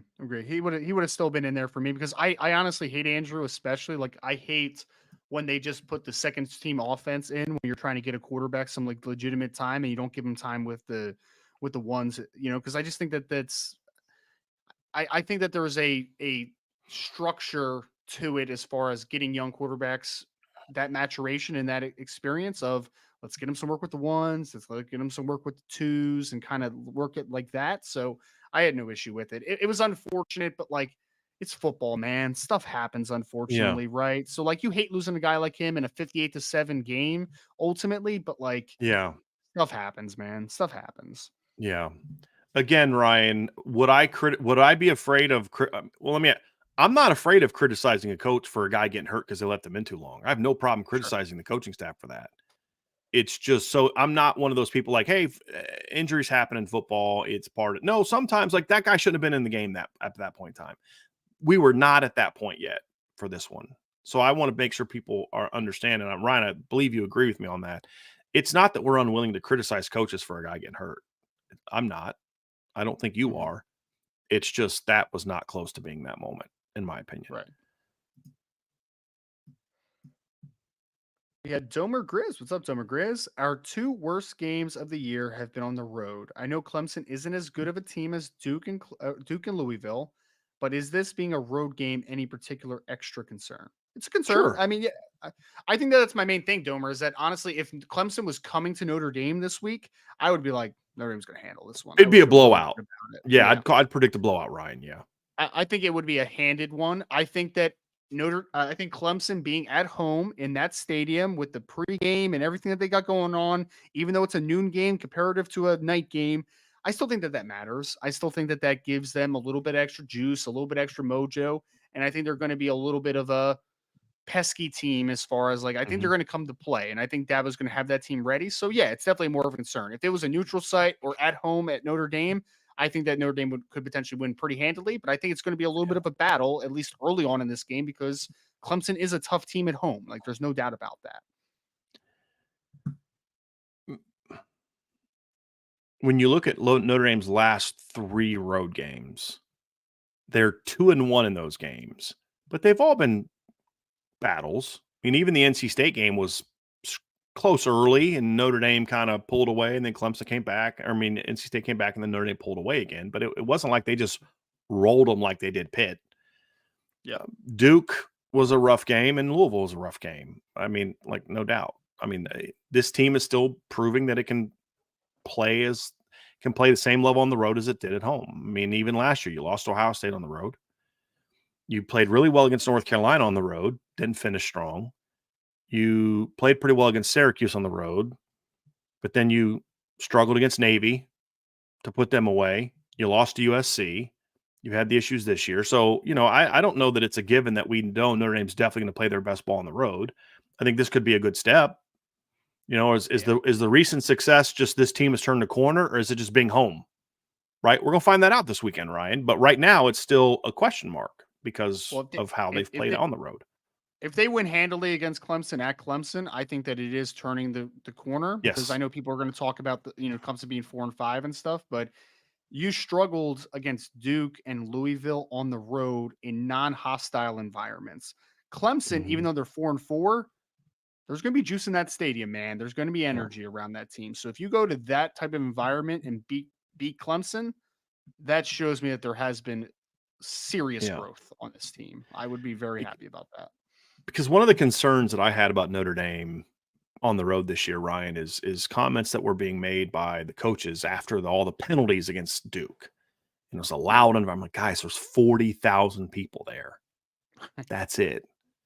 Right now, that's the maximum of what their stadium holds. Clemson's holds 80, and there will be 80,000 people in the stands. So, yeah, this team just hasn't shown that it can be prepared to execute and perform at an incredibly high level for 60 minutes on the road. And this is still a talented football team in certain spots. It is. So, yeah, it's a concern. But Ryan, you nailed it. If they come out and they're ready to go and they just whoop Clemson, that's okay. This team has got something to them, because it's not always who you beat, it's how you beat them. Yeah. Beating Pitt, okay, yeah, they should have beat Pitt. I think the closest margin of victory that any of us predicted was, I think, you at 24 points. And you even said, I'm predicting Pitt to put one on late, right? Yes. I mean, others were like 25. I was like 28. We all predicted a blowout, but there's that. If they would have won 37-13 or 34-6, you and I would have been happy after that game. It's a good win. It's a good win. They're taking steps. But they annihilated that team. Same with USC. Right. And it wasn't that close. So it's how you win. And that's the thing about, if you go out there and just whoop Clemson's butt by 17, 24 points, which is a whooping of Clemson the way that they've played. They're not, again, guys, they're not getting blown out by anybody but Notre Dame the last 2 years. Their worst loss by anyone other than Notre Dame was 17 points in the bowl game against Tennessee last year. And it was they missed, I think, 4 field goals in that game. Right? So if you blow them out, that's okay, this team is flat out turned a corner. No doubt. Yep. Archer452, what's up, Archer? Given Pat Narduzzi's propensity to put his foot squarely in his mouth, how much roster turnover do you expect, and why would new players want to come play for him? Because Look, this is all. Archer, Go ahead, yeah. Brian. Go ahead. Oh, no, Go I was ahead. just gonna say, Archer, the foot in the mouth thing though, that's more like to the media and to the national. It's not against players, right? So like, I don't think Right. that affects like his players' mindset as far as their relationship one on one. It's not like he's going to these press conferences being like, "Oh, we're just not very good. This quarterback sucks." This like, it's not really. He's not throwing players under the bus. He's just Well, complaining about Brian, himself. that's what happened allegedly after the game this week. What did he do this week? So Wait, what did he say? somebody reported that he said it's our job. We thought we were going to replace the guys we lost with good players, and we didn't. The way that it was said. Mhm. Now, y'all remember Ryan was having a birthday party on Saturday night, so there were more important things, and it had sick kids. There were people spinning this. He was basically saying, "I thought we had good players, but we don't." When I was read the actual quote of what he made, I think Mhm. that is someone spinning what he said to mean that. What he said was, in my opinion, was, I thought we were going to replace these guys with these guys, and we didn't do a good enough job doing that. Okay. I took it as a really sloppy way of saying we didn't get this team ready to play. I didn't take it, but I also am looking at it from a coach standpoint. If I was a player, I can understand players thinking he said what he said. Okay. Mhm. And from what I understand, some of the players were salty about it. It's all going to be determined by how he handles the next team meeting, where Right. you own what you said, but don't say, "Hey guys, I shouldn't have said that. I was wrong. You guys don't suck." He needs to own how he said it, but make sure they understand what he meant, because what he meant is going to determine whether they want to play for this guy or not. That's what's going to matter to me. I would just be I'd be very surprised because again, I've been very critical of Pat Narduzzi because I think he Right. just talks sometimes to talk, but like I've never seen him like throw players under the bus really. So I would just be Right. very surprised The if that was way his it was intention. the way it was originally said, how he said it looked like he was thrown under the bus. But when somebody put the direct quote of what he said, Ryan, I think he was it was a sloppy way of criticizing his staff and himself. Gotcha. That could be perceived that you're saying your players aren't good. But I think Mhm. that was more spin than actually, or maybe like a sloppy way of saying it. And this is coming from two dudes who have no problem Yeah. criticizing Pat Narduzzi if he said something stupid. None. But I'm not Yeah. going to hammer a guy just because I don't like him if he didn't say or do what he's being accused of saying or doing. And the one thing you and I have said about him, his kids play hard for him. They They do. respect him. They This do. could be a thing that loses the locker room if you don't handle the follow-up meeting correctly. But I think Agree. how they view him is going to maybe give him a little bit of grace a little bit going into that meeting. But he's going to have to make sure that he doesn't say, "Guys, I shouldn't have said that." He's going to have to say, "Guys, I shouldn't have said that the way that I said it. I'll own that 100%, but you guys need to know what I was trying to say, because I was not blaming you guys. I was Mhm. blaming us." Right. And I think that'll go over okay. And the kids who don't take it well are probably disgruntled kids anyway, and they're going to leave anyway. And fine, Yeah. let them go. Yeah. So yeah, Sometimes I just there's don't think he there's meant it how it addition was by said. subtraction in some Yeah, areas too. yeah. So yeah. I don't think he meant how it's being portrayed on social. I think this is just another example of people looking to get something out for social media clout and trying to hurt somebody to do it. I just there's nothing in Pat Narduzzi's past that would ever make me think he would lose his cool and throw his players into the bus. And the fact Yeah. that you said it the way you said it, Ryan, because you didn't know what happened, is Yeah. exactly what I'm talking about. 'Cause he's Because never you shown didn't a know what happened propensity to Saturday do night. that. You're like, there's nothing in Pat Narduzzi's history that makes me think now, if Brian Kelly said something like that after a game, yep, that tracks. That tracks. Yep. Because you'll talk to former players and former coaches that worked with Brian Kelly and be like, "Yeah, that makes sense, right?" But I've literally talked to several people that have Yeah. worked with Pat Narduzzi and played for Pat Narduzzi, and I've never heard anything but positive remarks from Yeah. them as far as working or coaching with Right. them. So I would just be very surprised about that. I just think it was a sloppy comment that was not meant the way it Yeah, was intended. That's what I makes think. sense. And you know how the media is, man. they're always Yes. looking for a way to tear someone down to get to build up their own clout. You know how it is, man. Yep. Michael Pate has a question. How would you evaluate Riley Mills as a player this year? I don't feel like I've heard his name much. Is that a good or a bad thing? Thanks, guys. Well, you've definitely heard his name a lot on our show, and I think Yep. he's played very well this Very year well. for the most Very part. well. Very well. Yep. Him and Javonte Jean-Baptiste are having two very weird seasons. And what I mean by that is, Ryan, I think both of them are playing at really good football this year. They just don't have the production to show for it. That's the reality. I mean, Javonte Jean-Baptiste has 3 tackles for loss and half a sack. That guy's been in the backfield all year. I can't explain it to you. I can't explain it to you. Riley Mills has spent most of the year in the opponent's backfield. He has 2.5 tackles for loss, 1.5 sacks. Now, part of that is because he's got to learn to finish better at the ball. I mean, he does. He does right? miss a lot of plays. So, yeah. And he's got to do a better job there. But you've got to be pretty disruptive to get in position to miss that many plays, right? Like, so he's doing a lot of good things. He's just got to finish on the ball better. I don't know what to say about Javonte Jean-Baptiste because his numbers do not do justice to how well he's played football this year. They just don't. Yeah. But no, I think Riley Mills has been very good for Notre Dame this year. And him and Howard Cross I mean, Pro Football Focus, I know people don't like them, so take this with a grain of salt, but they had Riley Mills and Howard Cross both ranked in the top 10 after, right now is amongst highest graded defensive tackles. Yeah. So, and Riley's grade would be even higher if he was finishing better at the ball. Yeah. I think the issue with Javonte is that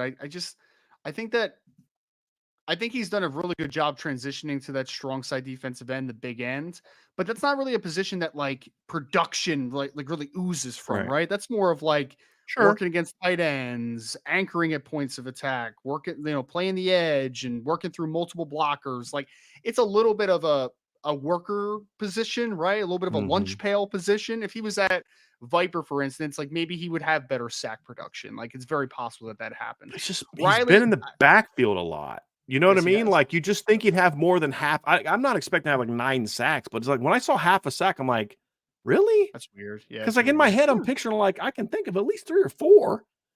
And probably had a lot of pressures. Probably had a lot of. Well, yeah, exactly. Yeah. He's been very disruptive, but but they're still playing, and that's what says sometimes stats can be deceptive in regard to how well a guy's playing. Yeah. And sometimes you can have a lot. Like I'll say this. He's not as good as Isaiah Foskey. He's not as dominant as Foskey was when he was on, but he's been a far more consistently effective player than Isaiah Foskey was last year. And his numbers aren't even close to Isaiah Foskey's was. Yep. And that's partly to the point you were making, Ryan, which is one position is more geared towards production than the other, which is why, you and I are sitting here having this conversation talking about how, those guys aren't producing a whole lot, but man, they've played better than that. But Jordan Botelho has basically identical numbers to those guys, tackle for loss wise, but more sacks. And I'm saying, guy hadn't played very well this year. 3 sacks and 0 tackles for loss out in the run game is not good for a Viper. Yeah. It's not. It's definitely not. Next question is from Domer Grizz. Says, Ryan, have any safety recruits mentioned Xavier Watts play this year and O'Leary's development as key factors in their recruitment? Do you expect safety recruiting to jump based on Xavier Watts' success this year? Well, it certainly doesn't hurt, Domer Grizz, right? I think that a lot of recruits want to see that you can put guys in a position and develop them to make a lot of plays. So I think the Xavier Watts impact that he's having, the production he's having, is definitely a big plus. I haven't heard mentioned of Xavier Watts' name in general from safety recruits as much. I've heard them talk about how well the defense is playing overall, like just from a structure perspective and guys making plays and just being a really good defense. I have heard, but this has always been true, Demogriz. This is kind of the funny thing. I've heard Chris O'Leary's name a lot with safety recruits in the past, as far as like the relationship with them. They really like him as a coach. But I think that actualizing what they say about him as far as being a really sharp defensive mind and all that type of stuff, to seeing it on the field a little bit more during the course of the second half of the year, I think that will definitely help safety recruiting moving forward, right? And right now, as of today, 2025, you feel good about where they are with Ivan Taylor. You feel really good about where they are with Ethan Long. If they push to a third, I think that they could get a really good player, maybe a Jadon Blair or somebody else on the board. So safety recruiting certainly looks very promising early in 2025. I mean, I just mentioned Ivan Taylor, who's ranked as a top 35 player by 2 different outlets in the recruiting world, and a lot of teams want him. And Ethan Long, who's now ranked as a top 150 kid by at least 2 services as well. So, Really like, safety recruiting is, yeah, he's won something at least by 1. And so, yeah, they're trending in really good directions, which is great to good. see from a safety He's recruiting a good perspective. football player. I like He is. Ethan Long. He's a good, yeah. Rivals just jumped him up to number 158. Wow. Yep. Yep. And On 3 and 247 has some as a 3-star, which is, I mean, no.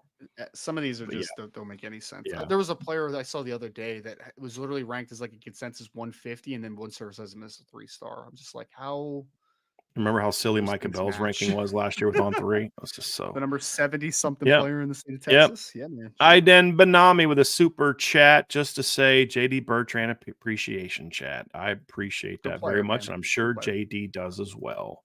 He's about to have his 3rd straight year of leading the team in tackles. So, yes, he's having Yep. a good season. Riza, what's up, Riza? Thoughts on Stanford? Have put some teams on the ropes, and weirdly are a team I may be most worried about on our schedule through the end. Oh, not me, sir, not me. That team is No. this weekend as far as the one that I'm worried most about. Yeah. Look, I understand why some of you are worried about. I do, because they beat Colorado. They came back from 21-9 to nothing. They have what I've always said is a recipe for an upset, Ryan, which is they can score sometimes. Obviously, they played Washington tough, but it's about matchups. Yeah. And the reality is Stanford has been really, really dangerous against teams, not really, really dangerous. I put a few too many varies on there. They can be dangerous to teams that don't have great defenses. We saw that. The problem is their defense is just hot garbage. They've literally given up over 40 points 4 straight games. I mean, they give up 42 to UCLA. UCLA's like only scoring 30 points a game this year because of that game and NC Central. I mean, their next highest point total this season, Ryan, was 35 against San Diego State, who also stinks, by the way, which is kind of sad. They're 3-5 this year. But, you know, they scored 28 in a win over Colorado, 24 in a loss to Oregon State, 25 in a win over Washington State, 7 in a loss to Utah, 35 in a win over San Diego State, and 27 in a win over Coastal Carolina. They hung 42 up on Stanford. Their defense is terrible. And their offense, their defense is good. Their offense is good because they've got some good skill talent. The reality is nobody's moving the ball through the air on Notre Dame. Ohio State couldn't do it. USC couldn't do it. Louisville couldn't do it. Duke couldn't do it. Pitt couldn't do it. NC State had a couple plays here and there, but a lot of their yards came on and against the backups, right? Just like Pitt's. Like Pitt hit a 34-yard gain and a 50-yard gain on Notre Dame's second string, like backup secondary. You know what I mean? Yarnell at quarterback. Yes. Yeah, like they were barely over 100 yards. Stanford's not all of a sudden going to be that team. It's going to be like last year. The only way that's a game is if Notre Dame just doesn't want to be there. That's it. That's it. So you're correct, Ryan. The only team left that I'm at all concerned about is the one they play Saturday. Like Notre Dame is going to beat Wake Forest and Stanford. And of those two, I'm more concerned about Wake Forest because they can make stops and they can force turnovers. I'm more concerned about them if they can get one of their quarterbacks back. But right now they're playing their third string quarterback because Wake Forest is a surprisingly physical team this year on defense. Like they're usually not they that. They have a defensive end named Jasheen Davis who's going to get drafted probably this year. Who's a good player. So like they're guys. They're a really salty defense, Ryan. Yeah. They're giving up 24.5 now because of Florida State hung 41 on them this past weekend. But they were like around 22, 23 points a game for a while, you know, and you know, held Clemson to 17. And, you know, for them, it's a pretty good defense. I just think that's going to go up a little bit because they play Duke on the road this weekend. This week, actually. They still have NC State. They still play Notre Dame on the road. They still play Syracuse on the road. I think Notre Dame, and I think Sam Hartman's going to be locked in that game. I think Sam Hartman's going to be really good that game. And so, I don't think either one of those are going to be competitive. The game is going to be this weekend to me. Yeah, I agree. I will say I'm I'm very happy with what Troy Taylor is getting out of his Stanford team, Yes. though. I think they Oh, are yeah. buying into what he's selling, so that's good. They're just Oh, not yeah. very talented Ryan, right now. what's their record right now? What's Stanford's record right now? It's in What, like 3 and three. 5, 2 Yeah, and something? Yeah, 2-6. 2 and I 6. Yeah, honestly was not sure they could win 2 games this year. they're Like, not a very and good the roster. 2 I Yeah, thought they were going to win were going to be, and I thought they're going to get blown out, just blown out.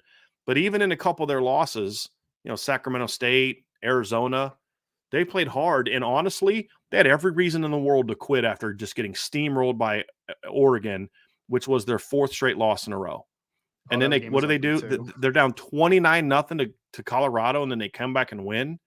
Then they go out and get their brains beaten by UCLA again. Another moment to just quit, and they're playing Washington, who's an undefeated top 5 team, and they battled their butts off. They're playing hard for him. They just don't have players. Simple. I mean, Yeah. especially on defense, they just don't have players. And there's nothing, you can't scheme your way out of not having talent. You just can't. Yeah, Like yeah. Kalen DeBoer is maximizing the talent he has, and the reason they're really good is because they've got really good players. You know what I mean? Like they got really good talent. Stanford doesn't. The worst case scenario for me, Ryan, would be a repeat of 2021, where Notre Dame wins like 45-24. You give up a couple big plays in the pass game that help them get a couple points. You're like, guys, come on, like Xavier, take a better angle on Ben Urasek on that play. You know what I mean? Like, but where the game was never in doubt. It's just Stanford scored 2 touchdowns more than they should have. That to me is worst case scenario for that game. It really is. It really is. Yep. But there's no way they stop this Notre Dame. Even if we see the version of the Notre Dame offense that played against Duke and Louisville, they're still going to score 35. Agree. You know what I mean? Yeah, like, guys, they're really bad on defense. Yes. Like, awful on defense. Yeah. Outside of like David Bailey as defensive end, I'm just like, yeah, there's not much there. Yeah. It's not much. Yep. We had a question from Irish Blood who says, what if any surprises are you kind of expecting on the playoff rankings on Tuesday? You know what? I would have if I mean someone mentioned this, Brian, but like I don't think there's going to be a ton of surprises. Someone said though, apparently someone predicted that Georgia would not be number 1 though for some reason, and that was going to be mine. I don't Yeah. think Georgia and Michigan are going to be as high as they are in the polls.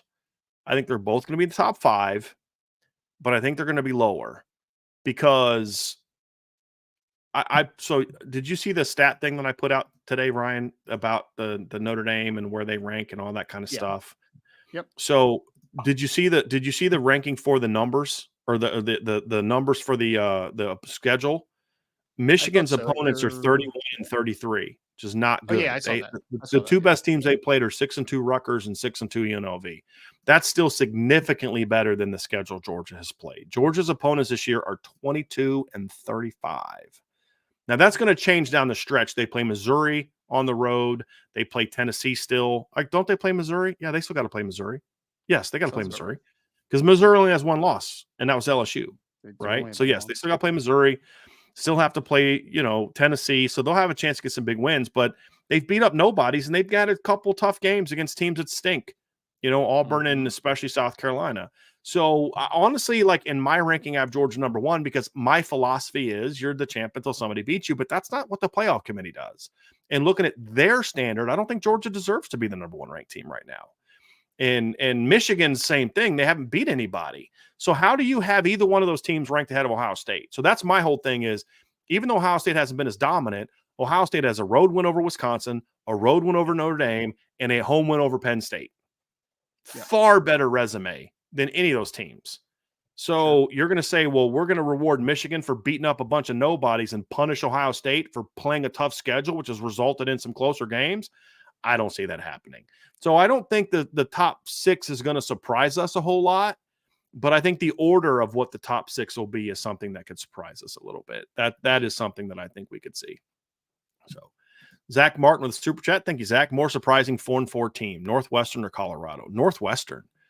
I'm not – Colorado right now is really only 1 game better than I thought they would be. I thought Colorado would go 4-8. I thought they would beat Nebraska. I thought they'd beat Colorado State. I thought they'd beat Stanford and be 3-5. That's what I thought they'd be. They're 4-5 or 4-4. And really the only And Arizona State's a game that I could have seen them winning. The only game that they've won that I didn't think they could win is the TCU game. That's really it. And so, I mean, the rest, and then they play Oregon State. I would have predicted them to lose that. Arizona, maybe lose that. Washington State and Utah, 5-7 was the best I could see them going.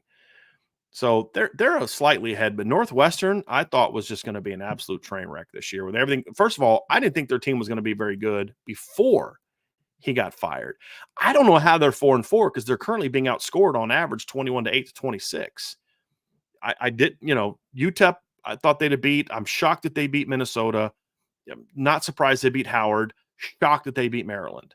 Like, I thought at best they'd be a 2-6 football team right now and look ugly in that 2-6. They played Nebraska tough. I think they led Penn State at halftime. And the final score ended up being 41-13, but I think they led at halftime. So they've battled. They have really battled. So that's the more surprising one to me. Let's see here. I'm going to go down here to TJS had a question. Said, if Michigan has penalties and they suspend Harbaugh, what recruits, coaches would you want Notre Dame to target? First of all, you can't touch a single coach on that staff. Not a one. Because they're all going to be tainted with this thing, because there's no way you're going to be able to convince people, whether it's true or not. Okay, I'm not saying it is true. I'm saying there's no way you're going to convince people that it's true that all the coaches didn't know. Now, maybe they didn't. Maybe only the coordinators knew. Maybe only one coordinator knew. I don't know the answer to that. But it's going to be one of those guilty by association things, at least for one off season. It just is. That's just the reality of who they are and what they've done. So none of the coaches are guys that I would consider. As far as who I would go after in their recruiting class, honestly, their recruiting class isn't in the same league as Notre Dame's right now. I would take neither one of their receivers. I would take neither one of their tight ends, neither one of their running backs. I would not take their quarterback. Jaden Davis is not in the same league as CJ Carr. None of their offensive linemen. Blake Frazier is probably the only offensive lineman I would consider, but Notre Dame's not looking for another offensive lineman in this class. I didn't like Cole Sullivan a whole lot. I wouldn't take any there. Mason Curtis is a decent linebacker, but I don't know how well he fits in what Notre Dame does. None of their DBs are guys that I would go after. Owen Wafel's probably the only one, but I think that ship has sailed. So honestly, this is going to sound crazy, but there's not a single kid in Michigan's class that I would look at right now for Notre Dame, because they're full at all those spots. Now, there's some kids that if Notre Dame didn't have a kid, would I have taken Blake Frazier if Gierby Lambert or Styles Prescott weren't in the class? Sure, he's a good football player. Am I worried about trying to flip him now? No, I'm not. They're good there. If Notre Dame didn't have a running back in the class and Jordan Marshall was interested, when I look at him, yeah, he's a solid player. He's a good football player. I have zero interest in taking him now because he's not as good as the two guys Notre Dame has. Amorian Stewart's a nice, solid player. If Notre Dame was desperate for a third receiver, I'd say give him a look. But right now, no, he's not as good as the guys they have. So there's just a lot of guys like that in Michigan's class where they're good football players, but they're not as good as the guys that Notre Dame has. And so I said, Ryan, before I said this before you jumped in, the only guy that I'd really look at it would be Owen Wafel and consider that. But like Jacob Oden, who's in that class, he visited Notre Dame multiple times. Notre Dame passed. They passed on him. He's probably their best DB recruit, in my opinion. So someone asked about Andrew Sprague. Someone asked about Andrew Sprague on the message board and in this chat. I'm just like, they could have made a run at Andrew Sprague if they wanted to. They chose not to. Yeah, they didn't like him. He's 6'8" with really tight hips. He can't bend. That's my issue. Like, he's a powerful kid and all that, but I don't think he's going to project to the next level as well, in my opinion, Ryan. Like, I just think he's going to have a tough time really moving the way that you need him to move as a tackle at a place like Notre Dame in the system that Notre Dame runs. Now, Michigan's system's a little bit different because their tackles are more can be more power players and things like that. And, maybe you can get away with that there, but I was never in love with the Sprague, and I don't think you were either, Ryan. Like, he's a tough kid. He's a physical kid, but I mean, I'd take Styles Prescott over him any day of the week. And it's not even a discussion with Gierby Lambert. So, and he's too tall to move inside. So it's like, if he can't play tackle, he can't play anywhere else. I mean, he's at least 6'8", right? He's a really tall kid. very tall. Yeah. So I Yeah, would, I always liked secondary options. Like I liked Grant Bricks a lot more than I liked like Andrew Sprague, for instance. So yes, yeah, yes, yeah, and he's still uncommitted. That's who I would so, look at.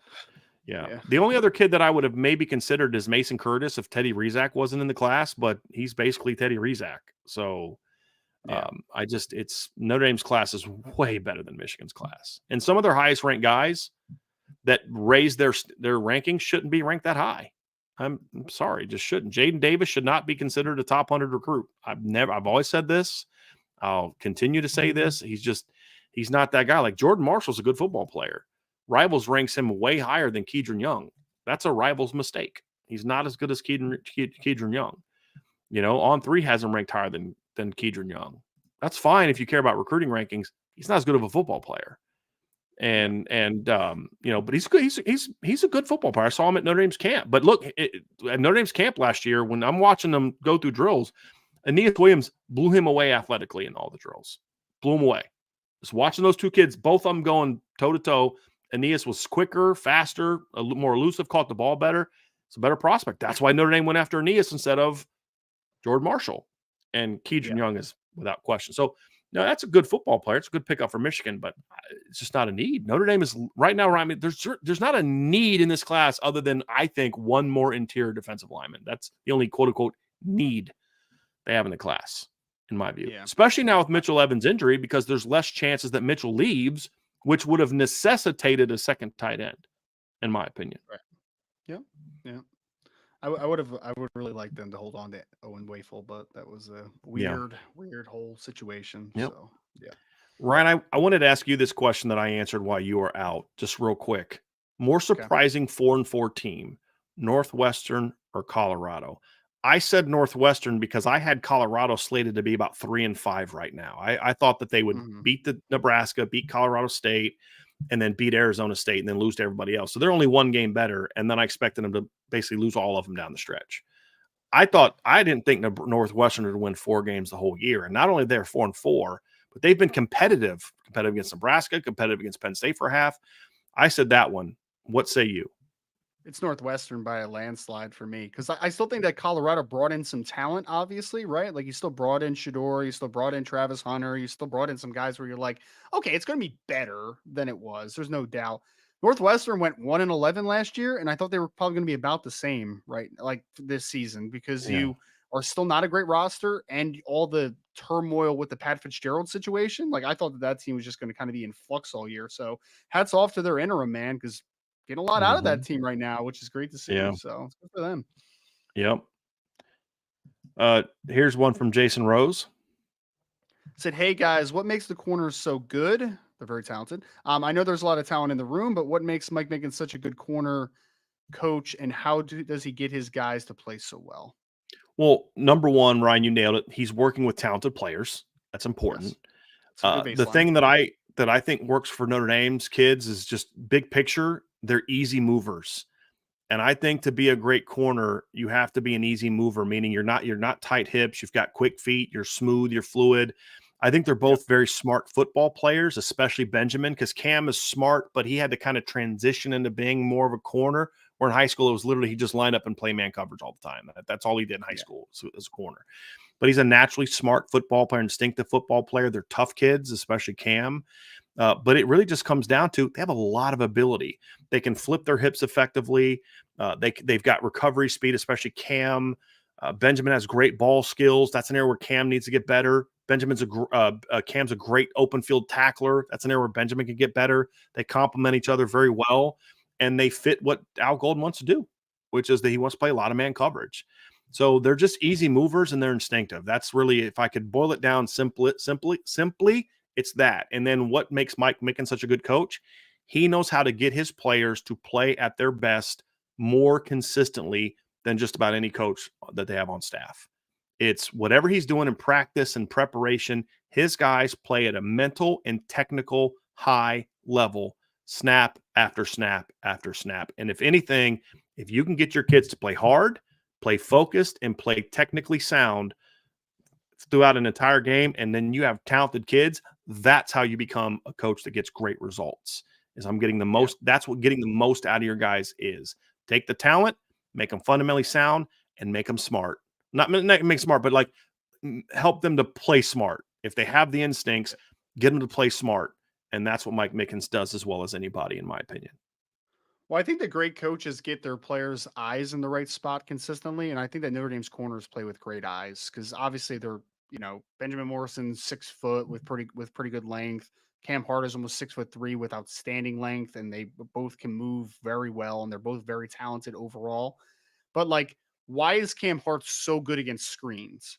It's because his eyes are always in the right spots, right? Like they're always in the right spot, and you're able to play freely because you know what you're looking at. There's too many corners that I see nationally where it's just like, why are you getting sucked up on this certain route concept? Why are you turning to the wrong leverage on certain wide receivers?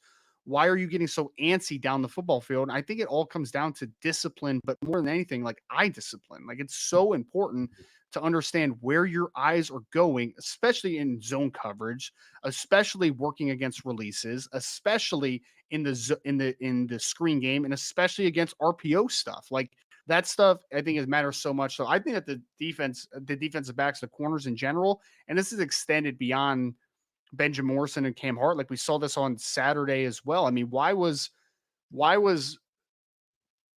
was the Notre Dame cornerbacks able to create 3 turnovers in that football game as corners? Why was Jaden Mickey able to have an interception on a cover 2 concept and almost have 2 others? It's because his eyes are in the right spot and he's trusting what Right. he's seeing. That's practice. Like that is And he fundamental knew where your what eyes was go. coming, right? Right. And because your Does. eyes can't be in the right place without proper preparation. That's what Ryan is saying.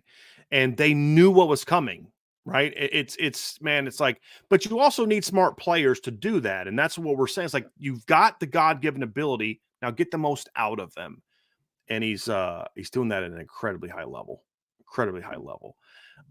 Last couple, Ryan, then we got to get out of here. Yep. So, and we'll be somewhat brief with these answers, but I did want to get these 3 questions in before we go. I didn't realize we're at 4 hours. It's gone by really fast. It's been a great show. Tons of great questions from y'all, and I want to finish out with these.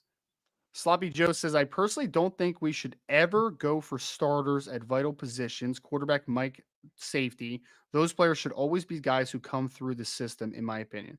I Okay. mean, like ideally, sure, but like that's not how it's not a perfect world, Right. right? Like injuries happen, development faults happen, guys show up and just aren't the guys that you thought they were going to be. Like, yeah, Or there's just that guy out there that just is too good to pass up. The one position that I would say I agree with him 100% on is Mike. I think it's very hard for a Mike linebacker to walk in and just grab a system and respect and all that stuff. I think the other 2 positions can be that case. But like you said, Ryan, what if your starting Mike linebacker tears his ACL or tears his Achilles in April, and there's some right. dude out there that you can go get? You got to go get him. Harold Perkins enters the portal. Is like, hey, I've Right. always wanted to play at Notre Dame. Like, Right. okay, that sounds good. Now, it's just not realistic to where you are. Now, do you want to be in a position where you don't need the portal? Sure. At Yes. those positions, sure. That's where you want to be. You want to be in a position where you never need the portal. Yep. Right. And if that happens, Chad Bowden deserves a even bigger raise than he already deserves. Right. And because you've built the roster in a way where you're literally set. But that's just not it's foolish, in my opinion. And I don't mean this disrespectfully, so please don't take it that way. I still don't know what other word to use. It's foolish not to be open to all avenues of talent acquisition that fit in with what you believe in as a program. Meaning the transfer portal, I don't have any problem with it. Now, do I have a problem with, paying a kid? The only way he'll come is if I give him X number of dollars. Yeah, I don't like that because I don't think those guys are kind of down for the struggle, so to speak, right? Same thing but that's the same thing with high school talent acquisition. I'm not buying you to come here. If you want to be a part of what we're doing, it's going to work out for you financially if you make it, but you got to come here for the right reasons. But transfer portal, high school recruiting, the only one that I would say never do is probably mostly it's usually JUCO because the way JUCOs are now, it's usually kids that are not fits for Notre Dame one way or the other. But if like an Aaron Rodgers comes along who was absolutely a fit academically and all those type of things, but just was under recruited, am I going to tell him no? Right. Heck, I'm going to take him. It's just foolish to sit there and reject any possible avenue for talent acquisition. And, so at any position, But at those especially, I would be more picky. I think there's merit to that, Ryan. I'd be more picky at the first two. Safety, I don't need I'm good with that. If there's a really good player out there that wants to come for a year and he's a good enough player, I'll take him. Yeah, Right? If especially he's now. definitely a different, better than everybody that I have, sure, I'll take him. I think safety's a position they need to go in. That's one of the few that I think there's a need in this year's portal cycle, in my opinion. But yeah, that's where I'm at. That's where I'm at. Zach Nichols says, let's say the offensive line coaching is best case, Harry Heastan, worst case, Jeff Quinn. Which end do you think Joe Rudolph is closer to right now? And what reasons do we have that he'll be closer to Harry Heastan long term? Well, two things for me, Ryan. I'll answer both. Right now, he's closer to Harry Heastan. I also Now, agree. We act he's like he not doesn't have any resume before this, right? Like he just right. came in, it's his first year as an offensive line coach, and it's just, yeah, I don't get that. Right. Yeah. And even this offensive line, is it great? No. Has it been bad? No. Has he gotten the most out of it? No. It's still been good. And they were good in their. I mean, let's be honest. The two biggest games of the year against the two highest ranked teams are two of the best games the offensive line has played this year. Ohio State and USC. It's two of the best. He's got to get credit for that. As much as I'm not happy how his unit played against Duke and USC. I mean, Duke and Louisville. You know, he deserves some credit for that. Now, is he in the same league as Harry Heastan right now? No, not even close. No, not But many he's people are, definitely though. closer to Harry Heastan than he was Jeff Quinn. But he recruits like Jeff Quinn. That's a positive. Like, that's the one. I mean, as far as the guy, I mean, Gilby Lambert, Styles Prescott, and Anthony Knapp is a pretty good trio for him.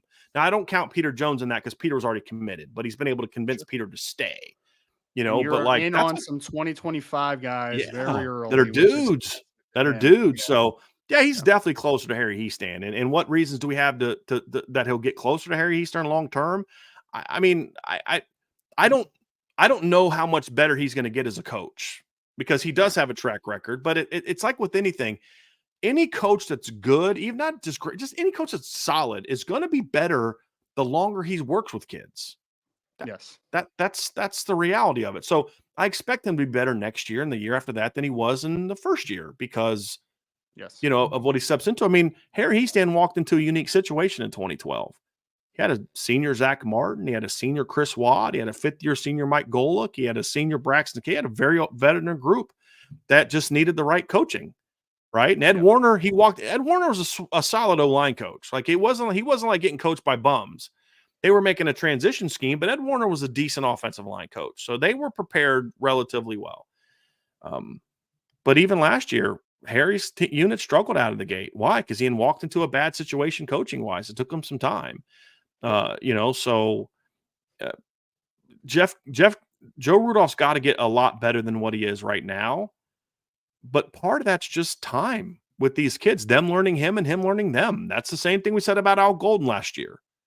And you got to know I got to know all the things that make these guys tick. Now, I have some questions about Joe Rudolph, but he's done a solid job.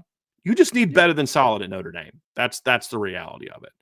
All I'll say is that because I think the barometer here to your question, Zach, is look, if you go look back at what Jeff Quinn did in like 2021, last year he was here, right? Like, let's go back to that for a second. You already mentioned it, Brian. Jeff Quinn was a good recruiter. He had talent in that room, which is why Harry Heastan got it playing a lot better after the first couple games, right? There was talent in that room. 2021 was one of the worst offensive lines I've ever seen at Notre Dame. It was awful. It was terrible. It was really bad. He was not a good offensive line coach. He just was not. I mean, just point blank. Is Joe Rudolph a great offensive line coach? I wouldn't say that. Is he an elite offensive line coach? I certainly wouldn't say that. But is he a good offensive line coach? Yes, I would say that. I would definitely say that because he's proven that over X amount of years that like he puts together some pretty good players and he develops them. I mean, he has a track record of Brian O'Neill and Logan Bruss and like some pretty good offensive linemen that he's worked with in his career. Coach O'Neill at Pitt? Yeah, he was the one that actually that. recruited O'Neill. He recruited O'Neill. He was a 3-star. He found O'Neill out of Pitt to get to Pitt. So yeah, and then he coached. Well, and Ryan, you did an article too when he got hired that he found a lot of diamonds in the rough at Wisconsin, and you mentioned one of them. You know, the right tackle Ryan Ramczyk, who ended up he's the right tackle for New Orleans now, the Saints, but he was the left tackle for Wisconsin. They found him at a juke or a Division II school.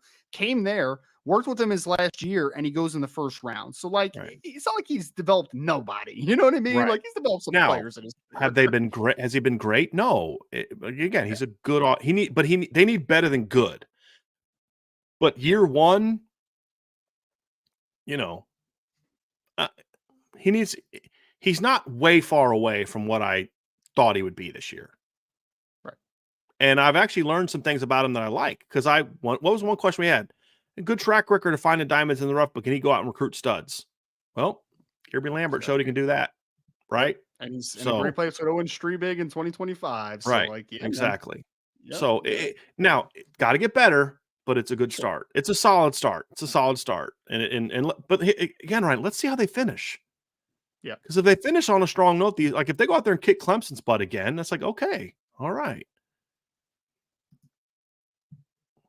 Nathan Milton with the super chat. Surprised you haven't seen more Eli Raritan? No, I mean, he's they coming back needed from to bring him back-to-back along ACL slowly. tears.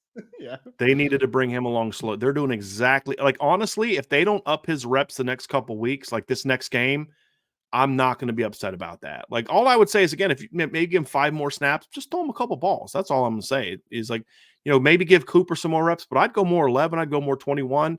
You cannot afford to have that kid have another setback. You can't. Yeah. You can't. Because with how late Mitchell's knee injury happened, he's probably not going to be 100% at the start of next season, because it's about the same time that Eli hurt his. And then last one, David Lowe. What's up, David? Haven't seen you in a while. If Notre Dame finishes 10-2 and LSU loses 2, who deserves the playoff spot? So if it comes down to a 2-loss Notre Dame or 2-loss LSU, right now, I would lean towards LSU, because if LSU finishes with 2 losses, that means between now and the playoff time, they will have beaten Alabama and they will have beaten Georgia. And that's going to be better than any 2 wins Notre Dame is going to have.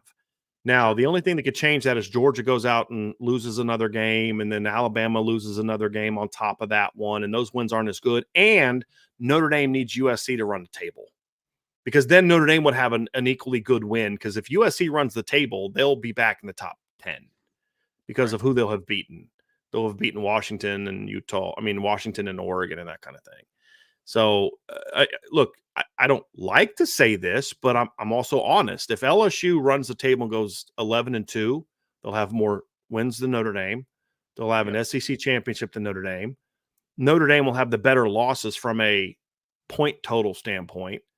But I've said this all along, Ryan, your number one driver of your resume needs to be who you beat, not who you lost to. And both of LSU's losses would have been early. They will have a very good road win over Missouri, a win over Georgia, a win over Alabama. That's a playoff resume compared to where Notre Dame's would be. Notre Dame would need some help with their current, like, they need Duke to finish strong. They need Louisville to finish strong, like go 10-2. They need, like, Louisville needs to run the table and then lose to Florida State in the ACC title game. Something like that, right? Maybe. Something like that, where that's a really good loss. They need USC to run the table to give you a really big win. Duke needs to run the table to give you another big win. There's too much that would have to go right for Notre Dame if those two teams both have 2 losses. So if you're a Notre Dame fan, look, there's an SEC team's going to get in there. You need to be rooting for the fact that there's not 2 SEC teams, because if Georgia runs a table until the SEC title game and gets beat by LSU, guess what, folks? 2 SEC teams if LSU gets in, right? Yeah. What you need is for LSU to beat Bama, Georgia to beat LSU. That's what needs to happen, because Notre Dame will be ranked ahead of a 2-loss Bama team. They will also be ranked ahead of a 3-loss LSU team. That's what look, there's going to be an SEC team, guys. You need to all be, if you want Notre Dame to get in the playoff, you need to root for Georgia to run the table. Simple as that. Georgia runs the table and goes 13-0. There's only one SEC team in the playoff. Just will be. Well, luckily, because I agree with you, LSU would be that team if both teams only had 2 losses. Because again, Alabama and Georgia down the stretch, that's a nice resume boost, obviously, right? But luckily, I would be very surprised if LSU ended the season with 2 losses in the championship game as well. Like, I think they'll have 3 or 4 losses by the end of the season, which agree. still not bad, but I think that we needed to ground our expectations a little bit with LSU because there's still holes Yeah. in that roster that we did not give There enough are. credit. Well, not There you, are. we But as a collective. if they run the table, right? Sure. That was the question. I do think that's as good of a 2-loss resume as you're going to have, Right. honestly. Because who'd you lose to? A really good Ole Miss team on the road, a really good Florida State team on a neutral field. Yeah, you lost by 21, but you led at halftime. Right. And then you've got the really good wins. I mean, they'd have two great wins and another really good win. Mhm. And so, but to your point, Ryan, no, I don't think that they're gonna do that. I don't. I'd be very surprised if they did. I don't. Yeah. I think they can beat Bama, though. I think they will beat Bama. I just think they're going to lose at least one more game. I think Georgia will smack them. I think it'll look a lot like last year's title game, Ryan. Especially because Carson Beck is starting to well. figure it out. Yeah, You know, he's pretty good. Yeah. All right, Ryan. That's going to do it. That's going to do it. So there we go. I always love when I open up the chat and there's always people that are like, "Dang, y'all are still going? Dang, y'all Yeah. still on?" It's always. We know funny. sometimes, Ryan, it feels like, God, we did a 4-hour show. And sometimes it's like, dude, did we seriously just do a 4-hour show? Like this one has actually kind of flown by pretty good. Yeah. And that's usually a credit to you guys. But sometimes it's like, God, another 4-hour show. And then I look up and you're like 150. I'm like, oh, God, there's still 40 more questions. And we've only been going an hour and 50. And I already want to go take a nap. But this show went by really quick. You guys asked a lot of awesome questions and some really good discussion here. So, yeah, appreciate you, man. Ryan, really good show today, man. But why don't you go and take – hey, real quick reminder, no Ivy Nation Sports Talk tonight.